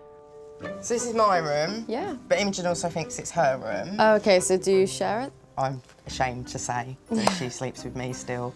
I made a rod for my own back. She does have her own room, but she prefers to sleep on this side of the bed, and I Okay. sleep on that side of the bed, and she puts her toys there. I did my washing last night, so that's an area full of damp clothes that I'm drying at the moment. Oh, okay. So what do you do? I when mean, you- I just have like a tumble dryer at home in the laundry room. I'd love a tumble dryer. So this is Imogen's room. Okay, nice. She does play a lot in here. There's like a unicorn theme going on. Yeah, she loves unicorns. And so I thought that maybe you might like to sleep in Yeah, that no, bed. I'd love to sleep in that bed. Yeah, Cool. that will work for me. I was definitely way more nervous outside, and I think now that I'm inside, I feel a bit more at ease, just because I've met Nikki and I've met Imogen, and they seem like a really sweet family. I think she's probably more approachable than I thought that she would have been, but yeah, I'm just, like looking forward to having more of a chat with her, really. And the first chat they have is about Fatima's rich kid lifestyle. Have you got any idea, like roughly how much you would spend in a month? In a month? London? Oh, in London, I think a week's spending is probably like, what, 1,000. Wow. In Selfridges, with like the branded stuff that you would buy, I mean, you can literally get 3 things for like under £1,000 in some. She can spend £1,000 on 3 outfits from Selfridges. So that's just, yeah, mind-blowing, really. For Nikki, £1,000 a week is way more than she earns as a youth worker. I get paid like £1,500 a month. Yeah. And then after bills and everything, I'm left with like £85 a week to spend on like petrol, parking, food, clothing, anything that we need that month. So it can be quite tight. That could just be a day out for me, or, you know, just in like what I would spend in the morning if I was in London. I think that was a shocker to me, that actually she's working so much and I'm not working at all. I don't qualify for any housing benefit or any of the benefits to help you. I only qualify for child benefit, and it's like £20.70 a week that you get from that, from the government. Have you heard of child benefit, like the one that the mum... I've heard about it just because I studied politics at school, but I don't really know much about like how the benefits work, like what you can apply for and whether you have to be working or not. I think her idea of single parents has probably come from textbooks. Yeah, I don't think she's met somebody like me before. Do you find that helps though? Like, do you think like £20 is like enough to sort of like just give you that?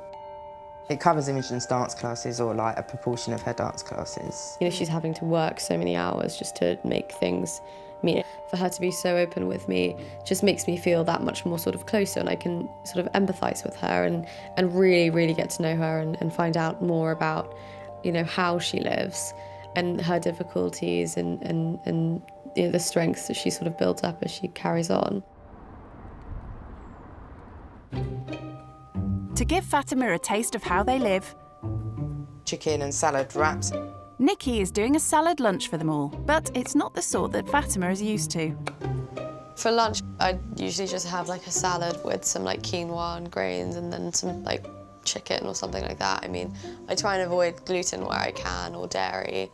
Also, and I can only have like halal meat as well.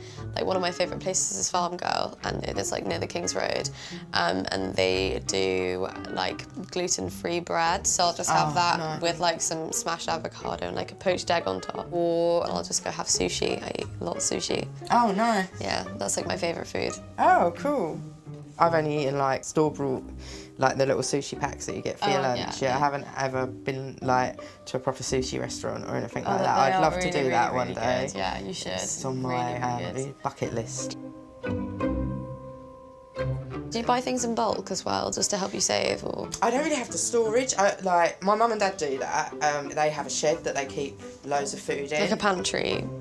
It is a shed in the garden. How much would you spend on food a week? Probably about £30 a week. Really? Wow. Lunch was definitely limited from what I usually have. I'd always have like some kind of meat with it, or I'd have like some grains, but it still fit my criteria. It was gluten-free, it was somewhat healthy. So how much would you like spend on lunch on average then? On like a brunch, on average, I'd say like £40. But I mean, if I'm going to Farm Girl, sometimes the bill can come up to about £60 for like 2 or 3 things. So that's like more than I would spend in a week on food. Yeah, no, which it's crazy when you put it into perspective. Lunch that I've made you today wouldn't even cost £1, probably about 70p. Yeah. So maybe I could teach her to like live a little bit less lavishly. She has to budget in order to feed Imogen herself. You know, the fact that my lunch would have cost £1 and I'm paying multiple times that just for a normal meal out kind of perplexes me. Fatima's privileged upbringing indulged her with lots of hobbies that would be beyond the budget of most families. Are you ready? So Nikki's brought her to Imogen's dance class, something that she can only afford by working extra hours. This is like £5 a week, basically, and then I use my overtime money to pay for these this dance lessons and the swim lessons. So in total, how much would you say that totals up to? So this is about £20 a month, and swimming lessons is about £23 a month, so it comes to about 43. When I was Imogen's age, I had to also do extracurricular things like go for ballet dancing and private tuition, swimming lessons and judo and karate, horse riding lessons as well. And my parents, you know, they didn't have to sort of set a budget every month to pay for those things. So that opened my eyes quite a lot and actually made me really respect everything that she does. As a single mum, the sacrifices that I make for Imogen to have hobbies and interests, and how I don't want Imogen to end up in a gang or groomed into like selling drugs or anything like that as she gets older, where that is becoming more of a problem in Kent at the moment. I would rather spend that now than have Problems a teenage later pregnant daughter and You just want the best for her. Exactly. I want her to grow up like knowing that her mum cares about her and that I put her first. Yeah. I think it kind of touched me a little bit. No one could watch that and just not smile because she's so cute anyway, but also I think it was just really like the embodiment of Nikki's hard work and struggle. Imogen's always telling me that when she grows up, she's going to be a pop star. So, yeah, that's why dancing's important, isn't it? If you're going to be a pop star, you need to be able to dance. Did you know what you wanted to do when you were young? No, I just wanted to be happy. I wanted to do something that I enjoyed, and I kind of fell into youth work. Fatima's ambitions are much more academic. What do you aspire to do when you graduate? I hope to go into law and work for a law firm, ideally in London or in New York, but corporate law or human rights law is definitely my goal.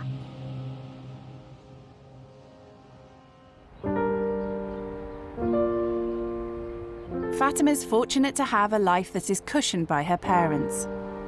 When I was your age, I fell out with my mum and dad quite badly. But for Nikki, that security hasn't always been there. I haven't always had the easiest relationship with my mum and dad. And I've been homeless actually twice in my life. Wow. The first time I was homeless when I was 17.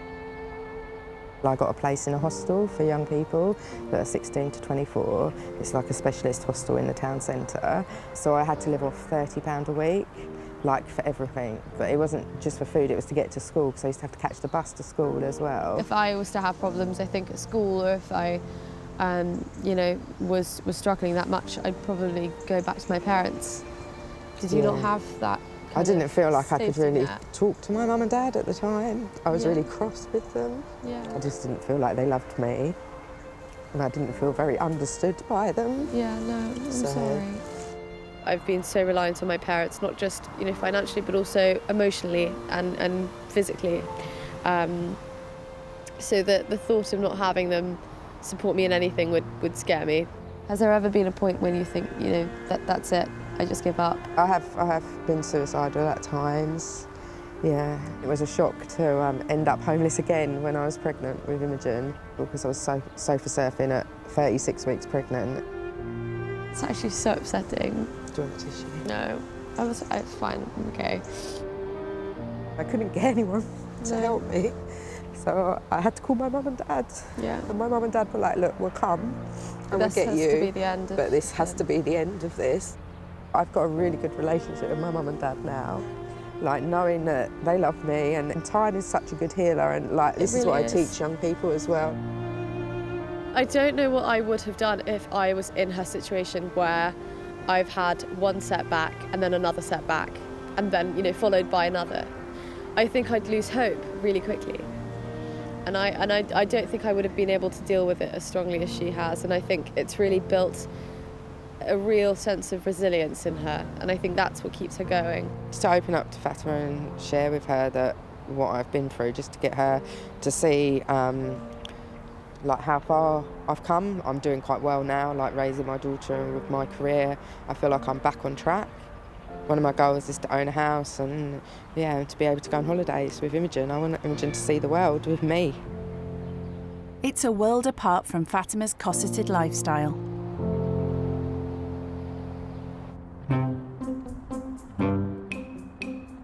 You like cooking, don't you? Yeah, I do, actually. Would you, like, it's not a challenge, you don't have to do it if you don't want to, but Imogen's getting hungry, so would you mind making dinner? I don't mind, and I'd I'll love make to. her a drink. Yeah, perfect. So what is it, pesto pasta? Yeah, it's Imogen's favourite. Okay, perfect. All right, thank you. Sweet.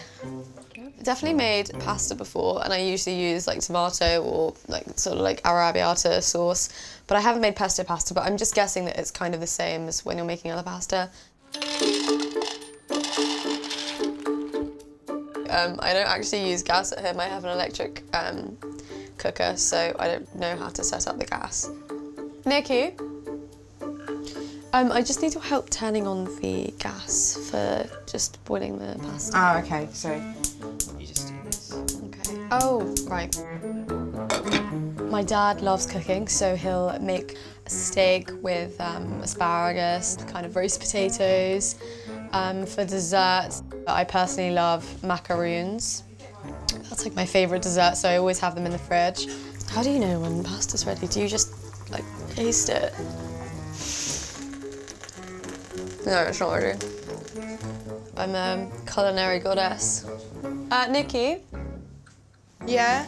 Do you know how much pesto I should add? About half a jar. Half a jar. Definitely ready. Go. Are you hungry?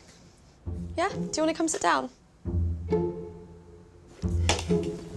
What's the verdict? It's really good.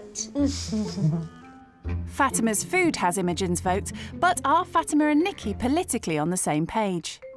I used to feel like there was social mobility within this country when I graduated from uni, but now I don't feel like there's social mobility, and I don't feel like you can move between the classes as easily as maybe 10 years ago within the country. So like the rich are getting richer and the poor are getting poorer? Yeah, definitely. Politics over the dinner table is something that's, you know, not really acceptable, it's not appropriate, it's not a dinner time topic. But actually, you know, talking to you about the social class system in the UK especially, actually was really interesting. When I was a teenager, I was really passionate about young people having a voice to government, and I was instrumental in setting up the UK Youth Parliament, which is an issue-based charity to give young people a voice to government. It's not about party politics, but about the issues that affect young people. Speaking about politics actually helped us get to know each other a bit more and gave each other a glimpse into each other's sort of lives and what we think and our opinions in terms of just all kinds of topics.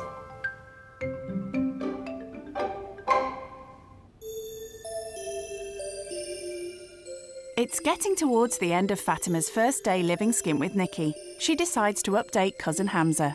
Hey. Hey, what's the family like? They're really, really nice. There is mum and one daughter, and the daughter's like 5 years old. How are you dealing with it? It's good. I felt really at ease during the day. Nikki is such a lovely woman. She's so, so sweet. She only has, I think, something like £85 disposable income a week, and that includes food. must be really difficult. So she told me if she was homeless, like twice. Oh my Lord. I feel like I'm learning so much already. I've got to go. I'm just about to help Imogen get into bed with Nikki. I'm going to read her a bedtime story. Love you, take care. Take care, bye. Before Fatima reads to Imogen, Nikki wants her daughter to impress their guest. You're going to read this story and you're going to show Fats just how good a reader you are. Go on, Mum said Kipper.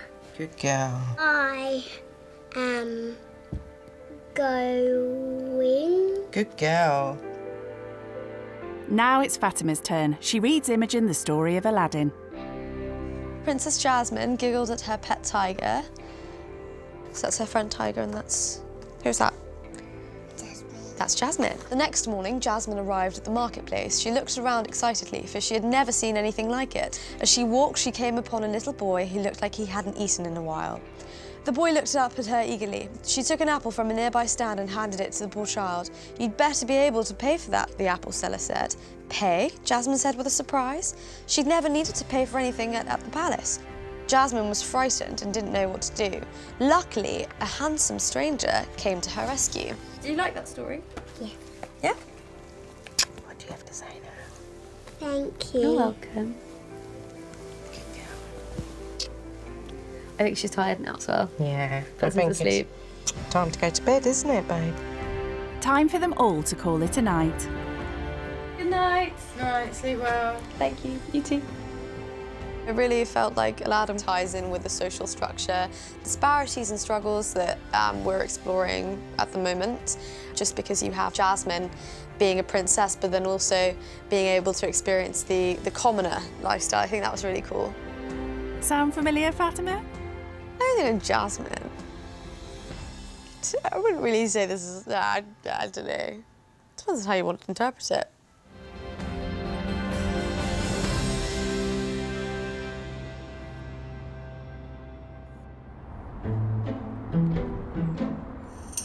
It's the start of Fatima's second day living skint with Nikki. I'm making porridge for Fatima. I've already had breakfast just when I got up. Yeah, I've been up for a little while. I needed to do some stuff this morning. Yesterday was definitely quite tiring. I kind of slept like a baby. I didn't really, wake up at all at night.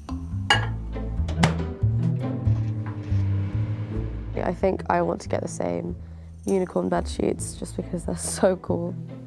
Fatima, your breakfast is ready. While Fatima's been slumbering, there's been no rest for Nikki, who's been up at the crack of dawn doing jobs. Morning. Morning. Was the bed comfortable? Yeah, I slept really well. Oh, cool. Maybe you could tell Imogen that the bed's comfortable. Yeah, I will let her know so she can start sleeping in it. Is the porridge all right? Yeah, no, it's really good. I'm just not too hungry at the moment. Oh, okay, cool. I like my breakfast looking aesthetically pleasing. So yeah, no, I love adding blueberries and bananas and dates and strawberries and chia seeds on top as well. And yeah, no, it was just a bit plain. Breakfast is not quite up to standard, and talk turns to holidays and travel. I want to get us a passport. My passport expired after I had Imogen, and Oh, really? so I'm saving at the moment to get passports. Oh, wow. I didn't realise they were that expensive. Yeah, I think it's £85 for an adult passport and £65 for a child. Oh, I see. Okay. I was expecting like 500 or 600 to replace it. So how many months would you say that would take you? Just depends what comes up every month, It's like, that's the problem. I put away like £50 a month, and then maybe Imogen needs a new pair of school shoes, or I need a new pair of boots, or something goes wrong with the car, or just random stuff happens, expenses that I hadn't planned for that ends up taking it out of my savings. Yeah. I've been fortunate enough to not have to save up for a holiday or, a passport. That really struck me, just because if I've ever lost my passport, which I've done countless times before, my parents would just replace it. Hang on, you think they cost £500 to £600 and yet you've lost yours many times? To me, like, a passport is like a precious possession, and I felt that was kind of like quite frivolous, that you could lose your passport and then just, oh, I'll just go and get another one. For Fatima, splashing £1,000 on an outfit is something she'd do without thinking. But Nikki has to consider the price even when buying clothes in a charity shop. Hello. She's brought Fatima to one of her favourite charity shops to see if she can find something that would suit Nikki within her budget. Okay, so you know the challenge to get an outfit for under a tenner. Yes. Here's your £10. Okay, I willingly accept. I can do this, hopefully. Good luck. We look forward to seeing what you get. Okay, thanks. While Fatima trawls through the racks, Nikki and Imogen head out to another charity shop. Little does she know we're going to be buying her an outfit, so that'll be the real challenge, won't it? Whether she will wear something that costs a tenner from a charity shop, as I'm sure she's probably never worn second-hand clothes before. Hopefully I can change her opinion on charity shops. I know she said she gives to charity. I think you can find some really, really nice pieces over here and you can style them. They're just as good as clothes that you can get from, you know, the store. They've just been worn. We're looking for something for Fatima, all right? But she said that she doesn't like trousers. Nikki doesn't, so I'm hoping to find something quite along the lines of her style. I wonder if she's into... Imogen, do you think she would like a dress? Yeah? Sure.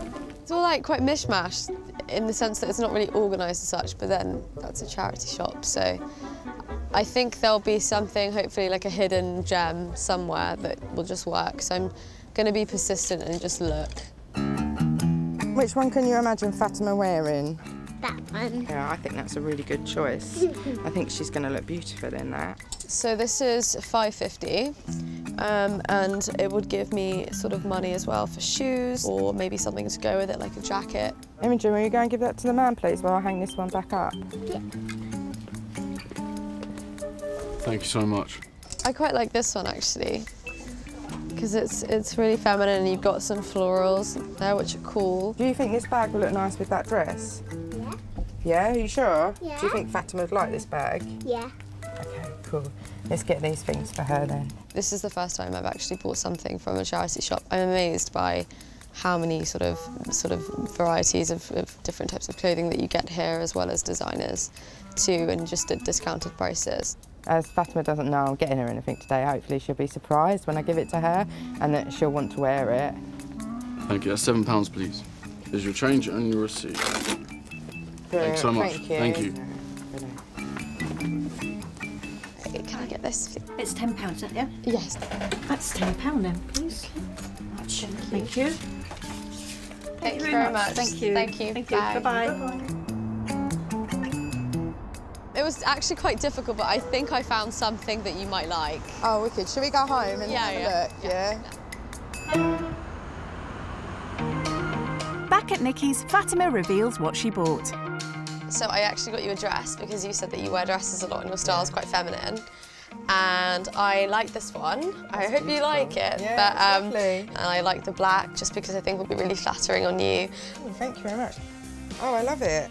So I've got a little surprise for you. Oh my God, you didn't have to. So I want you to have a look in this bag. The bag's also for you. Oh my God, thank you so much. I love it. Oh, brilliant. We went to another charity shop Oh, while you were looking for a dress this for is me. so lovely. I love it. Thank you so much. Do you think you would wear it? I would definitely wear it. These are definitely my colours, so yeah, I'd wear it if I was going out. Do you think you'd mind wearing it, like, if we go to the pub? this Yeah, I'd love afternoon? to wear it. I'd love to wear it. Brilliant. Thank you so much. It was You're honestly so welcome. much fun picking out for both of you as well that I thought you would like. Yeah, I had really good fun. Yeah, and I love the bag too. It's gorgeous. I usually don't wear clothes that people have worn before. I've always just kind of been really weird about that, but I really want to wear this for Nikki, and I really like the dress as well. Time to head out and strut their new stuff. I really love what you're wearing. Thank you. I think it complements you so well. Oh, I really love it. It's really floaty and feminine. Yeah, it's just so flattering as well. Yeah, I love it. Do you like your dress? I love my dress. I feel really great in it. Oh, I'm really glad. Yeah, Imogen and helped me choose Imogen it. chose it, didn't she? Yeah. No, it's so lovely. She's really excited that you like it. Hopefully we'll get a few compliments at the pub. Yeah, no, I hope so too. They're rabbiting on about their new frocks. Imogen, you need to come and sit down first. But Nikki has a confession to make about hers. But I looked at it a couple of weeks ago actually in the charity shop, Oh, wow. and it was just over my budget. I don't like to spend more than a £5 on myself at a time, so I looked at it and I was like, oh, it's £10, I'll wait till it goes in the sale rail. If it's meant to be, it will be. And now I've got it, so I'm really happy. Should we go feed the rabbits? And Fatima's dress has special meaning too. It's just, I guess it has that kind of sentimental value now, so I'd wear it again for sure. If I was going out or if I was, you know, just going out for dinner with my friends or for drinks, then I'd wear it. You like it? Is it going to give you brain freeze? It's giving me mouth freeze. Mouth freeze? You like having visitors, don't you? If you were out getting drinks like this, somewhere, how much roughly would they cost in London, do you think? Probably like £25 for 3 of them. £25? Really? Yeah. Do you want to know how much this came to? How much did this come up to? About £7.50. £7.50, yeah. Well, there's a clear difference, isn't there? It's a lot cheaper compared to London. But it's not just pricey London drinks that Fatima spends her money on. Another of her weaknesses is cosmetics. This is my favourite perfume. This is one that my mum's used for like years. If I buy this perfume from like Selfridges or any other retailer, it usually costs me like £80. How much would you like spend even? I don't buy perfumes or things like Do you that. not, No, really? I don't wear I makeup. love perfumes. I occasionally wear moisturiser, but even then. No way. Makeup is my worst. I spend so much money on makeup. Yeah. Foundation would cost me about £35. Oh my God. And I'll buy like 2 shades because I'll need. You mix them? I mix them. Then like bronzer. The one I have, I've got 2 of them. They're like £49 each. Primer. What is primer? Isn't it what you buy at a DIY store? It's what you put after the moisturiser and before the foundation, and it basically makes it last longer on your face and just gives it like a better finish. Oh, okay. Yeah, I know nothing about makeup. In a bid to show she's turning over a new leaf, Fatima is helping out with some household chores. There was one time that I had to do washing up, and that was at university. And I had to do the washing and the drying. Not the drying as well. Oh, brilliant, thank you. No, you're more than welcome. I'll just turn that upside down. But that's cool, yeah, brilliant, thank you. And she's offering to do additional jobs too. Do you want me to grab the washing from outside and just put it all together? Yeah, that'd be brilliant, thank you. Happy to do it. This is a novelty for Fatima. She normally uses a tumble dryer. I get Imogen to do some chores around the house for pocket money, and she really likes washing up. Do you have to do many chores yourself? Actually, my parents have always taught me to clean up after myself. So just sort of being neat in my bedroom, and if I'm downstairs, just to keep everything kind of tidy. Do you have a cleaner at home or anything? We do have people that regularly come to kind of clean it up, but you know. I aspire to having a cleaner one day. Thank you very much. Thank you. To save the chore of cooking on Fatima's last night, Nikki's ordered a takeaway, a rare treat for her and Imogen. You hungry? Yeah. Are you? It's Chinese food, and Fatima's keen to see what's in her fortune cookie. It says, set the right example, it will inspire others. Is there anything that you're going to take away from this experience, or that? I think I'll take away so much from this experience. Just no matter how hard a situation might be, like you've gone through so many setbacks. And I don't know if you recognise this yourself, but like you're a very, very, very strong, resilient woman. And I think that's inspiring for women, out there. You're doing the best you can to create a life for you and your daughter. Oh, thank you. Is there anything that you think you might do differently as a result of? Yeah, for sure. I mean, one thing that I think I'd like to do differently is just definitely learn how to budget and just to kind of appreciate what I do have. And to also, really value my family as well. Just learning from you, and you told me how good it felt for you to be close with your family again. I think that really sort of resonated with me, just because it made me realise how lucky I am to have such a supportive family. Having a new understanding of the struggles Nikki faces as a hard-working single mother, Fatima has a special treat for her and Imogen. I hope you can read my handwriting. Oh my God. Imogen, we're going to go and see Aladdin, the musical in the West End in London. Thank you.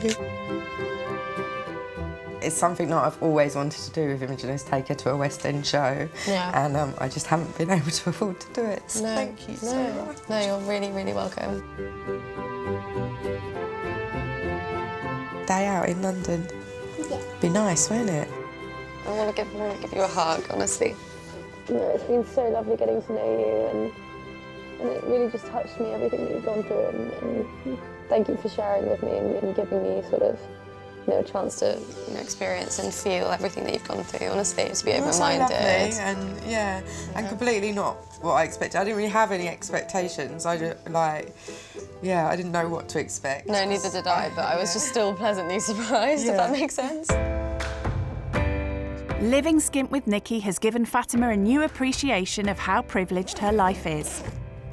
And now it's time for her to go back to it. I'm going to miss you a lot. And yeah, I'm going to go. Bye. Bye. Should we have a hug? Yeah? Bye. Quite touched that she has said that she's inspired by me and that she looks up to me. Bye. That has made me feel quite emotional, actually, because you don't feel like you're an inspiration when you're just living your life, when you're just struggling. So lovely meeting you. Thank you for having me. Likewise. Good to see you soon. And to find that she bought us tickets to see Aladdin, that's amazing. Bye. Bye. She's gone through countless hardships, but she's still resilient and works hard. And I don't think I've ever met such pure-hearted people who are so kind and so welcoming. And if I'm ever lucky enough and fortunate enough to meet them again, then I'd be extremely happy about it.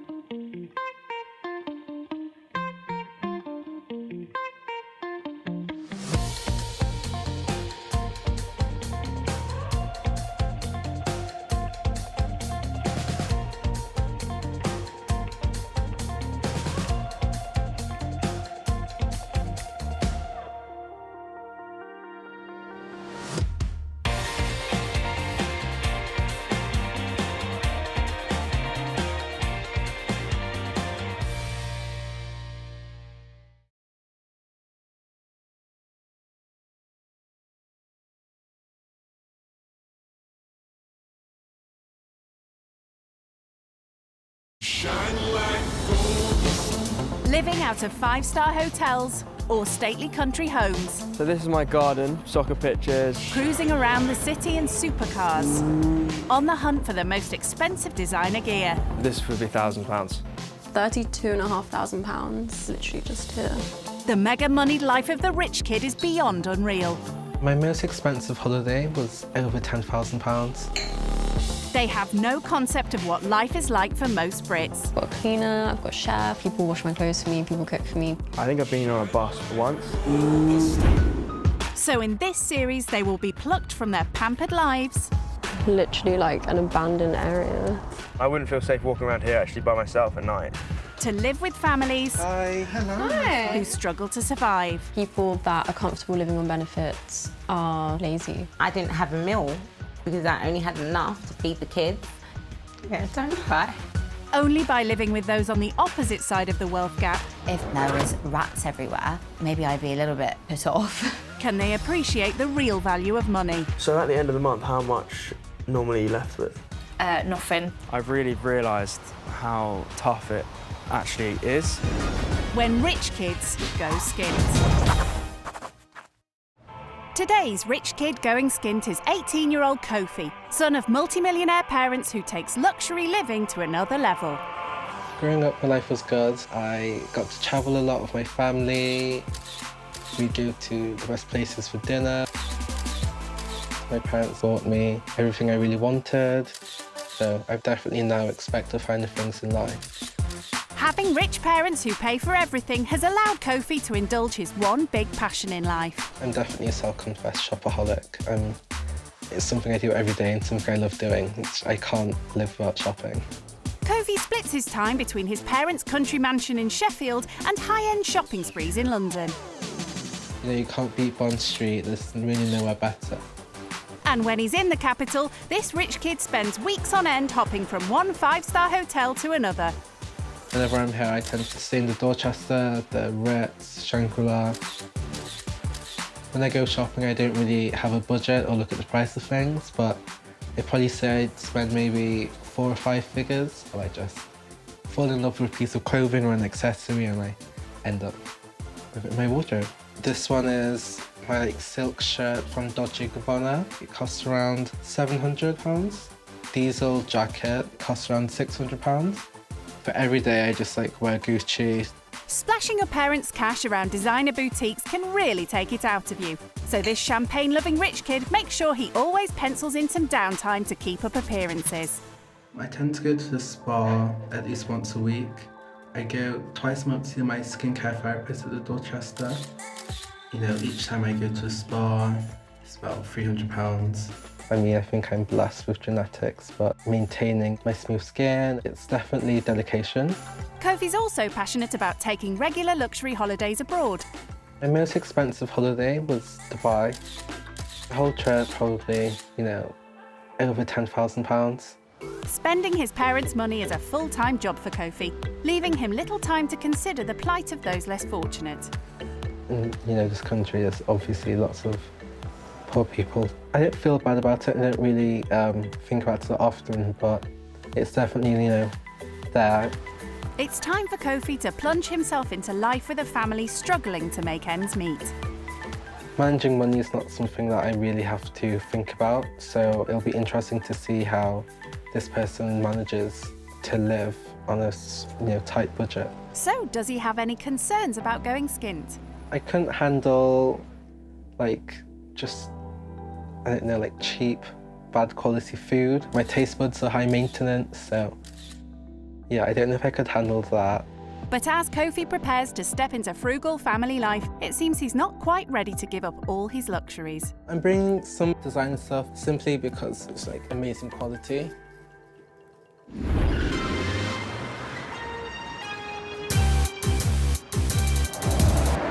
Waiting to show Kofi just what life is like without caviar and credit cards is a family of 5 from East London.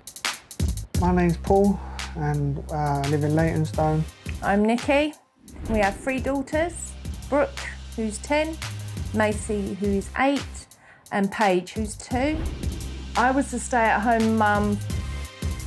I then had Paige while Paul was working. He then gave up work so I could experience going back to work. Rabbit, clever girl. I would like to go back to work, but at the moment, someone has to sacrifice being at home with a baby. Another one. On a good month, I could bring home around about 1,000. 140 on rent. On a bad month, roughly around 750. And then after bills and everything's paid with the 750 and that, you're left with roughly around 150 to see us through the month, and that's where we have to budget our shopping to make sure the kids eat and what have you. Catch! Oh! Daddy's turn. They're always asking for stuff, like, can we get this, can we have that? And then we have to, it's horrible to say no. I can't see it. Well, a treat to us is like taking the girls to a fast food restaurant, or takeaways, just a little treat for us every now and again if we have the money. I want to raise my kids to be independent. I don't want them to phone me and go, I need a new pair of shoes, can you buy them? I try and teach my children the value of money. I just like to prove to the rich kid that you don't always need money to have fun and raise a family and stuff like that. A happy family. Yeah. Bidding goodbye to designer boutiques and ritzy restaurants won't come naturally to shopaholic Kofi. Before he sets off, he has a champagne rendezvous with shopper in crime Ollie to announce his surprising departure. Why have you brought me here today? Basically, going to this person's house, who lives kind of on the breadline, and seeing how, you know, their life is different to mine. I'm just a bit taken aback. You're not gonna have champagne? And I've been stripped of basically all of my luxuries. Wow, oh my God, I can't imagine you like that. This is how I know you, this is how everyone knows you, always fabulous, dressed up, shopping, but you're gonna, no shopping, no caviar, nothing. Yeah. And you're gonna be okay with that? Yeah, I mean, I hope so. I hope I'm not gonna be too stressed about the situation. You're going to be maybe eating food that's, you know, from a takeaway shop that costs about £2, £3, something like that. I mean, I can't. That made me feel this ill. There's no sushi, there's nothing. I don't know. Like, what's the purpose of it then? I'm so used to the luxuries I have and, you know, the things I do on an everyday basis. So yeah. I think it'll just kind of build my character to see, you know, the other side of, you know, life. Now that you've explained it, I kind of understand what you're doing. Yeah. Like, you're kind of you just want to swap your entire lifestyle just to experience a different life. And I think that's an amazing thing to do. And, you know, I'm very proud of you for taking part in that. Cheers to Yeah, cheers to that. Cheers. Cheers, Kofi. Leytonstone may only be a few miles east of Bond Street, but as Kofi heads off to live skint with Paul and Nikki, it's apparent he's heading into unfamiliar territory. It doesn't even look like London. It looks like it could be a different city. Is this still part of London? Never been to a council estate before. I've definitely never stayed at one. If I had to walk around here, I'd have serious anxiety. You know, I definitely wouldn't feel necessarily safe. Kofi's not the only one feeling unsure about what the next few days hold in store. I think it's what their first sort of impressions of the home, the way my children are, the way we are. When I get there, I guess I'll know how I feel, but until I get there, I'm quite, like, apprehensive. And so he should be. With their daughter's birthday just around the corner, Paul and Nikki have a busy few days planned for the rich kid. Maybe set them a task. We normally make cupcakes or birthday cakes, something they've never done before. But yeah.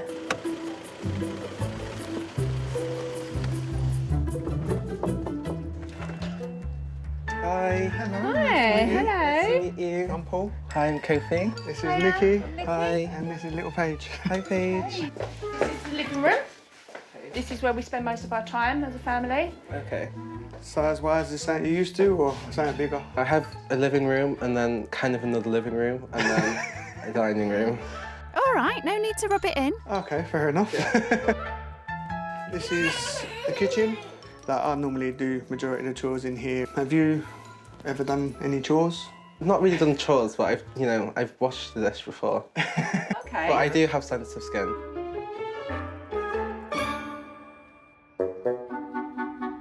This is the girls' bedroom. Obviously, you've got 2 bunk beds for the 2 older ones, and you've got the baby's bed there. Yeah, I have a brother and sister. Okay. But yeah, I've never shared a room with them. Never shared a room at all? No. Never. No need for bunk beds in his parents' house. Do you have your own little walk-in wardrobe, or? Yeah, I have a spare room, so okay. My parents converted that into my wardrobe. Oh, wow. Okay, so this is mine and Paul's bedroom. Okay. We've got our own little... our own little walk-in wardrobe. No sign so far of any spare bed for Kofi, though. As we're quite limited with space and everything else, unfortunately, you'll probably have the sofa tonight. Have you ever slept on a sofa before? No, I've never slept on a sofa before. So it's all new to you? Yeah. House tour over, how's the rich kid settling into his new home for the next few days? It's not really my style. Paul listed a few chores which I was unfamiliar with, so I'm apprehensive about having to partake in those. Yeah, home does feel very far away. With 3 growing kids to support, Nikki and Paul have very little left in the pot at the end of every month. So, as they get to know their new house guest, hearing about his privileged life leaves them almost lost for words. What are your bills that you have to pay yourself? I don't pay for any bills. No bills at all? No bills at all. Wow. Everything's paid by Dad and Mum? And... Yeah. Some bills I hadn't even heard of before. Oh, really? Yeah, like an energy bill. An energy bill, so it's gas and electric. Electric. Okay. Electric for the house and gas for cooking and hot gas water. Okay. I mean, do you have a budget that you stick to? I don't have a budget, but every day I just kind of do whatever I want to do, kind of. So what's your average weekly spend on food?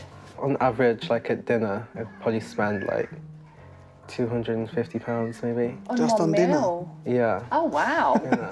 So basically what you spend for your 1 meal is what we spend a month for On our shopping shopping. If you go shopping, what's your average you'd spend? A day, probably 700, 800 pounds. A day? A day? And Yeah, how every often time do you I- go shopping? Do you go shopping every day?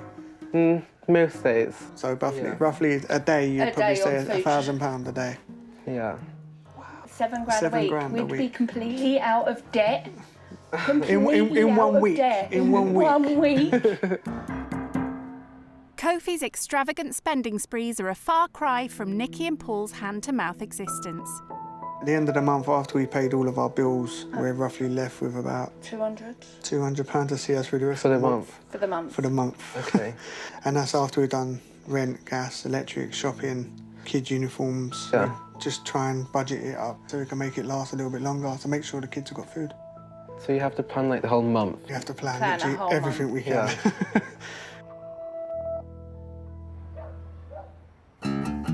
Kofi may be cocooned in a life of luxury back home, but to fit into this family, Nikki and Paul reckon he needs a taste of what life is like for those living on the breadline. I'm going to challenge him. Give him a little bit of a challenge. Okay, so you can challenge him on the house like I challenge him in the kitchen. Yeah. Would you like the crust or no? Yeah, no, they leave the crust on. They'd put him straight to task making sandwiches for a picnic lunch. Doing things on a tight budget is a first for Kofi. Just try to use a little less butter. Okay. That tub's lasted us about 2 weeks, maybe 3 weeks. If the rich kid thought he was here to sit back and relax, he's sadly mistaken.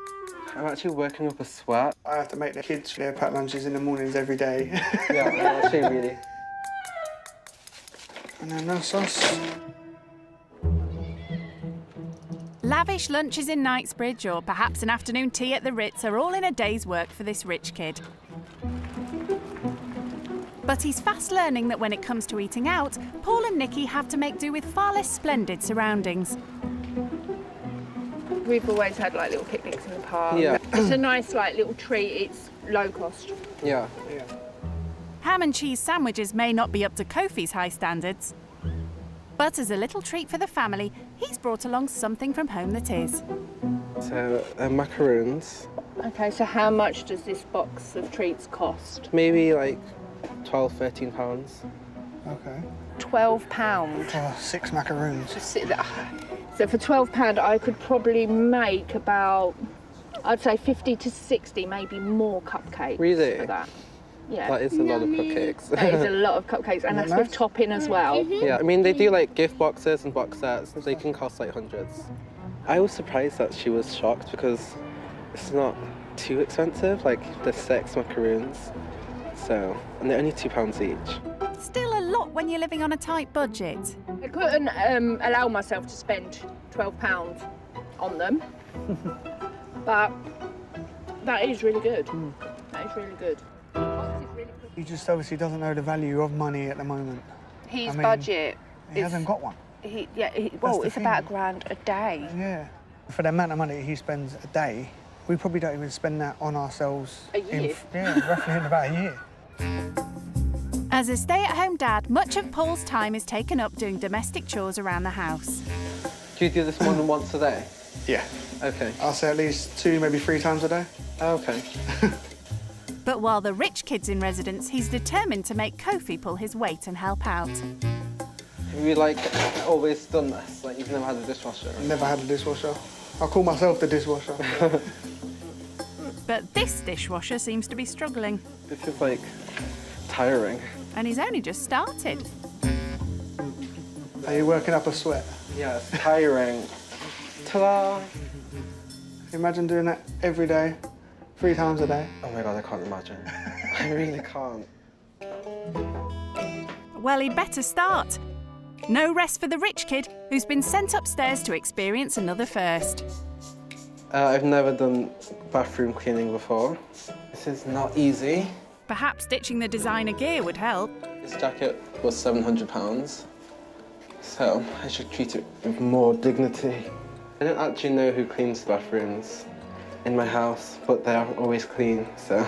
Obviously, he's not used to doing chores and not used to doing things himself, so I wouldn't say he needs to man up. It's just like he just probably needs to help out around the house a lot more with his mum and dad, and I think that'll give him a lot more satisfaction in himself. I would feel like I'm being punished for some reason if I had to stay and do this all day. It's not fun. It's like being Cinderella, trapped in a castle, having to clean. He's got all of the cleaning to get done before he can go to the ball. A bit of elbow grease wouldn't go amiss either. It's like a workout.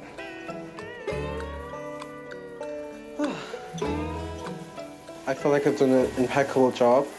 This looks like it's brand new, so I'm sure everyone will be very impressed. The jury's still out on that one. He's certainly no domestic goddess, but being forced to get his hands dirty has been another important lesson for Kofi. I think that's me finished. I think it might have been a bit of a shock to him at first, seeing that I had to do washing up twice, 3 times a day, do the bathroom every day, do like cleaning, hoovering and stuff like that. I think he'll appreciate that what we have to do to keep the family together. I think he might take that away from this.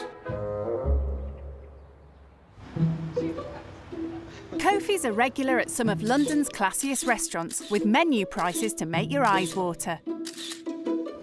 For this family, any eating out is usually at their local Greasy Spoon, somewhere Kofi would normally not be seen dead in. I'd never really come to restaurants like this, but No? yeah, I'll look at the menu and see what they have to offer. It's an East End cat. Pudding. Okay. Like on EastEnders or something. Eating out is a rare luxury for the family. Yeah, that's me. Thank you. It's all in stark contrast to Kofi, who never holds back when it comes to extravagances. We would go out once a month or have a takeaway dinner to our home as a treat. What would your treat be? We go to spas a lot, so... Spas? Yeah, Okay. so I might do that at least once a week or twice a week. How much does that set you back? It would be like $270, I think. And you go roughly twice a week? Yeah, at least once. Yeah. Every week? Not once a month, every No, week? yeah, every week. The closest I get to any sort of treat would be my nails, which I haven't had done for 3 months because I can't afford it. And the average cost is £30. Okay. I mean, your expenditures and everything, it's like, I've never met anybody that can do that. The difference is really shocking. What he likes is what he pays no matter what the price is. Yeah. So with us, we have to think about what we can have and what the kids can have, and he can just go and do whatever he wants. Even with that sort of money, I think we'll still try and budget it and stuff like that, like what we've been used to. I don't know how, I'd be if I had to budget everything. If I had to think about money all the time and stuff like that, it kind of be like stressful. It's very stressful to actually look at what you're spending it on. But it's a lesson that I've sort of learned as I've grown up. Family and time with family is more than just spending money on clothes and shoes and things like that. If I was rich, I'd give some to charity and buy some clothes and presents for other people. Yeah. And give money to homeless people when they have nothing. If I was rich, I would spend lots of money on charity and share presents with everyone. It's nice. That type of response from such a young child would make you proud. I feel like they prioritise spending time together and being raised the best way that they can possibly be. Oh, are you okay? Yeah, just having a 10-year-old say something like that she's actually not only thinking of herself, thinking of others, and an 8-year-old as well, it does make me feel that I've brought them up the way I wanted to. Yeah. You've done a great job raising your children. Your family is amazing. Your children are so happy, and that's what's important. Thank you. Yeah. It means a lot. Yeah. It does mean a lot. You okay? Yeah, I'm good, thank you. For a 7-year-old to actually know that there's other people out there that are worse off than what we are, it's made me very proud. Yeah. Actually, Listening to that. Yeah. I'm happy. We brought them up the right way. They know the value of money and stuff like that, and hopefully Kofi at the end of this will learn hopefully the same thing. Rock, paper, scissors, shoot. Uh-oh. With the kids safely tucked up in bed, Nikki and Paul take Kofi out to show him their local neighbourhood at night. And Nikki's regular walk home from work. How would you feel if you had to walk through here by yourself?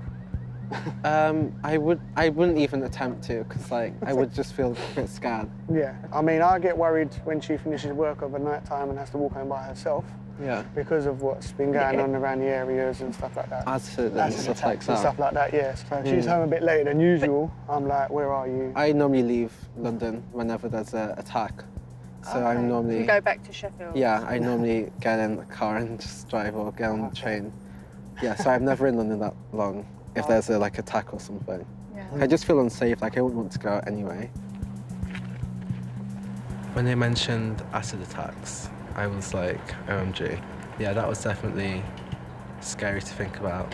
It has opened my eyes that I am kind of privileged. I think where you live definitely can affect, you know, your life. I don't think he was in his comfort zone at all. He did seem to be sort of like jittery. Around these sort of areas is a lot different to what he's used to. He has got a hell of a lot to learn. Kofi's normally used to his comfy king bed. So, as His Majesty begins his second day fitting into frugal family life in Leytonstone, how does a sofa compare? I'm missing the king bed. I can stretch my whole body out, but this is definitely an adjustment. I had to put my scarf on the pillow because it just felt a lot more comfortable. Kofi may be pining for his home comforts. Hi, good morning. Morning, how are you? I'm good. How did you sleep? I slept well, thank you. Yeah? Yeah. But there's no such thing as breakfast in bed when you're living skint. His eyes are barely open when Nikki springs a surprise challenge on him. We've got a big day ahead of us. It's Macy's 8th birthday, so you're going to be throwing her a birthday party today. Okay, that sounds fun. Anything she wants to do in particular? I'll leave that down to you. So you'll be Okay. doing food, the entertainment. Maybe you can surprise us. Yeah, I'll come up with some great ideas.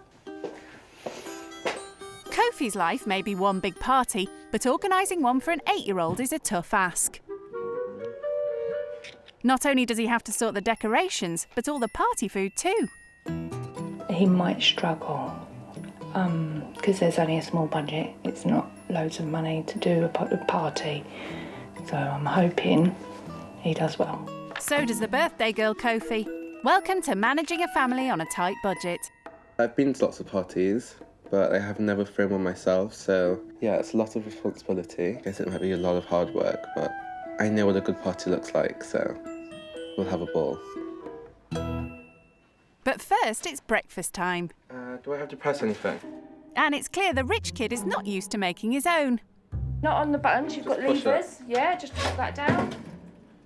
Okay. Is it all gone That's down? on? Yeah. Yeah, so it'll warm up and it'll Okay. pop up. In the mornings, I'm just not really into like doing too much. I just like to take it easy, wind into the day, like wait until it gets a bit later. See, we're on the go continuously from the minute we wake up to the minute we go to bed. Yeah. Today, you'll see how it actually runs to clockwork. Yeah. We've got the party for Macy. You know, we've got to keep them occupied Yeah. as well as prepare. Yeah, it's going to be interesting. I'll be exhausted by the end of it. Quite possibly. Let's line up, Will. Come on then, let's go. With his parents' seemingly bottomless bank account to dip into, Kofi's never had the worry of managing his own money. So Paul and Nikki have given him a tiny budget to arrange a birthday party fit for a family of 5. Hopefully it takes away from it all that he actually Has to look at the price tag and start hopefully he can calculating. start budgeting himself. Seeing how little he has to spend may soon take the pop out of Kofi's party plans. So you're going to throw a party all on a budget of £30. Okay, for 6 people, £30. Yes. Never done that before, but thank £30 you. for you. The girls will come in with you. Okay, thank you. I'll need their help. Okay, we're going to go, girls. I think Kofi's going to struggle with this task. I don't think he's ever done anything like this before. The shop's an opportunity for Kofi to learn more about the value of money. He's used to spending it on himself, so how will he manage with budgeting for a family? I've seen how much £8 means to Nikki and the family, and so I definitely wouldn't want to waste their money or just buy stuff that they wouldn't enjoy. But right from the off, it seems old habits die hard. So we could get some of these. Yeah. It's like a piñata. It's got a piñata already. That's even cool. It's got a fillet yet. Does it have sweets in? I don't think it has sweets. What's that? It's the mask and stick. Okay. That comes with it. It's like Alright. done the budget already. Oh, do we need cups as well? Or do you normally just... Yeah, we need cups. Yeah, should we get pink ones? Yeah, we'll get pink. We should get balloons, pink. Yes. There's little left in the pot for party food. Milkshake. Which, we could get a pink one. Strawberry or chocolate? Whatever you want. Chocolate. Get one. Okay. And Kofi won't keep within the £30 budget if he allows two excitable kids to direct the shop. He seemed to be a little bit ambushed by the girls. Yeah, this is what we have to do when we come shopping. They just pick up stuff and put it in there and we have to tell them no, so... We found the icing got some bacon. Okay. You get this one. Yes, that looks so nice. Yeah, nice price too. Time for Paul to step in. This one as well. Yeah, that was a lot. Right, don't let them dictate what you put in there. Okay. You've got to be the adult. This is what happens when we come shopping. Okay. They keep trying to put stuff in, we tell them no. Remember, you got that budget that you got to try and stick to. Yeah. So if I let you carry on and you two just behave. Yeah. Okay. Something is sinking in, and Kofi is finally taking his family responsibilities seriously. Maybe instead of 2 balloons, we can get 1. Okay? Should we put 1 back? Okay. How much is it? That's £2. So altogether, drinks are £6. Maybe we'll just leave this one. We'll make a sacrifice and we'll cut this one out of our shopping and we'll go get food. Okay? Macy picked up the Fanta fruit twist and he's put it back. Good. So that's the start. It's like I constantly got to think about like what I'm buying, which is weird. Not to most people, it isn't. We'll get one of these because this has lots of stuff inside. Good choice. Buying in bulk's always cheaper. 1 pepperoni and 1 margarita. After bagging themselves a few more party food bargains. Okay, that's only £2. And some expensive-looking sliced cheddar. Okay, is this enough for the party? We've got everything. Time to tally it all up and see if Kofi's managed to curtail his tendency for extravagant spending. Now, we'll just see if I'm in budget, which hopefully I am. Nikki and Paul aren't feeling confident. If it comes under budget, I'll be quite shocked. I'll be extremely surprised. Yeah. It's 47.61. Oh dear, nowhere near. We've gone slightly over budget. Slightly? Yeah, just slightly.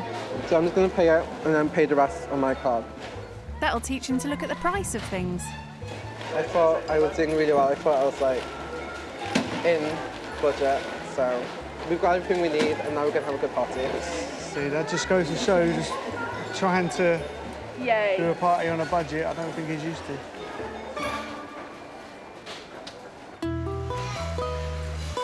Kofi's gone way over budget. Let's hope Paul and Nikki approve of what he spent their hard-earned money on. Hi. Okay. How did I do? Wow. How much was the piñata? £8. But then there's the sweets as well that go with it. Hang on. £6 for the piñata filler, so that's half the budget. That's half the budget just on the piñata. just the piñata. We don't normally buy the piñata because it's a luxury like that we can't really afford. So, It's something that we'd probably look into making ourselves. Yeah. You went £17.61 over budget. Yeah. Did you pay the remainder? Yeah.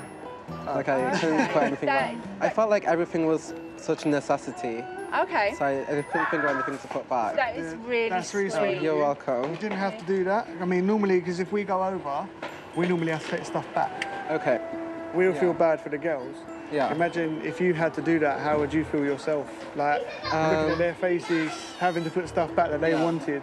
It'd be upsetting and also like, I don't know, a bit embarrassing, like having to take everything back out and stuff. Okay. So. I did forget to look at the price tags on some of the stuff. This is why when we normally go around, we try and We add up as we go around. Okay.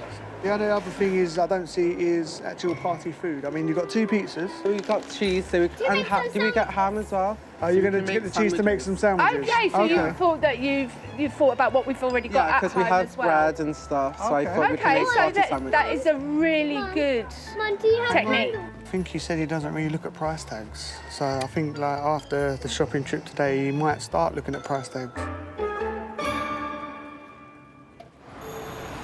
Experiencing firsthand the type of sacrifices Nikki and Paul have to make has got Kofi thinking about his own spendthrift shopping habits. Time to fill in his mate Ollie on what he's learnt so far. It's been fun. It's been like a lovely family. They're so nice. I've had to do cleaning and tidying, and so not my usual. Yeah, I cleaned the bathroom. Oh my God, I knew you'd have to clean the bathroom. How was it? I did a good job, but the bath was like, had to do like lots of scrubbing. And what other things have you had to do then? I slept on the sofa. Oh my God. I know. I can't imagine I'm a changed person. We went to a takeaway place, and that for them was like a treat that they only do like once a month. I wouldn't even like drive past somewhere like that, you know, it's like a kebab place, so it made me feel a bit like guilty that like for them so little is so much. It's definitely educated me more on like how to like budget if needs be and not necessarily have to like spend loads of money to have fun. I guess it's made you realise that just how much more you can do with your money. Yeah, definitely. Are you looking forward to going home then, Kofi? Yeah, I'm looking forward to going home, but I am going to miss the family, but do need a good massage when I get back, so that's on the top of my agenda.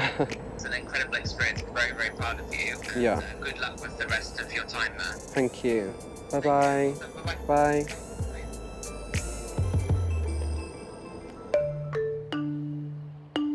Rich Kid Kofi's been challenged to organise a party for Nikki and Paul's daughter Macy. What he didn't reckon on was having to make her birthday cake. You baked anything before? No, I've never baked anything before, so this is definitely a first for me. Well, he's on his own here. I'm going to go and put my feet up for 5 minutes. Okay, enjoy, and I will produce an amazing cake.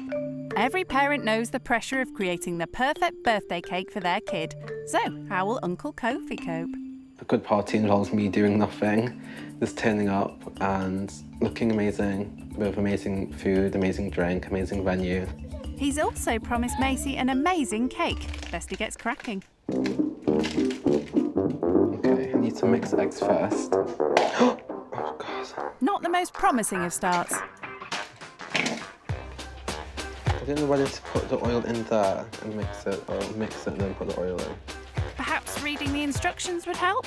Kofi's ideas for the celebration have been inspired by his regular afternoon teas at the Ritz. I plan to do the Kofi Case special of afternoon tea at the party, we should call it. Yeah, so it's my version of the Ritz. Just not quite to the same high standards. It's a bit lumpy, so I'm just trying to make it smooth and silky. It's actually really hurting. I've got like a slight bruise on my finger now. Let's hope it tastes a lot better than it looks.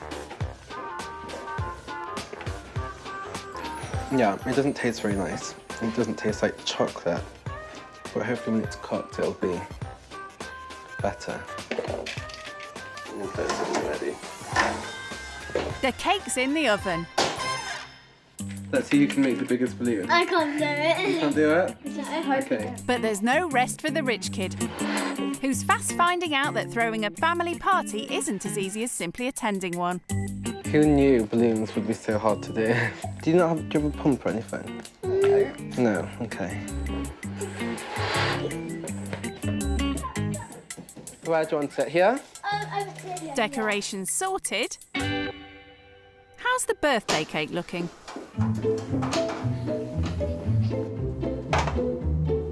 Looks nice. It's split a bit in the middle, but once we chill and put icing on, you won't be able to tell. I'm trying to make this into a circle so I can put it on the cake. Baking cakes may not be the rich kid's preferred pastime. I'm going to start again because it just wasn't good enough. But it's given Kofi time to consider how lucky he's got it. Perfect. I kind of realised that I'm not stressed about money, ever. I'm always out for dinner or lunch or just out to make me look at my life and think some aspects of it are quite privileged, I guess. And I've got a hat. Not sure that was one of the ingredients. With the help of a couple of willing assistants, Kofi's first birthday cake, or his attempt at one, is finally complete. Perfect. Let the birthday celebrations begin. Yeah, it looks good if I do say so myself. Yeah, you've done really well. Oh, cut it in half and everything. That. So, do Kofi's efforts match up to the birthday girl's discerning standards?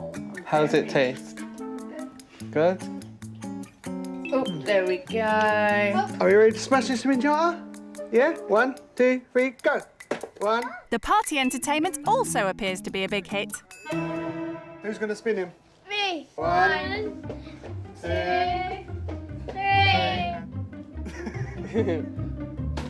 Up, 2. There you go. And again. And again. Organising a kids' party is far removed from anything he's used to. But it's given Kofi a new appreciation for the family values Paul and Nikki have instilled in their daughters. No matter like what you do, like you always have fun. You guys could be doing anything, but as long as you're all together, it's like such a fun time. You don't even notice like doing the chores. It's just like part and parcel with like having family and spending time together. The family have also shown the rich kid that having fun doesn't need to cost the earth, unlike his expensive jaunts out. Afternoon tea, I go like the Ritz or the Dorchester. Is that an everyday thing or not just... every day? So maybe like once a week. How much would that roughly cost? 50 to like £80. No more than £100. I think. What, per person or for the group? Yeah, per person. So, Per person? Per person? Yeah. Your afternoon tea, I say twice or maybe 3 times the budget of the party that you just had to pay for. But seeing that we spend £30 on a tea party for 5. Yeah. Do you see that in a different way now? Yeah, it makes me see that like, you know, I don't have to spend lots of money to have a good time. Like, I could just do something similar like I've done today with my friends and have an equally good time as going out. Have you learned the sort of like the value of money as well?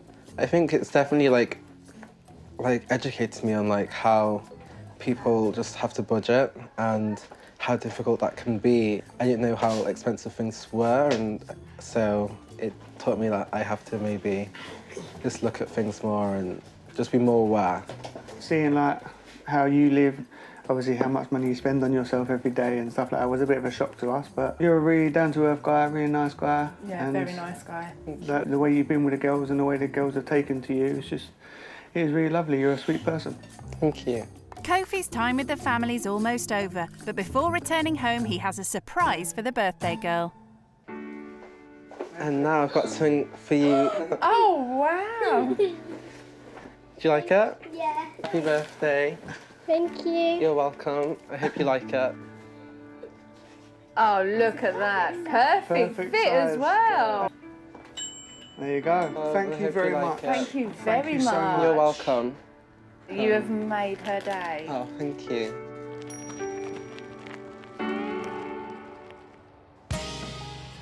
Right, girls, I'm going to say goodbye. It's time for me to go. Nice to meet you all. I had so much fun, and I hope you had a happy birthday as well. Bye. Kofi also has another gift for the whole family as a special thank you for all they've taught him. I've got you like a card, just like I wrote a few things in there. Oh, okay. Thank you. I would love to invite you to join me at the Ritz for an afternoon tea. Do you know what? That is amazing, and yes, we'd love to. Yeah, God, it was so much fun, and I'd love for you guys to come join me. Yes, definitely. We'll get a babysitter. Yeah. And thanks for coming. Thank you. As he bids farewell to the family. Thank you. You too. See you later. Bye. Bye. See you later. Thanks for staying. You're welcome. See you later. Kofi's experience has given him an understanding of the importance of both the value of money and family in the real world. They're an amazing family. They have so much love. Before this experience, I took some stuff for granted, but now I definitely have more of an appreciation. It definitely makes me think about expenses and the idea of like budgeting. It was eye-opening, and it was definitely something I'll never forget.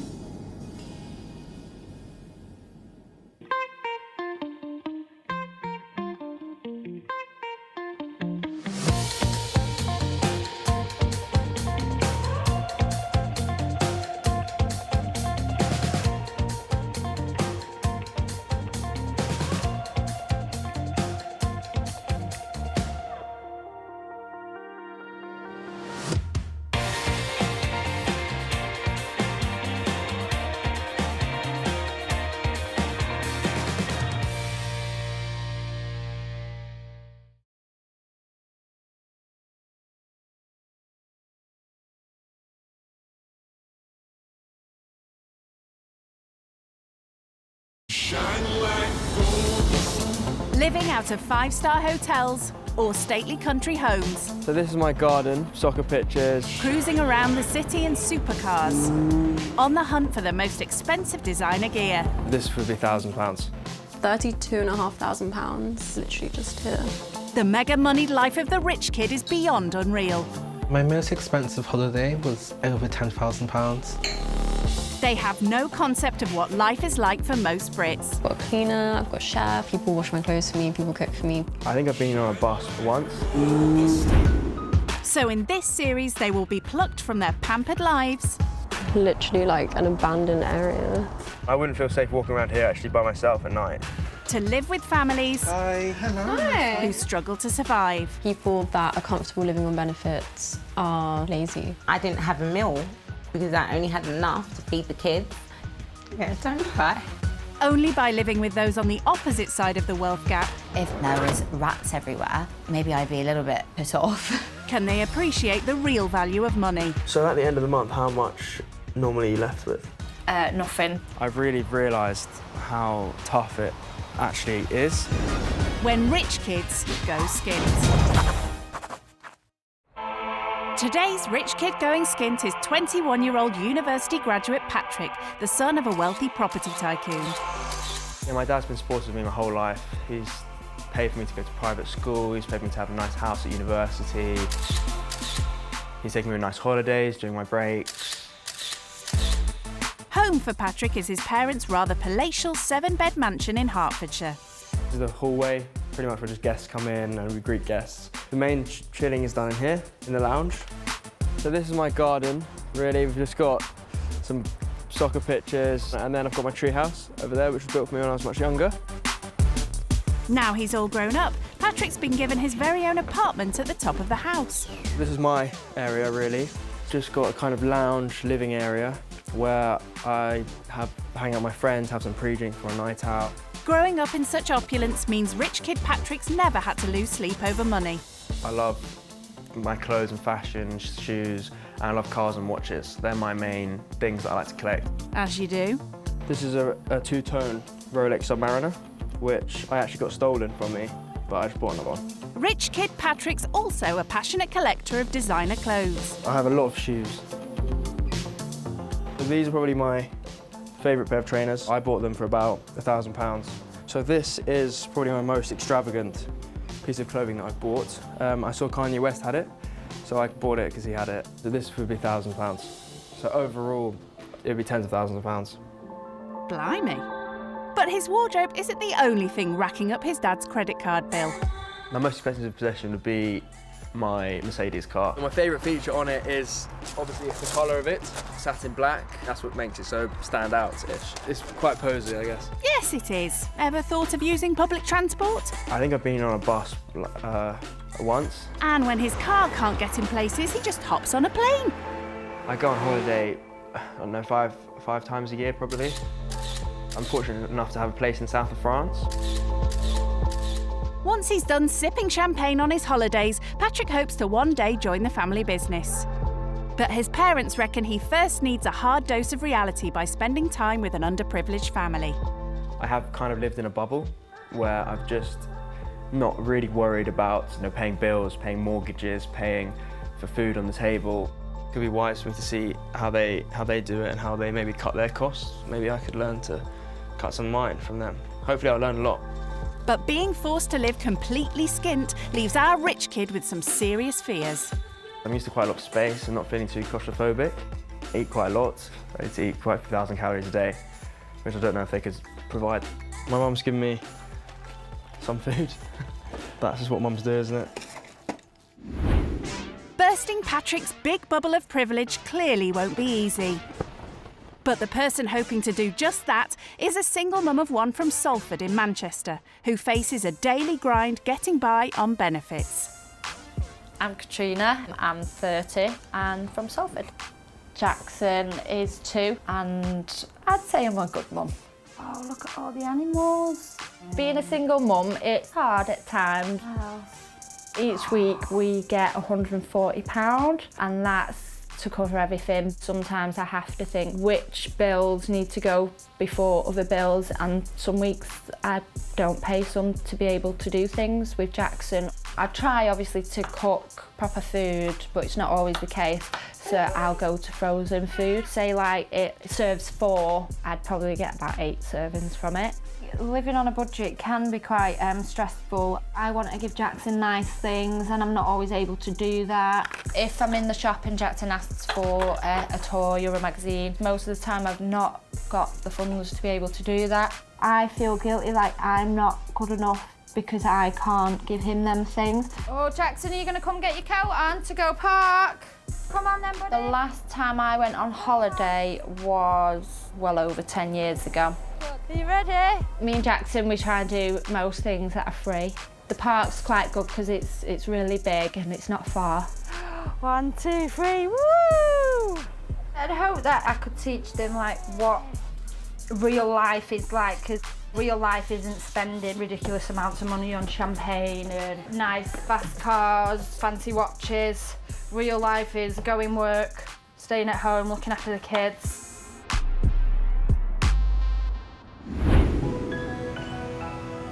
Living skint with Katrina will be a hard kick outside his comfort zone for pampered Patrick. Before he sets off to experience what life is like on the breadline, he's breaking the news to his best mate, Josh. How are you? You good? How are you? Good, man. Haven't seen you in like a day. I know, we got back yesterday from Cannes. So you have something to tell me, apparently? I do. I'm going away. Okay. And I'm going to be staying with a family who's living on the breadline. So they have like nothing. Nothing. I don't know even if they have enough food on the table for everyone. So I'm going to do What? Yeah. Seriously? Yeah. Living on the breadline? Living on the breadline. You on the breadline? Me on the breadline, yeah. God. I'll survive. You must be nervous. I'm worried about how much food they'll give me because I don't want to just be starving. Will you be helping them out in the house? I don't know, I guess. Doing the washing? I don't know if I'll do the washing.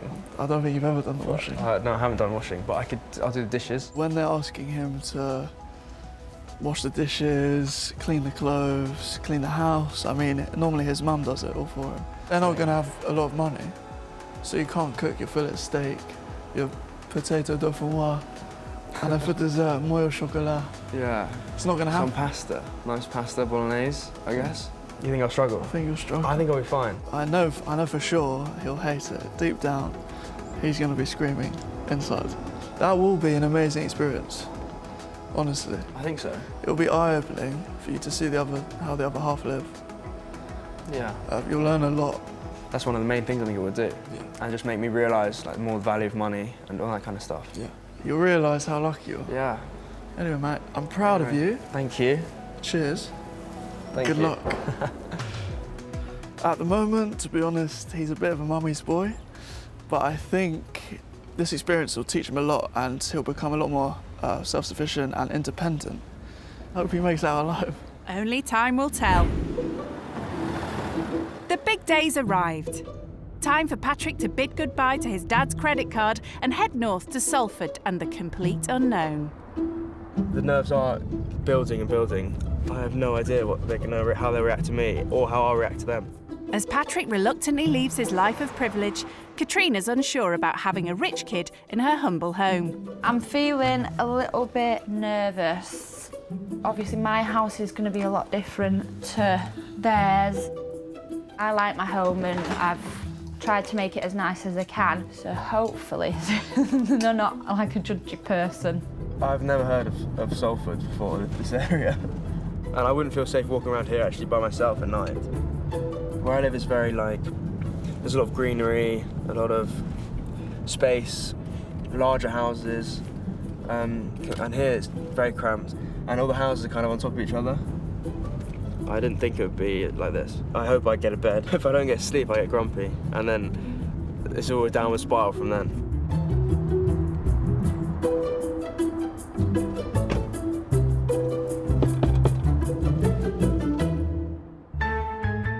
Hi. Hi, Hi, I'm Kat. Hi, I'm Patrick. Nice to meet you. And this is Jackson. Hi, Jackson. You coming in? So this is the living room. This is where we spend most of the time. We'll have our meals in here. Do you not have a table to eat your dinners at? So what's your house like? It's a bit different. It is quite a bit bigger than here, to be honest. So this is my room. So I think it's really big. Yeah, no, it is. That's good size. So how many bedrooms has your house got? There's. You have to count. I think there's one. I think there's six. Six Right, bedrooms, okay, yeah. okay. Right, and how many people live there? Just me and my mum. Yeah. So this is Jackson's room, a lot smaller than the other room, and he only really sleeps in here. We play downstairs, so it's perfect. So it's perfect for him. So this is the kitchen. Okay. Yeah, my kitchen's a lot bigger than this. Yeah, If you're like cooking, it could kitchen. get a bit tricky, couldn't it? Yeah, sometimes you like whack the Yeah, exactly. That's what I was thinking. What foods do you cook? I tend to use a lot of frozen food because Yeah, it's it's cheap cheaper, and okay. it goes a long way. But I do try about 2 or 3 times a week. I'd try and make lasagna, spaghetti bolognese. What sort of foods would you? My mum cooks me a lot of salmon and steaks as well. I love my mum's cooking, so she cooks for me 3 meals a day. 3 meals a day? Yeah. Well, Mum's not here now, and neither are any of your home comforts. Okay, so this is where you'll be staying. This is my bed. Yeah, this is your bed. Oh. Lovely. I'm just gonna go see what Okay, yeah, Jackson's make sure he's doing. all right. Okay. So how does Patrick feel about slumming it in a housing association property? I knew that they exist. I can kind of picture what it would be like. But it's not what I've ever really experienced before. I think the biggest shock is the kitchen. Like, it's very small and it's not very tidy. There's a lot of cutlery just everywhere and like food still on the side. Does she have a dishwasher? There's no room for one. It's all a bit of a come down for the rich kid. I never slept on a couch. Even after parties and stuff, I would always get a taxi home. He'd have to make do because there's nowhere else for him to stay. And it's not in my bed. We'll see how he gets on with some of the cleaning and maybe even get him to cook.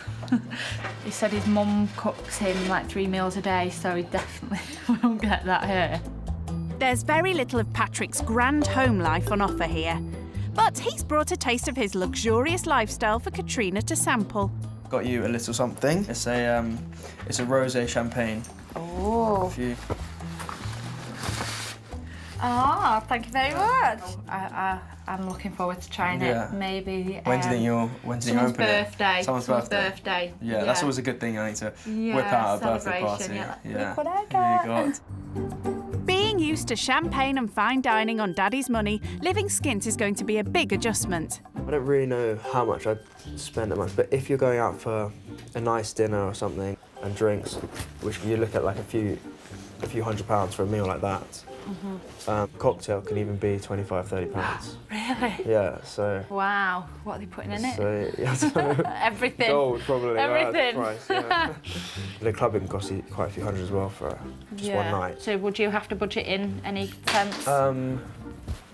Not really. If I go to the supermarket, I wouldn't really watch what I spend. I just choose what I want. Yeah. Really. Lucky for some. There may be no penny pinching for Patrick, but for Katrina, her money barely stretches far enough to put food on the table.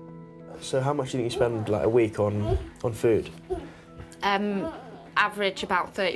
About £30. Yeah. You told me you weren't working, so I presume that you're getting it from the government. So how does that work? I don't really know too much about it. 140 a week we get. A week, okay. A week, yeah, and that's for bills, food, clothes, all the essentials. So at the end of the month, how much normally are you left with? Nothing, literally nothing. Not a pound? No. Hearing about Katrina's financial worries is already a big reality check for the rich kid. So, do you know many people in my situation? No, not really. But So what would your thoughts have been on a family on benefits? Having been here and seeing how full on it really is, there's no way you could do anything else. This like big stigma of, I know what you mean. of people on benefits, and I hate the fact that sometimes I feel I have to explain myself. Yeah, in your situation, there's nothing more you could do, really. Patrick can splash out on lavish lunches and classy cocktails. But Katrina's forced to plan every meal to make ends meet. So what kind of foods do you normally like to cook? Tinned veg, which is cheaper than fresh veg. And then when there's not much in, I will make frozen stuff like chips, fish fingers, potato slices, just things that go a long way. Yeah. These are quite good, where you get a bit of everything in it. So you get £30 for all your shops, so you have to be quite smart with... Yeah, so that's like why there's mostly frozen stuff, Yeah. because it keeps, you get quite a bit for your money and you can take out what you need without it going off. Really, Yeah. The big difference, I would say, from my kitchen at home is that there's less in the freezer. Right. So like, there'd be like chicken breast and stuff. Yeah, it's kind so it's all fresh. No sign of any fancy fresh food here. And Patrick's huge appetite is about to take a hit. Food will probably go a longer way than maybe what your portions are used to. You may look at the portion and think, oh, that's ridiculous. Why have you given me Jackson's food? A low-priced lunch is definitely going to take some getting used to. But it's a chance for Katrina to hear all about his privileged upbringing. Here you go, Jackson.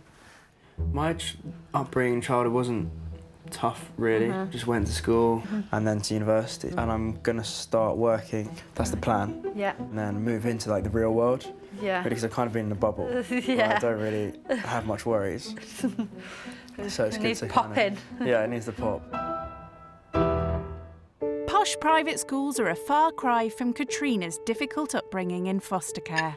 So did you find it difficult growing up with a foster family? It was hard when I was younger because I was always from birth in and out of foster families, temporary ones sometimes. Oh, so you went to different ones? Yeah. Before year 10, the longest I'd ever been in a school was 6 months. Really? 16. About 16 schools? Yeah, probably more, to be fair. Yeah, so it was quite difficult moving about and that. So you must have missed months of school? Years. In year 8, I didn't go to school any of year 8. So you didn't have year 8? No, so that's like completely gone. I only learned to read when I was around 18, 21. Did you teach yourself to read?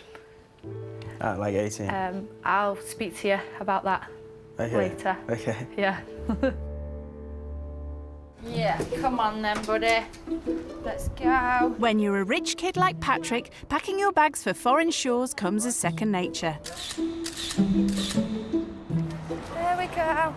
Unlike Katrina, who's barely made it past her postcode. Where are we? How many holidays a year would you say you take?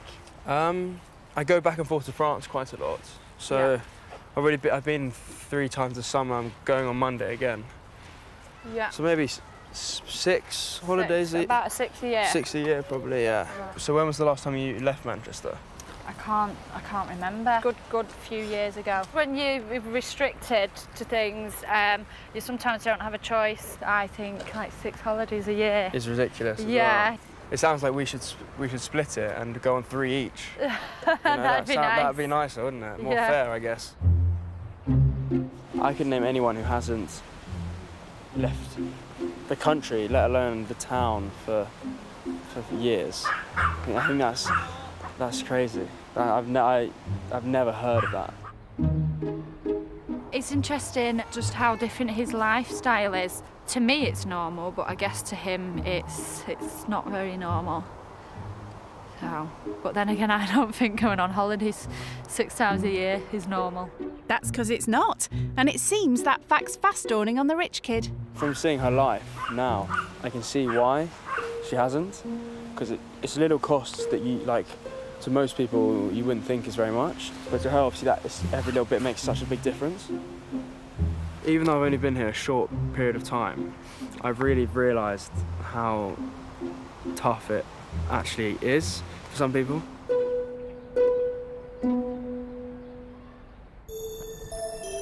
Having already learnt so much about life with little money, Patrick's keen to update his best mate Josh. Yes. How are you? Good, how are you? Good. Where are you? The airport? About to fly to Sri Lanka and then to Maldives. What class are you going? First. First class. Really?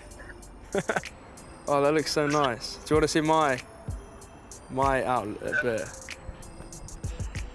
Oh, yes. So different. It's not as nice as where you are. So it's a single mother. She's 30 years old. She's got a kid. They have like no money. Like really? they live on like £500 a month. What's the house like? It's small. It's really small. And the food they cook is so like different. Like so for obviously we normally eat loads. For lunch I had 2, those mini Keerpals? The tiny Keerpals? I had 2. And like a few of these like chip things. But you could eat it at least. I ate, yeah, it wasn't like horrible. No, it was just like oven frozen food. She spends like £30 a week for her and her kid. £30? A week. Where like that's like your beef carpaccio starter. Where are you sleeping tonight? I'm sleeping on a couch. Their living room's also their like dining room, so they don't have a table. What, they sit on the sofa? They sit on the sofa and eat the food with their knees, yeah, on their knees, yeah. For their like fun, they'll go and just walk in the park. Every day, twice a day. That's what they do. Even if it's pouring rain. My flight's here in like 20 minutes, so I've got to go now. Okay. See you later. Ciao. Bye-bye. Bye. Speaking to Josh, it makes me quite jealous how obviously he's about to go on his first class flight to the Maldives. And I'm far from that right now. But he's not having the experience. He's still in the bubble.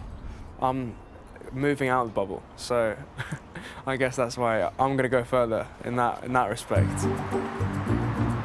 Are you gonna show the way? Katrina wants Patrick to understand that when you're completely skint, family treats are few and far between. Yeah, thank you. Hi guys. Hi, 2 adults and a child, please. How old's your child? 2. Come on. She's brought son Jackson to a local trampoline park. Something she spent a long time saving up for. So this doesn't happen that very often because everything just amounts up. It's not just getting in, it's the Getting here and getting food and stuff. Do you have to sacrifice money in other areas to make this possible? I just refrain from paying something and then just catch up on it. Later down the line? Yeah. I found it crazy how she does it once every few months and it's like £20. I'd spend £20 on like a haircut every like 10 days, which is just you put it into perspective and it's just, the money could be of so much better use than me having like 4mm shorter on my hair. How important do you think it is, like money? I think it's nice to be comfortable. Yeah. But to have too much brings its own problems. I've been mugged and beaten up. 4 people jumped me and stole one of my watches. To not worry about having food on the table is good. But then also, if you have too much, it's different. It's different problems. I think, yeah. So it doesn't bring. Okay. It's not. So you said one of your watches. So how many watches do you have? I have 3 at the moment. I have 2 watches, but my watches cost about £3. Mine are more, a bit more than that. Yeah. Overall, it'd be tens of thousands. A bit? You're jumping. If I won the lottery, I don't think I'd even spend that money, even then. Just because I kind of like, I value it a bit more than wearing it on your wrist. When there's so much more things you could do. Definitely a different world. If Patrick's mother's not rustling him up a tasty dinner, he's out splashing the cash at swanky restaurants. Patrick, do you want to give us a hand with the food? Yeah, sure. Yep. But the rich kid's fast realising that there are no such luxuries for people like Katrina. Have you ever had frozen risotto? I don't think so. No. I don't think I have, but it smells good and I'm hungry. Yeah. Which is also a plus. I just hope there's going to be enough to... It'll be fine. Will Patrick's discerning palate struggle with this? It's nice, thank you very much. No worries. Living Skint's giving him a new perspective on what life would be like without his parents' money. I think it's definitely opened up my eyes. Before I would have, not thought deeply into actually, not everyone's fortunate as me, not everyone has had the lucky upbringing I have. I don't really think much before. Yeah. So already that's already good, yeah. I think I would think about more because just by talking to you a bit, it's completely changed that. That's good, that's really good, yeah. Growing up in a tough Manchester neighbourhood, Katrina's childhood was a world away from public schools and private jets. To show Patrick just how different their upbringings have been, she has a shock in store. There's somewhere that I want to take you after, and it's somewhere that I'm quite embarrassed about, but it's somewhere that I'm not ashamed of, because it was me at one point. This is part that I was worried about you maybe judging me on. You'll find out. We'll find out in a bit. Yeah. Kitchen for you? But before that, there's the washing up to do. I never do the washing up really. So, but we have a dishwasher. I don't think she has a dishwasher. So that's a bit unlucky. But it's not complicated, is it? Well, you're about to show us. He's not used to getting his hands dirty. Am I doing it right? It's fine, yeah? But washing up does give Patrick time to contemplate where it could be that Katrina wants to take him tonight. I think maybe a strip club. Because how she's saying, it's not something I'm proud of. That could be stripping past. I could see why she did it to make money. So I don't know, but that's what I'd expect. But then I think I could be completely wrong. That's a guess. Dishes done, he's about to find out where Katrina wants to take him.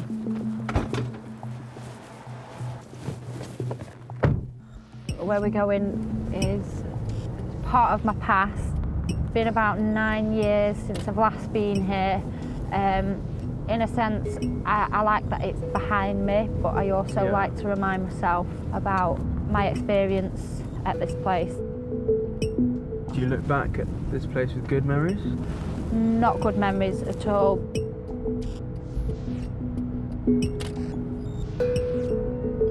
Was it prison? Was it prison? Yeah. Yeah. So you've been to prison? Yep. Yeah, no, that's really not what I expected, to be honest. That's a shock. Katrina's brought Patrick to Style Prison in Cheshire, where she served a jail sentence, a part of her life she deeply regrets.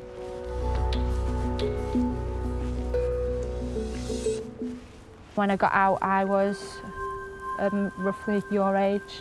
So you're in here when you were the same age as me? Yeah. How long were you in here for? Just under 2.5 years. And it was horrible, I'm guessing. It was quite scary.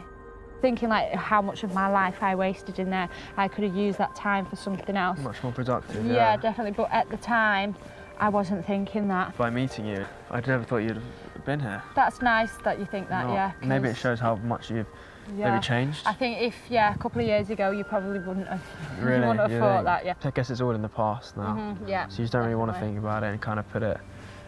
It was when you were young, so it doesn't really... young and stupid and thought I knew it all. Everyone's young and stupid sometimes. Yeah, well, you'll make mistakes, and I think I've learned a little bit from it. I actually learned myself to read in here. Learned to read? Yeah. In here? Yeah, all I had was time, and over nearly 3 years, you just taught yourself? I learned how to, Katrina's shocking revelation tonight has brought home to Patrick what a fortunate childhood he's had. And obviously, maybe if I didn't come from, a privileged background, then I could easily end up here. I think maybe I've just got lucky, and then because I could so understand how if you essentially have nothing, you can easily get involved in doing something like this because it's quick, easy money. So I probably would end up doing some things that I regret. I never thought it would be that she's been in prison for, what, nearly 3 years. Wow, like that really got me. I can't imagine going there when I was her age, not really knowing where your life's gonna go and not really having much to look back on and to look forward to. She's had a really tough time. Hopefully from today, his mind's changed from what he would have perceived as someone on benefits. It's not easy being a stay-at-home mum and not working. It's always non-stop, on the go. In some circumstances, people can judge too quick.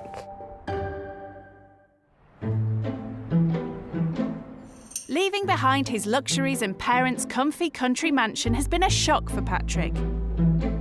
So as his second day living skint with Katrina begins, how's he coped slumming it on her sofa?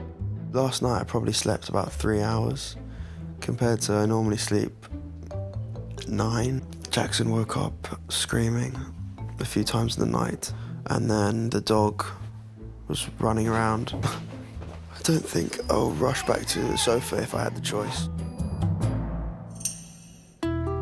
No such thing as a lion when you have a house and toddler to look after. Here you go, Pudding, there's yours. And there's your spoon. Because Patrick's never had to budget, Katrina's given him the ultimate challenge. Today we're going to go to the supermarket and you're going to have £30 to spend on what you think would last a week for me and Jackson. For both of you? So 28 meals? Yeah. £30, so just over £1 a meal? Yeah. All right. Yeah, let's do it. Be interesting? Yeah, I'll give it my best shot. £30 for a week's groceries is a big ask for the rich kid. So can he rise to the challenge and show he could survive in the real world? Any tips? Try not to go over, because if you go over, you'll have to put things back, and it's a bit embarrassing. Okay. Yeah. £30, obviously their weekly budget that's what I'd spend on one meal in a nice restaurant. I feel a lot of pressure doing this, yeah. A lot. I really don't want to let her down. Right from the off, Patrick's showing some encouraging signs. I'm thinking probably to get some produce stuff, and maybe I want a big sack of pasta. I think that'd be a good idea. Katrina, however, has her doubts. I personally think he's not going to do very well, especially if he only does like shopping for like one day. Onto a bargain shelf. So that's £3.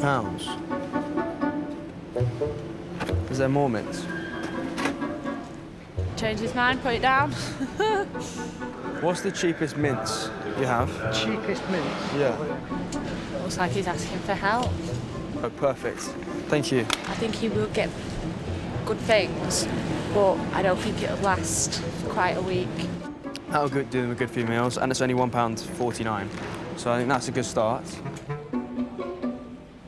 3 kilograms of pasta for £3, £2.80. So that's definitely a good idea. Good thinking. But just when it looks like he's getting the hang of things...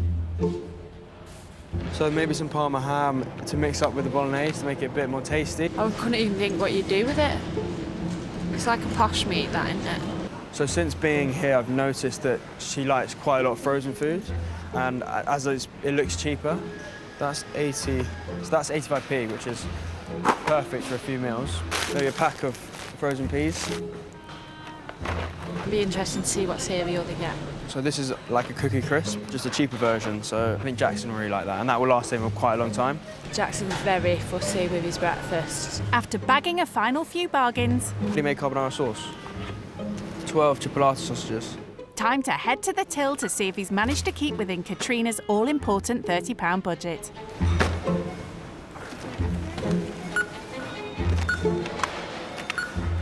£29.68. Thank you. Ooh, well done you. I think it went pretty well.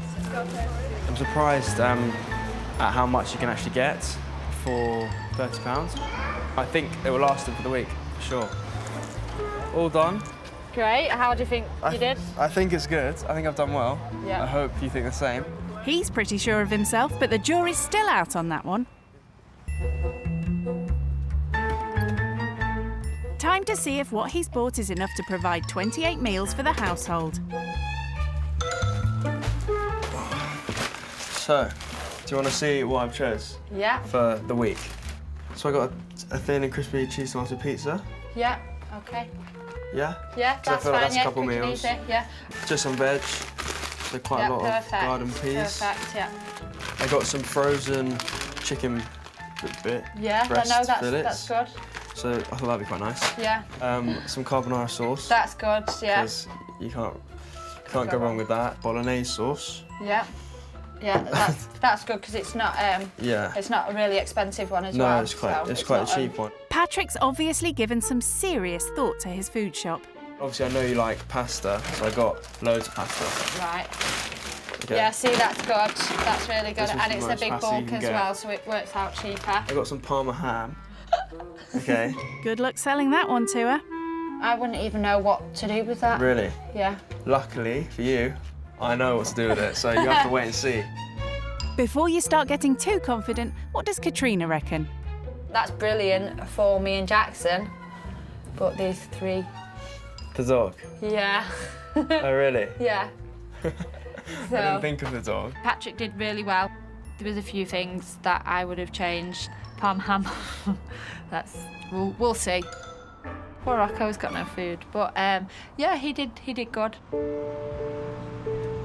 The dog may have no dinner this week, but there are often times when Katrina can't afford to feed herself and her son. So, what is this place? It's similar to Food Bank, but you're paying a little bit towards, so And then you you're can putting take a bit of a home 10 contribution, things yeah. at a time. Okay. Katrina wants to show Patrick that when times are so tight, there is a last resort. If he was to take something away from this, like if he was to not throw things away, maybe spend a bit little, that'd be brilliant.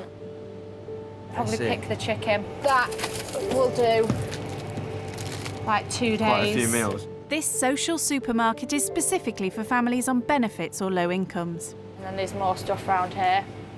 Hot dogs. Members pay £2.50 a week and are able to choose items to the value of around £15. Pasta sauce, that looks interesting. What we've got here, I guess, is probably 5-6 meals. Yeah. It's like kind of another food shop a week. Yeah. I've never been somewhere like that before, and I didn't know they existed. Obviously, it makes such a big difference to Kat and her family. It's given me a lot to think about, just being here for half an hour. I think that's definitely been an eye-opener for me. Buoyed by his success with the shopping challenge, Patrick's keen to update best mate Josh on what he's learnt so far. How are you? How's the Maldives? Sunny for the next week. Oh, perfect. Show me what you're looking at. This is my room. Have you got your own place? Is that your pool? Nice. This is the pool, and then just behind the pool is the sea.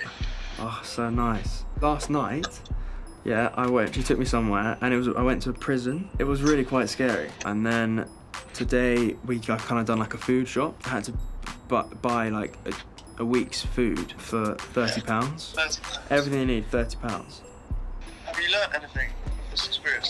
Yeah, I think I have actually learned quite a lot because, when I used to throw food away because it'd be nearly out of date or something, you can actually give it to some of these shelters. I think I've just understand more of how the real world is. When I get back, I'll show you the ways. Alright, have fun. All right. Enjoy. You enjoy yourself. Don't have too much fun. All right. Bye-bye. With his experience living skint almost over, Patrick's going all out to leave a good impression. I'm not the best cook, but I have my special dishes, which she's going to see tonight. Eager to prove he could feed a family if he had to, and knowing what a rare treat it is for Katrina, he's offered to try his hand at a farewell dinner. And she's cooked for me for my time here, so it's nice for me to give something back to her. And he's banking on that rather expensive ingredient he bought earlier to add something special to his supper. I have confidence in the Parma ham. When you put it in a bolognese, it really does make a big difference. Smells really good. Can't wait. I'm pretty pleased with it, actually. How it's come out, it looks pretty good. Well, as they say, the proof of the pudding's in the eating. Perfect. It's a rare occasion for Katrina and Jackson to sit down to a meal cooked by somebody else. Thank you. Looks good. Hopefully it tastes good. Yeah. So when was the last time someone cooked for you? I think my birthday, my 30th. That was the last time? So, what's the verdict on the rich kid's cooking skills? Yeah, it's you like nice. it? It's nice. Yeah? Thank you very much. What do you think of the Parma ham? It's nice. Would you get it again? If it was Probably in the not. reduced style. In the reduced style. Yeah. Seeing how Katrina regularly has to rely on discounted foods has given Patrick a whole new perspective on his own extravagant spending habits. The biggest thing I've come out of from this experience would be the value of money. I feel like I've been trapped in a bubble like quite a lot of my life and quite protected from the real world. And I'm about to go out into it now, having finished university and all, get a real job, and just get a big eye opener really. So do you think you've learned anything from the whole experience? Definitely. And just not to judge somebody through the background. Yeah. No, I think I've definitely learned that as well. Yeah. I've probably learned more though, because I've got real insight into your life and everything, so I've learned a lot. That's good. That's good. Living skint with Katrina has been a hard dose of reality for this rich kid. It's shown him just how tough life could be without his parents' financial support. And as he heads home, he has a new appreciation for the hardships people like her face. Thank you so much for having me. Yeah, it's been lovely. thank you. As a gesture for all she's taught him, Patrick has something from the trampoline park. I picked up 5 free passes for both of you. Oh, thank you. So I thought that's more thank useful you and so more fun much. than it's a day out Yeah. stuff. Oh, thanks. That's really nice. That. Thank you so much. Something that's useful. So, Yeah. Thank you. Anyway, there you go.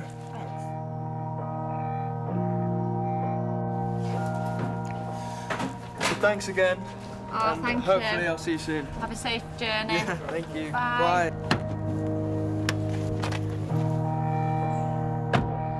The thing that's surprised me most from my whole time with Katrina and her family, I think, is how hard it really is.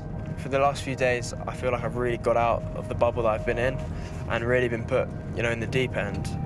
And I've learned so much from doing that, and I think that's one of the biggest shocks, just how hard it actually is to, for some people, to get by.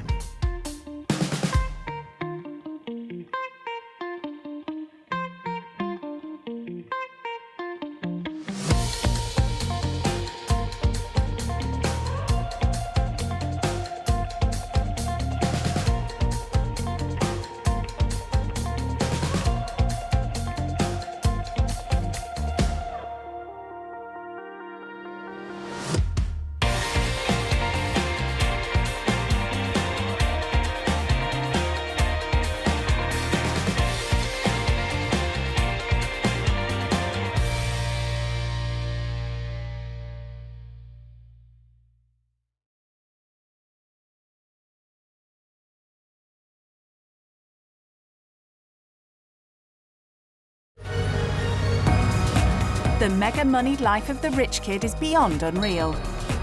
It costs about £10,000. And went to one of the most expensive boarding schools in the world, £100,000 a year. They have no concept of what real life is like for most Brits. I've got a cleaner, I've got a chef. I haven't washed my hair myself for the past 4 or 5 years. I think I've been on a bus once. So in this series, they will be plucked from their pampered lives. It seems to be quite dirty. I wouldn't feel safe walking around here actually by myself at night. To live with families who struggle to survive. I am dying to know why they're living in accommodation that's simply too small for them. Only then can they realise the real value of money. £150 on food? Yeah, a on month? food, yeah. Basically, I'm just trying to make ends meet.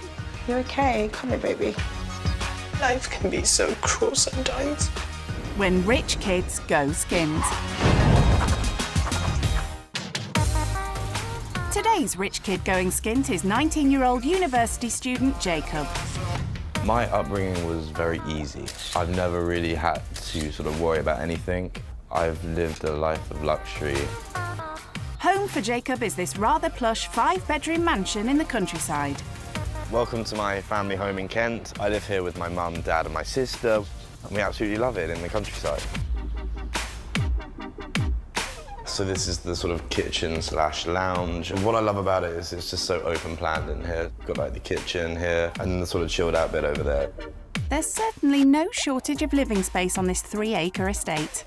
So it's a 5-bedroom house based on 4 floors, and like the whole top floor is obviously mine. So yeah, it's pretty cool. Obviously. This is my main bedroom. Obviously on the top floor I've got my wardrobes and sort of like games room.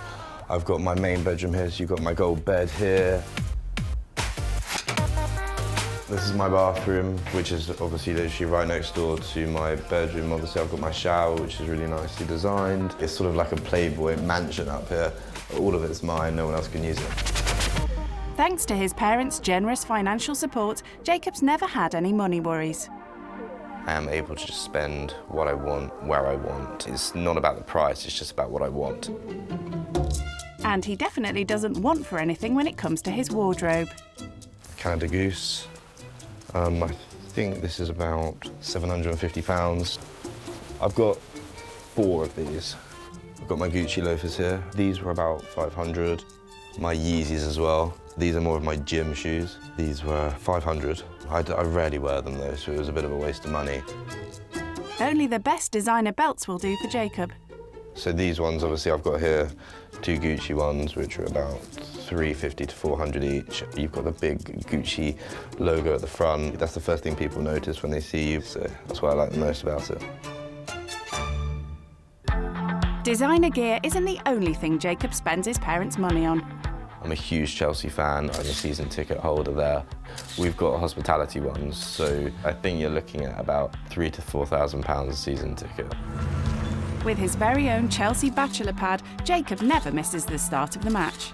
It's so easy for the games. Like, I literally go there the night before, so it's super accessible. So does Jacob have a job to pay for all this extravagance? No, I'm not working at the moment, and I've never really had a job. I would like to take over my father's business. I've got a sort of passion for cars, and he's involved within the motor trade. We're a big fan of cars in his family. We feel that they really sort of show you off as a person. Jacob's family are also fans of regular holidays abroad. We tend to go to Dubai a lot, about 4 to 5 holidays a year. The hotels are obviously always the top quality. The price can obviously always rack up from about 15,000 onwards for like a family of 4. But now Jacob's about to experience what life is like for those without the luxuries he's grown up with. I think this experience will be very beneficial for me. You see these stories on the news every day, people in financial crisis, but obviously living in that lifestyle will obviously have an impact on me. I think I will learn a lot. Jacob will be living with a family of 5 from Manchester who face a daily battle to get by. I'm Terry, this is Gareth. We've got 3 young children and we both have to work 40 hours a week on minimum wage just to get by. Our monthly income, both of our wages combined, is about £1,900. That's to feed 5 of us and 3 animals as well.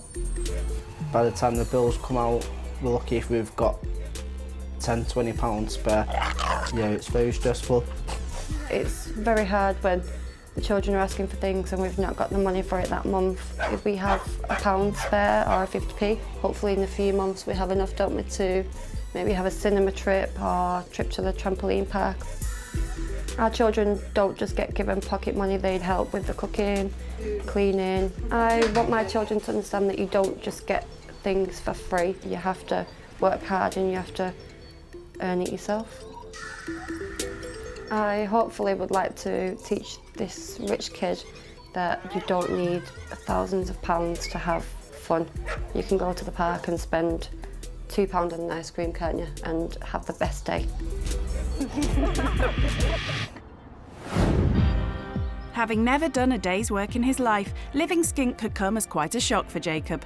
Before setting off, he's asked best mate Joe round to share the news. You alright, mate? Hello, mate. How are you? I'm not bad. How are you? Good to see you. You too. How are you doing? Not bad. It's been a long time. Welcome to my house. Thank you. You haven't Thank been you. here It's before? lovely. It's lovely. So anyway, why'd you bring me here? Yeah, I know. It's been unusual for you being here. Yeah. But I do have something to tell you. Right. Something I've never done before. Okay. But I'm going to live with like a less privileged family for a few days. Oh my God. I know. Do you reckon you'll have to cook for them or? I don't cook. Yeah. Like when I'm here, parents cook like 3 meals a day. I mean, but it'll be even harder cooking on a budget as well. Exactly, because it's not going to be the type of food that I'm used to having. Not at all. Yeah. Not from Waitrose. Not from Waitrose. I don't think there'll be a Waitrose around there, so. What kind of situation do you think they'll be living in? Do you think they'll have a job? I presume they're on benefits. Do you think you're going to be with like a big family? Do you think they'll have kids? Oh, mate. You're not that good with kids. No, I'm not at all. Like, it's just it's the screaming. Yeah. I can't deal with the noise. It could be a few days of hell. It could be really terrible, mate. Yeah. I do think it will be really difficult because I don't think you've had anything like this ever before. But I do think it's good that you're trying to learn some things. So let me know what happens when you're there. It'll be good to hear from you. I'll definitely give you an update. Cheers, mate. Cheers. Jacob's used to quality in his life. He's used to having meals cooked for him. He's used to his mum making his bed for him. And I think he's going to really struggle living in a house with people that won't do that for him. More likely Jacob will be the one doing the chores. As he heads into the great unknown up north, Manchester feels like a world away from the Kent countryside. Yeah, the area's very different to what I'm used to. So many houses all compact into one sort of space. Obviously, I'm used to all the greenery and the sort of countryside. They're all on top of each other. With Jacob's arrival imminent, Terry's concerned about appearances. It is a bit scary to think that we're going to have a stranger in the house, obviously, that lives completely different to how we live. Maybe they will judge us, hopefully they won't, but we'll see. First impressions aren't favourable. It's pretty much what I sort of expected in a way. Quite small, looks quite tight in there, so yeah, we'll wait and see.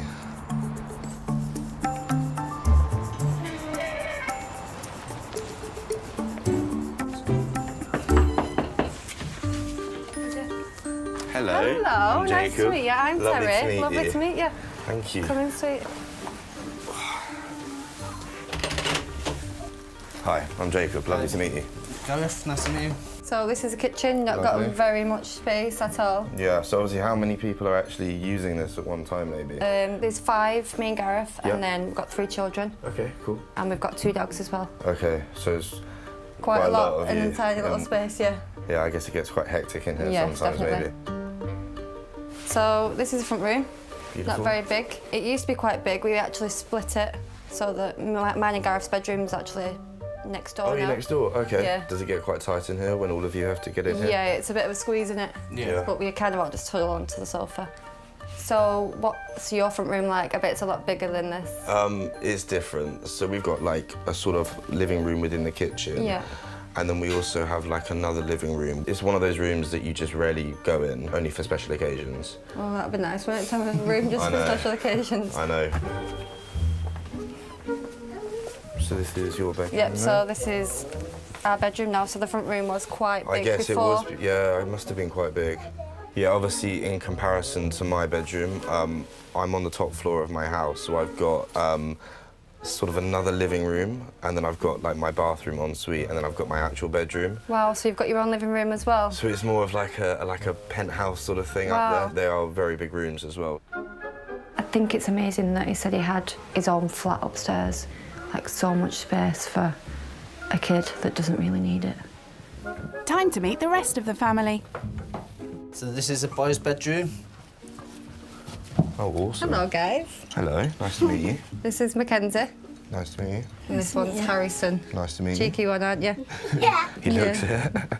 This is Jacob. You can say hi. Bye-bye. Hi. Seems not everyone's keen to welcome a rich kid into their home. So this is Harley, Nice to meet you. and How are this is you? Harley's bedroom. She's got a big bedroom. Yeah, this actually used to be mine and Gareth's bedroom. Oh, okay, before you had to obviously go downstairs. Yeah, obviously the boys' bedroom's split, and then Harley's got her own room now. Oh, You've she's got really the most lucky. space, haven't you? Yeah. You've got the most space. Yep. And the dogs sleep under there also. Yep, that's a dog's bed. Oh. They spend most of the time in there, don't they? Oh, lovely. With sleeping space in such short supply, it looks like Jacob's going to have to get used to roughing it. This is going to be your bed. Okay. I've never actually slept on a sofa, so new experience. Yeah, first time for everything, isn't it? Exactly. I'm excited. It'll be good. So, how do his cosy new living quarters compare to a sprawling country estate? I haven't been to a house this small. I think it would be okay if, there was maybe 2 or 3 people living here. There's the fact that it's such a large family. Everywhere you go, you're on top of each other, the dogs as well. I can imagine that it gets really stressful at some points. Terry and Gareth aren't sure what to make of their upper crust house guest. I think his accent's a little bit posher than what we are, but yeah, it's nice. Not too posh. Or maybe a little bit too posh. While Jacob attempts to adjust to a smaller living space, Terry and Gareth want to hear all about his affluent upbringing. Do you ever have to budget for anything? In all honesty, no. I've never really sort of thought about money in that sense. So yeah, obviously I do spend quite a lot a week. I probably, on food, I spend about 150 to 200 pounds. Wow, that's ridiculous. I know, and that's just, what do you guys spend on? We spend about 50 to 60 pounds for the whole a week family? for 5 of us and 2 dogs as well. That's just, yeah, wow. Well, when they told me that they spend £50 on a food shop for all of them, I was like gobsmacked. Sometimes that's just, a dinner out for me, on my own. So what do you do for your social life and things like that? I go out a lot. I go out about 4 times a week. We probably go out about 4 times a year. If we're looking, that's probably like family. Yeah, my parents don't really check up on what I'm spending. So you could spend hundreds and hundreds and they probably wouldn't even know it. Yeah, and about a couple of months ago, my father, got me an apartment in Chelsea. So when I'm there, that's where I'm sort of racking the money up because London prices, obviously, as you know, would be really expensive. Why Chelsea? Why the apartment in Chelsea? I go to a lot of Chelsea games. I'm a big football fan, and I hated the sort of travelling up there. So obviously I spoke to my dad about it, and he got the apartment so that we don't have to go home after. My dad got season tickets there, so it's that really nice sort of go-to place where I can go and have some fun as well. How much is your season ticket? They're about 3,000 each. Wow. Yeah, we basically get hospitality seats, so you get 3 meals. 3 meals in one game? So you have oh my God. An apartment just so they can go to watch a football match seems a bit ridiculous. I mean, who has that apartment when he's not there? Do you know? After hearing about Jacob's extravagances, Terry and Gareth are keen to give him a dose of reality. We both work full-time and we probably take home about 2,000, don't we? And after all the bills and food, we've probably got about £100 a month left, haven't we, in case of an emergency. This month, our littlest dog got rushed into the vets with an ulcer in his eye. Yeah. So that was quite expensive when that took a big chunk, so he wasn't left with much. So when you pay these sort of bills, is there anything you have to sort of sacrifice in a way? Because obviously they're unexpected or whatever, Yeah, maybe if we was going to treat the kids that month, we might have to push it back. Sure. They don't understand either. Kenzie does quite a few chores, doesn't he, around the house? Yeah, he has jobs to do. We give him £5 a week. Yeah. And he saved that £5 up a week. God, for months, wasn't it? Yeah, and he's seen a coat that he wanted, then he's gone out and he's bought that with his own money that he saved up himself, so... Good on him. It's all for the move. What about you? Do you do any work? I've never worked a day in my life, so it would be a very new situation for me if I ever did get a job. The stark contrast in their financial situations has already given Jacob a lot to think about. It's just really upsetting to hear £100 at the end of the month is not a lot at all. I was quite shocked when they said that, especially for a family of 5 and 2 dogs as well. I find it a struggle how they cope with such a large family with very little income left. A low income means the family are forced to make a little go a long way. I don't tend to normally have sandwiches, to be honest. I'm more of I quite like warm foods. I mean, it's just easier to do sandwiches. Exactly, it is very easy. Eat sandwiches, it's something so quick quick. as well, isn't it? A low-budget lunch is not something Jacob is familiar with, but Terry wants him to realise that not everyone can afford the fancy food he's used to. So this is going to feed 6 of us for our dinner. Okay. It's probably cost about £2, maybe £2. Wow. Less than £2, obviously, because I'm not going to use all the ham. See, my kids enjoy a sandwich, and you'd think that they'd had a 3-course meal. Yeah. I'm so lucky that they're not. No, I Not get that fussy, really. Yeah. So easy. That's good, though. That's really good. Kids, come down for your dinner now. Yummy, yummy, yummy, yummy, dinner time. Sandwiches. What? It's been an eye-opening start to living skint. On the table, please. And a trip to Terry and Gareth's local park is making Jacob realise that having fun doesn't have to cost a fortune. Yeah, so we spent quite a lot of our time here, obviously, walking the dogs. The kids like to play here as well. I guess it's so easy because it was literally just around the corner, isn't it? Yeah, like a 5-minute walk, if that. And it's cost-free as well. Yeah, It doesn't definitely. cost anything to have some fun here. No.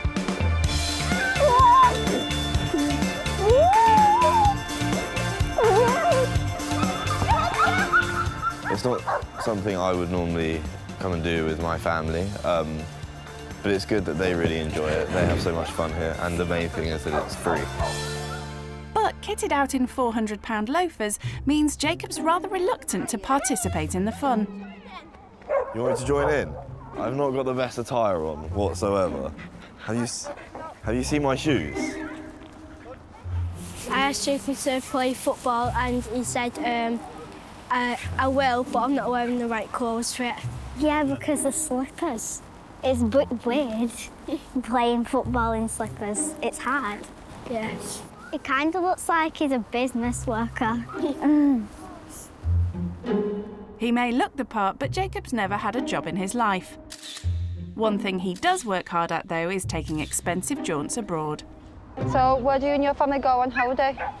So we tend to go to Dubai a lot. We roughly go around 4 to 5 times a year. It's just out of this world, so that's where we like to go. What about you? Do you go on holiday at all? We actually went to Turkey this year. Oh, lovely. We usually book it 2 years in advance, so we've got time to save for it, obviously spending money. Of course. So yeah, 2 years. It's quite a long time, isn't it? To save to go on holiday. Yeah.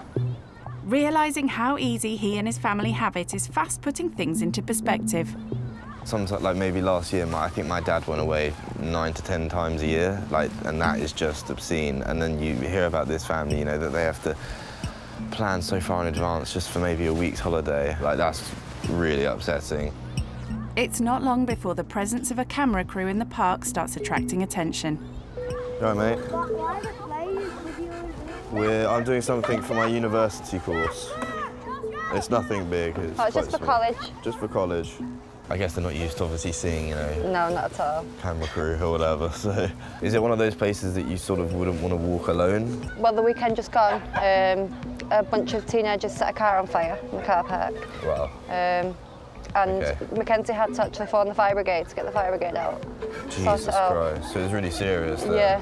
Yeah. Keep You out can of the sort of park. see now around, you've got a lot of sort of teenagers just strolling about in groups. So Yep. it is quite intimidating. It It's is. quite scary. Yeah, I I'm won't not come used to the it. park on my own with the kids unless Gareth's with me. Yeah, I don't blame you, to be honest. I find it a bit difficult, you know, being here. I've never really been in a situation like this before, so Yeah.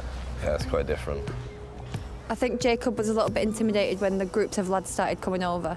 It is a little bit intimidating though if you're not used to this sort of thing happening around you all the time.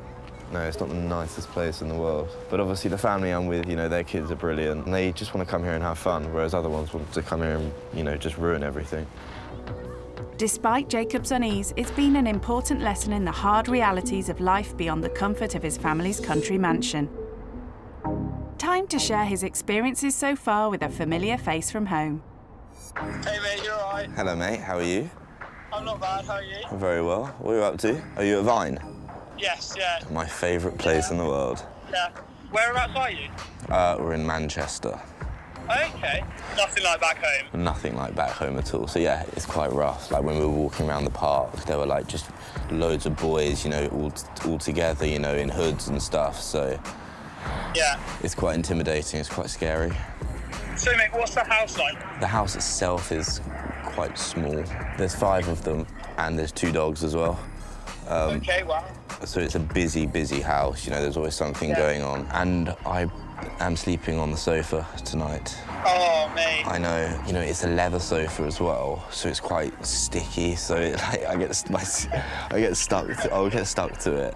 What's their financial situation like? Do they have a job? Do they work? No, so it was quite nice to hear that they both work full-time, which is really nice. And, you know, they said they bring in about 2,000 together per month and are left with about £100 at the end of it. And that's for any sort of emergencies. And they have to plan their holidays 2 years in advance. Oh, my word. I know. And obviously, like, I sometimes, you know, plan it 2 weeks in advance. Yeah. All right then, mate. Have a good first night. I hope you manage to get some sleep and it's not too sticky. Cheers, buddy. I'll speak to you soon. See you later, mate. See you later, mate. Bye. Bye. So cramped living quarters takes some getting used to. But Jacob's fast winning over his new housemates. I want to be that. Yeah, I definitely think the kids have taken to Jacob. I mean, he can't go anywhere without the kids going, where are you going, Jacob? Before I came here, my sort of worst nightmare would have been a lot of kids, you know, a big family. But they're cool kids. They're making my time fun here. She's as hot as a chicken. Kids, tea time! Come in! Time for Jacob to sample another meal made on a tight budget. Jacob. Thank you so much. Harrison, oh, you got all your medals on? He's got all his medals. All of them? I bet you do. You want to sit here? We've had so much time together, Should I haven't we? sit them here? That's all right. Thank you, Mummy. This is lovely, thank you. As the family sit down to dinner, Jacob's rich kid habits haven't gone unnoticed. Harley, have you ever seen anyone eat pizza with a knife and fork before? No, I haven't. I always It's very awkward. Yeah, I always have. It's a weird one. I kind of expect him to eat pizza with a knife and fork. That's why I kind of put it on the table, because I didn't want him to feel a bit uncomfortable just having to pick it up. Harley's face, on the other hand, she was like, he's eating pizza with a knife and fork. Jacob's posh table manners may have caused a stir, but a low-cost dinner is to his liking. Dinner was really nice, actually. I thought the quality was be a lot worse, but they surprised me. Terry served up Jacob's dinner for him. Jacob! But he's not getting off that lightly. So, in her house, the kids help out quite a lot, so they've got their own chores. Sure. So, growing up, did you have to do any chores or anything? No, I didn't, no. I did the odd bit here and there, but not sort of like, it wasn't like a daily thing. Maybe you could help with the children then? I'd love to, yeah. Get your hands dirty a little bit? I'd give it a go, of course. Yeah, definitely. Jacob being 19, I think he needs to understand that he does need to do things by himself. He's not going to have someone there doing everything for him all the time. But just when Terry's back's turned, Jacob appears to have sneakily hired in some experts to get the job done. That's all clean, didn't it? Yeah, I think you've done a good job there.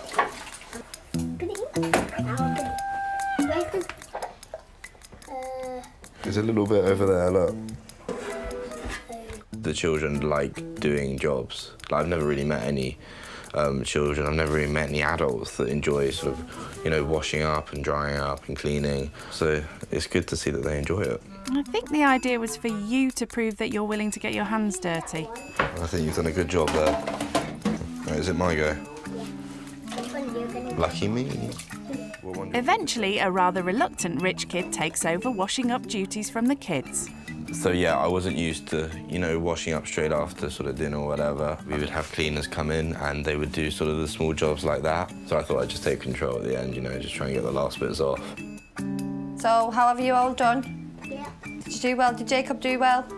Do you think he should help his mummy when he gets home to do the pots? Yeah, I think he should as well. I think I will from now on, Yeah. Give your mum a bit of a break. It's quite an easy job as well, Yeah. so it doesn't take time. No. And that's probably because the kids did most of the work.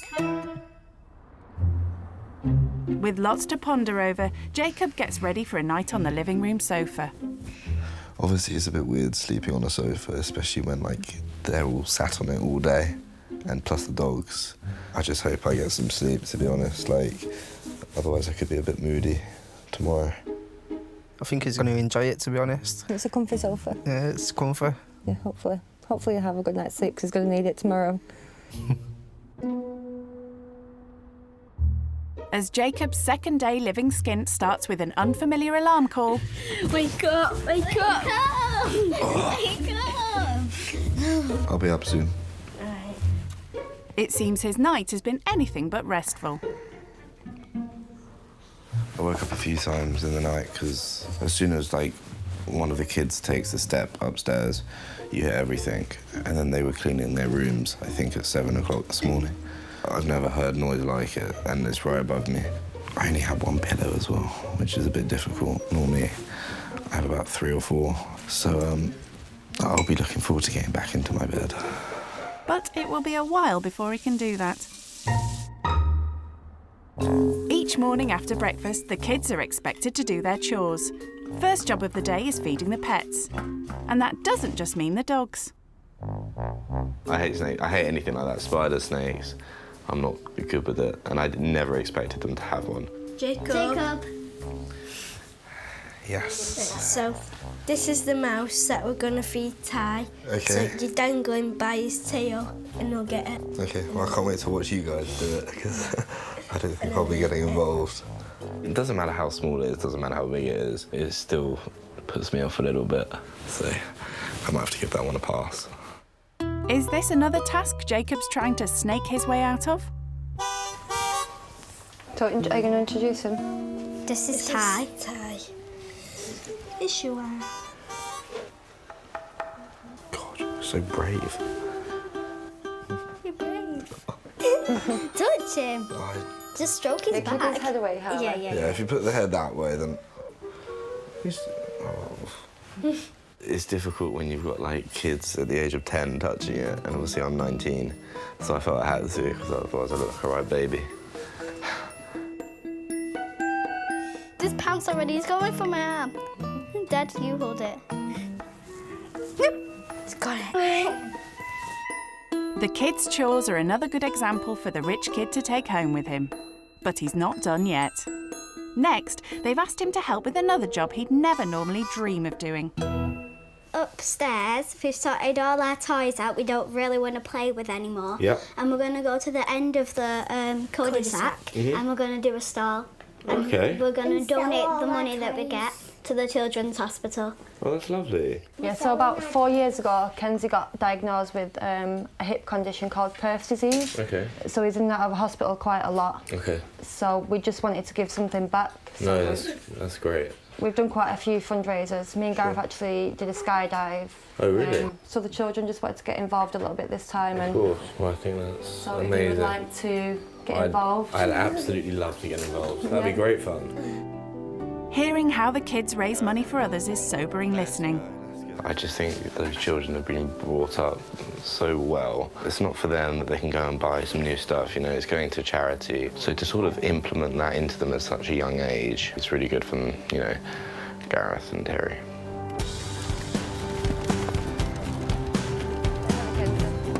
Terry and Gareth hope the kids' generosity will give Jacob a bigger appreciation for all his parents have given him. It looks awesome. Oh, you're doing fabulous, Harrison. Yeah. But you're all ready to go. There you go. Oh, I'm so excited. And say to Kyle, come and have a look. Kyle, do you want to have a look at the car? Business gets off to a brisk start. Thank you. And it's all quite an eye-opener for a kid used to playing with far more expensive toys. The prices are very low. I don't think when I was younger that would have made me happy. So it shows how sort of grateful they are for what they get. But business soon begins to slow. Why is no one coming? What do we say anyway? If you don't sell loads today, you can always do it next weekend, can't you? I think Kyle has been a little bit disappointed today, hasn't she? That I think they were hoping to sell more than they've sold.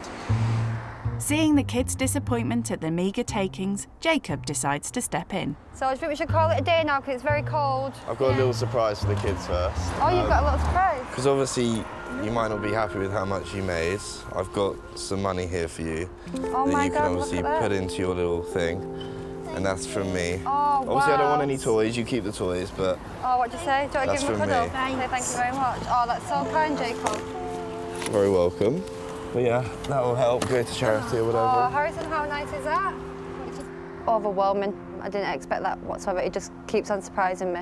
I mean, such a lovely thing for him to do. Obviously, £20 to Jacob isn't a lot, but to us and the kids, it means a lot. Obviously, it's going to a good cause, so obviously the kids are made up as well, aren't they? Yeah. Jacob's never had to give much thought to the cost of anything. I am able to just spend what I want, where I want. It's not about the price, it's just about what I want. But to see how he'd cope without his parents' financial support, next, Terry and Gareth are springing a surprise on him at their local food store. So our weekly budget a week for food is around £50. Okay. So we want to challenge you today. We're going to give you our budget, which is £50. Okay, great, thank you. I want you to try and budget for our week. A week food shop? Yes. Okay. Take the children with you as well if you need some help, or it's entirely up to you. Beautiful. Yeah, I need the help, I reckon. Come on, let's go. Good luck, guys. See you. Bye. No push. Just £50 to feed the family for the week will be a big test for Jacob.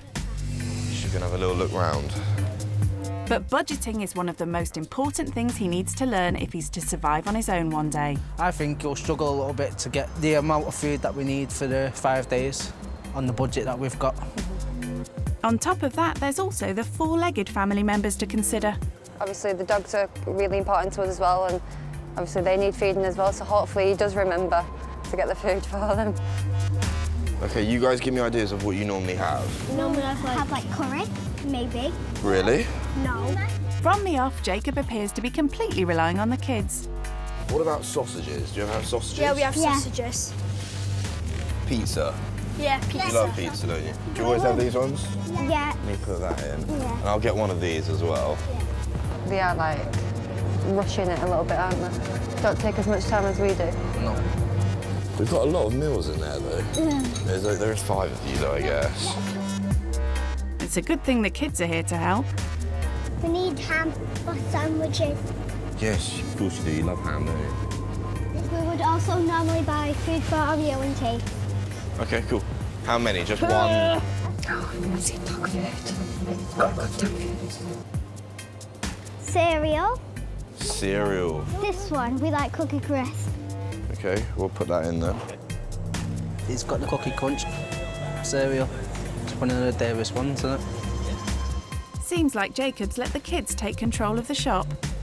Yeah. Biscuits and chocolate. So is that what you normally have, you know, for snacks? Put a couple of those in. Yeah. It's definitely going to be more than 50 quid if he's giving the kids whatever they want. Let's go. Because there's so many people to accommodate, I don't actually know what everyone wants, so I'm sort of just asking the kids as much as possible, do your parents like this? Is this what you like? And I think they're picking up other things that they don't tend to normally get because I'm with them. God knows what they're up to at the moment. They've probably stacked the other basket up. Looks like he's right. Laden with 3 baskets full, Jacob heads to the till to see if he's kept within his £50 budget.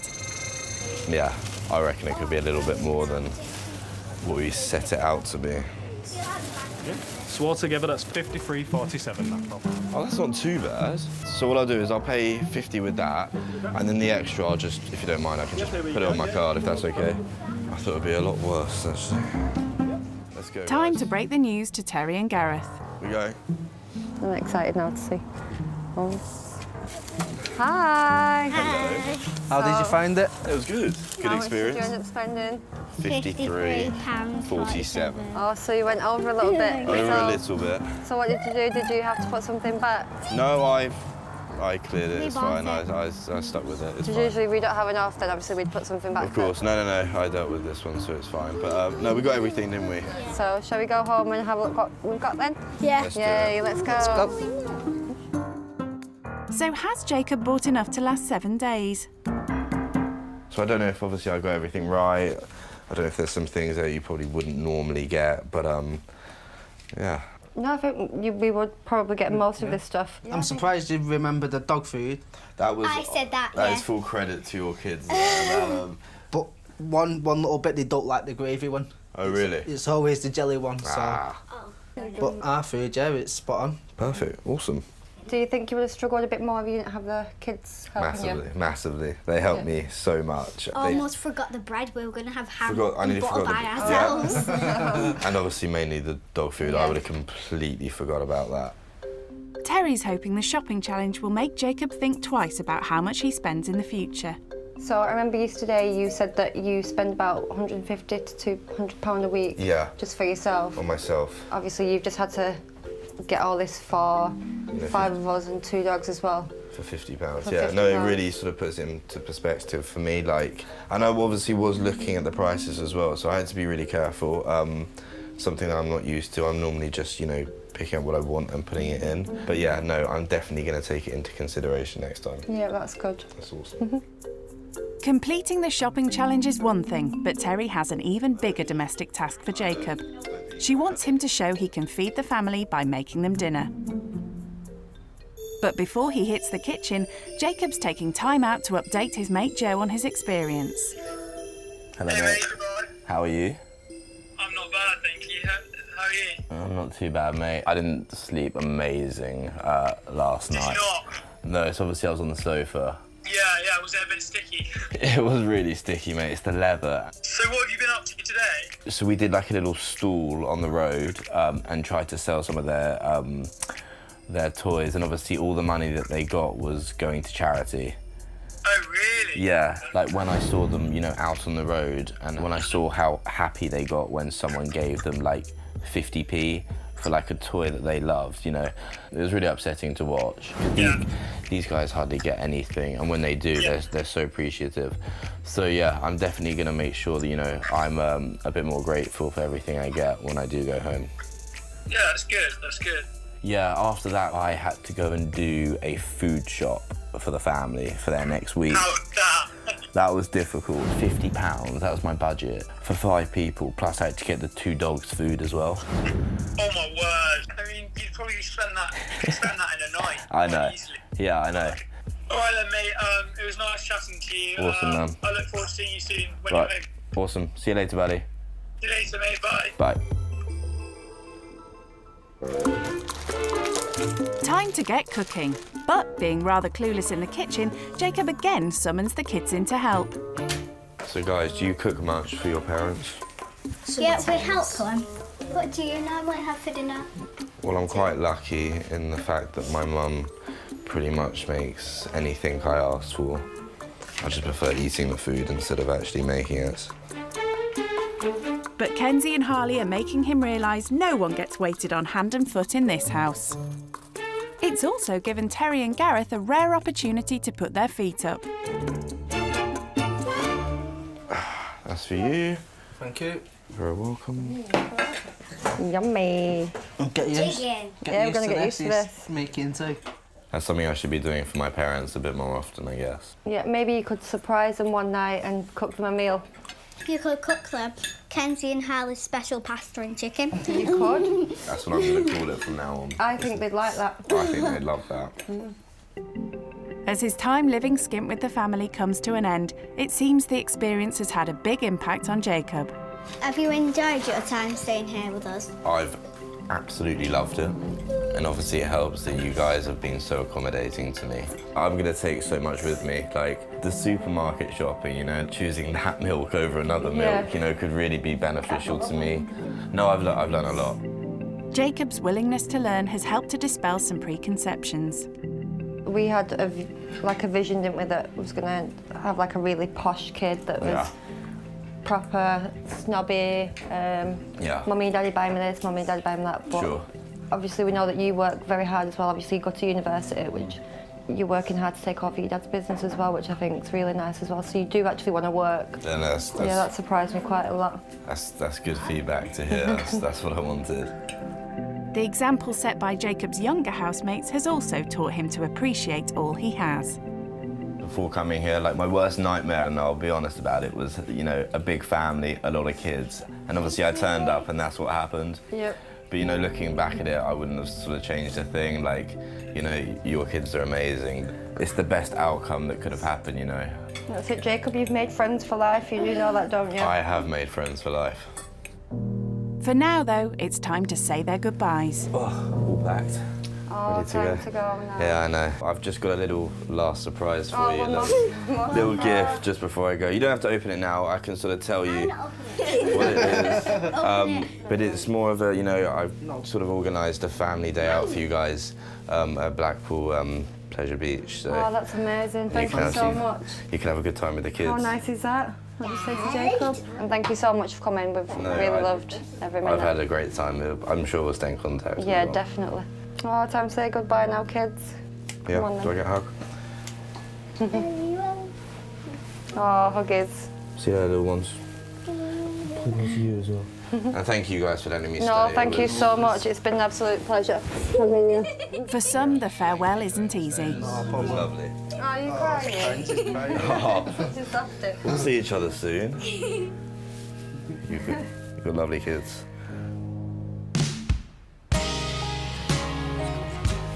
Bye-bye, Jacob. See you later, guys. Bye. Hopefully see you soon. See you soon. Bye. After their doubts about how the rich kid would fit in, the family have certainly grown attached to him. Yeah, you cried, didn't you? And Harley cried. A little bit. A little bit.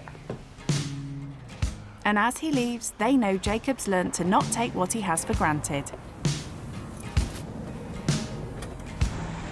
In recent years, you know, I've been quite ungrateful with my family sometimes when they, you know, don't get me something. And what I've learned with these kids, you know, is it doesn't matter what they have, they're just happy all the time. It is sad to say goodbye to them. You know, I don't like seeing them upset, but, you know, I'm sure we'll see each other in the future.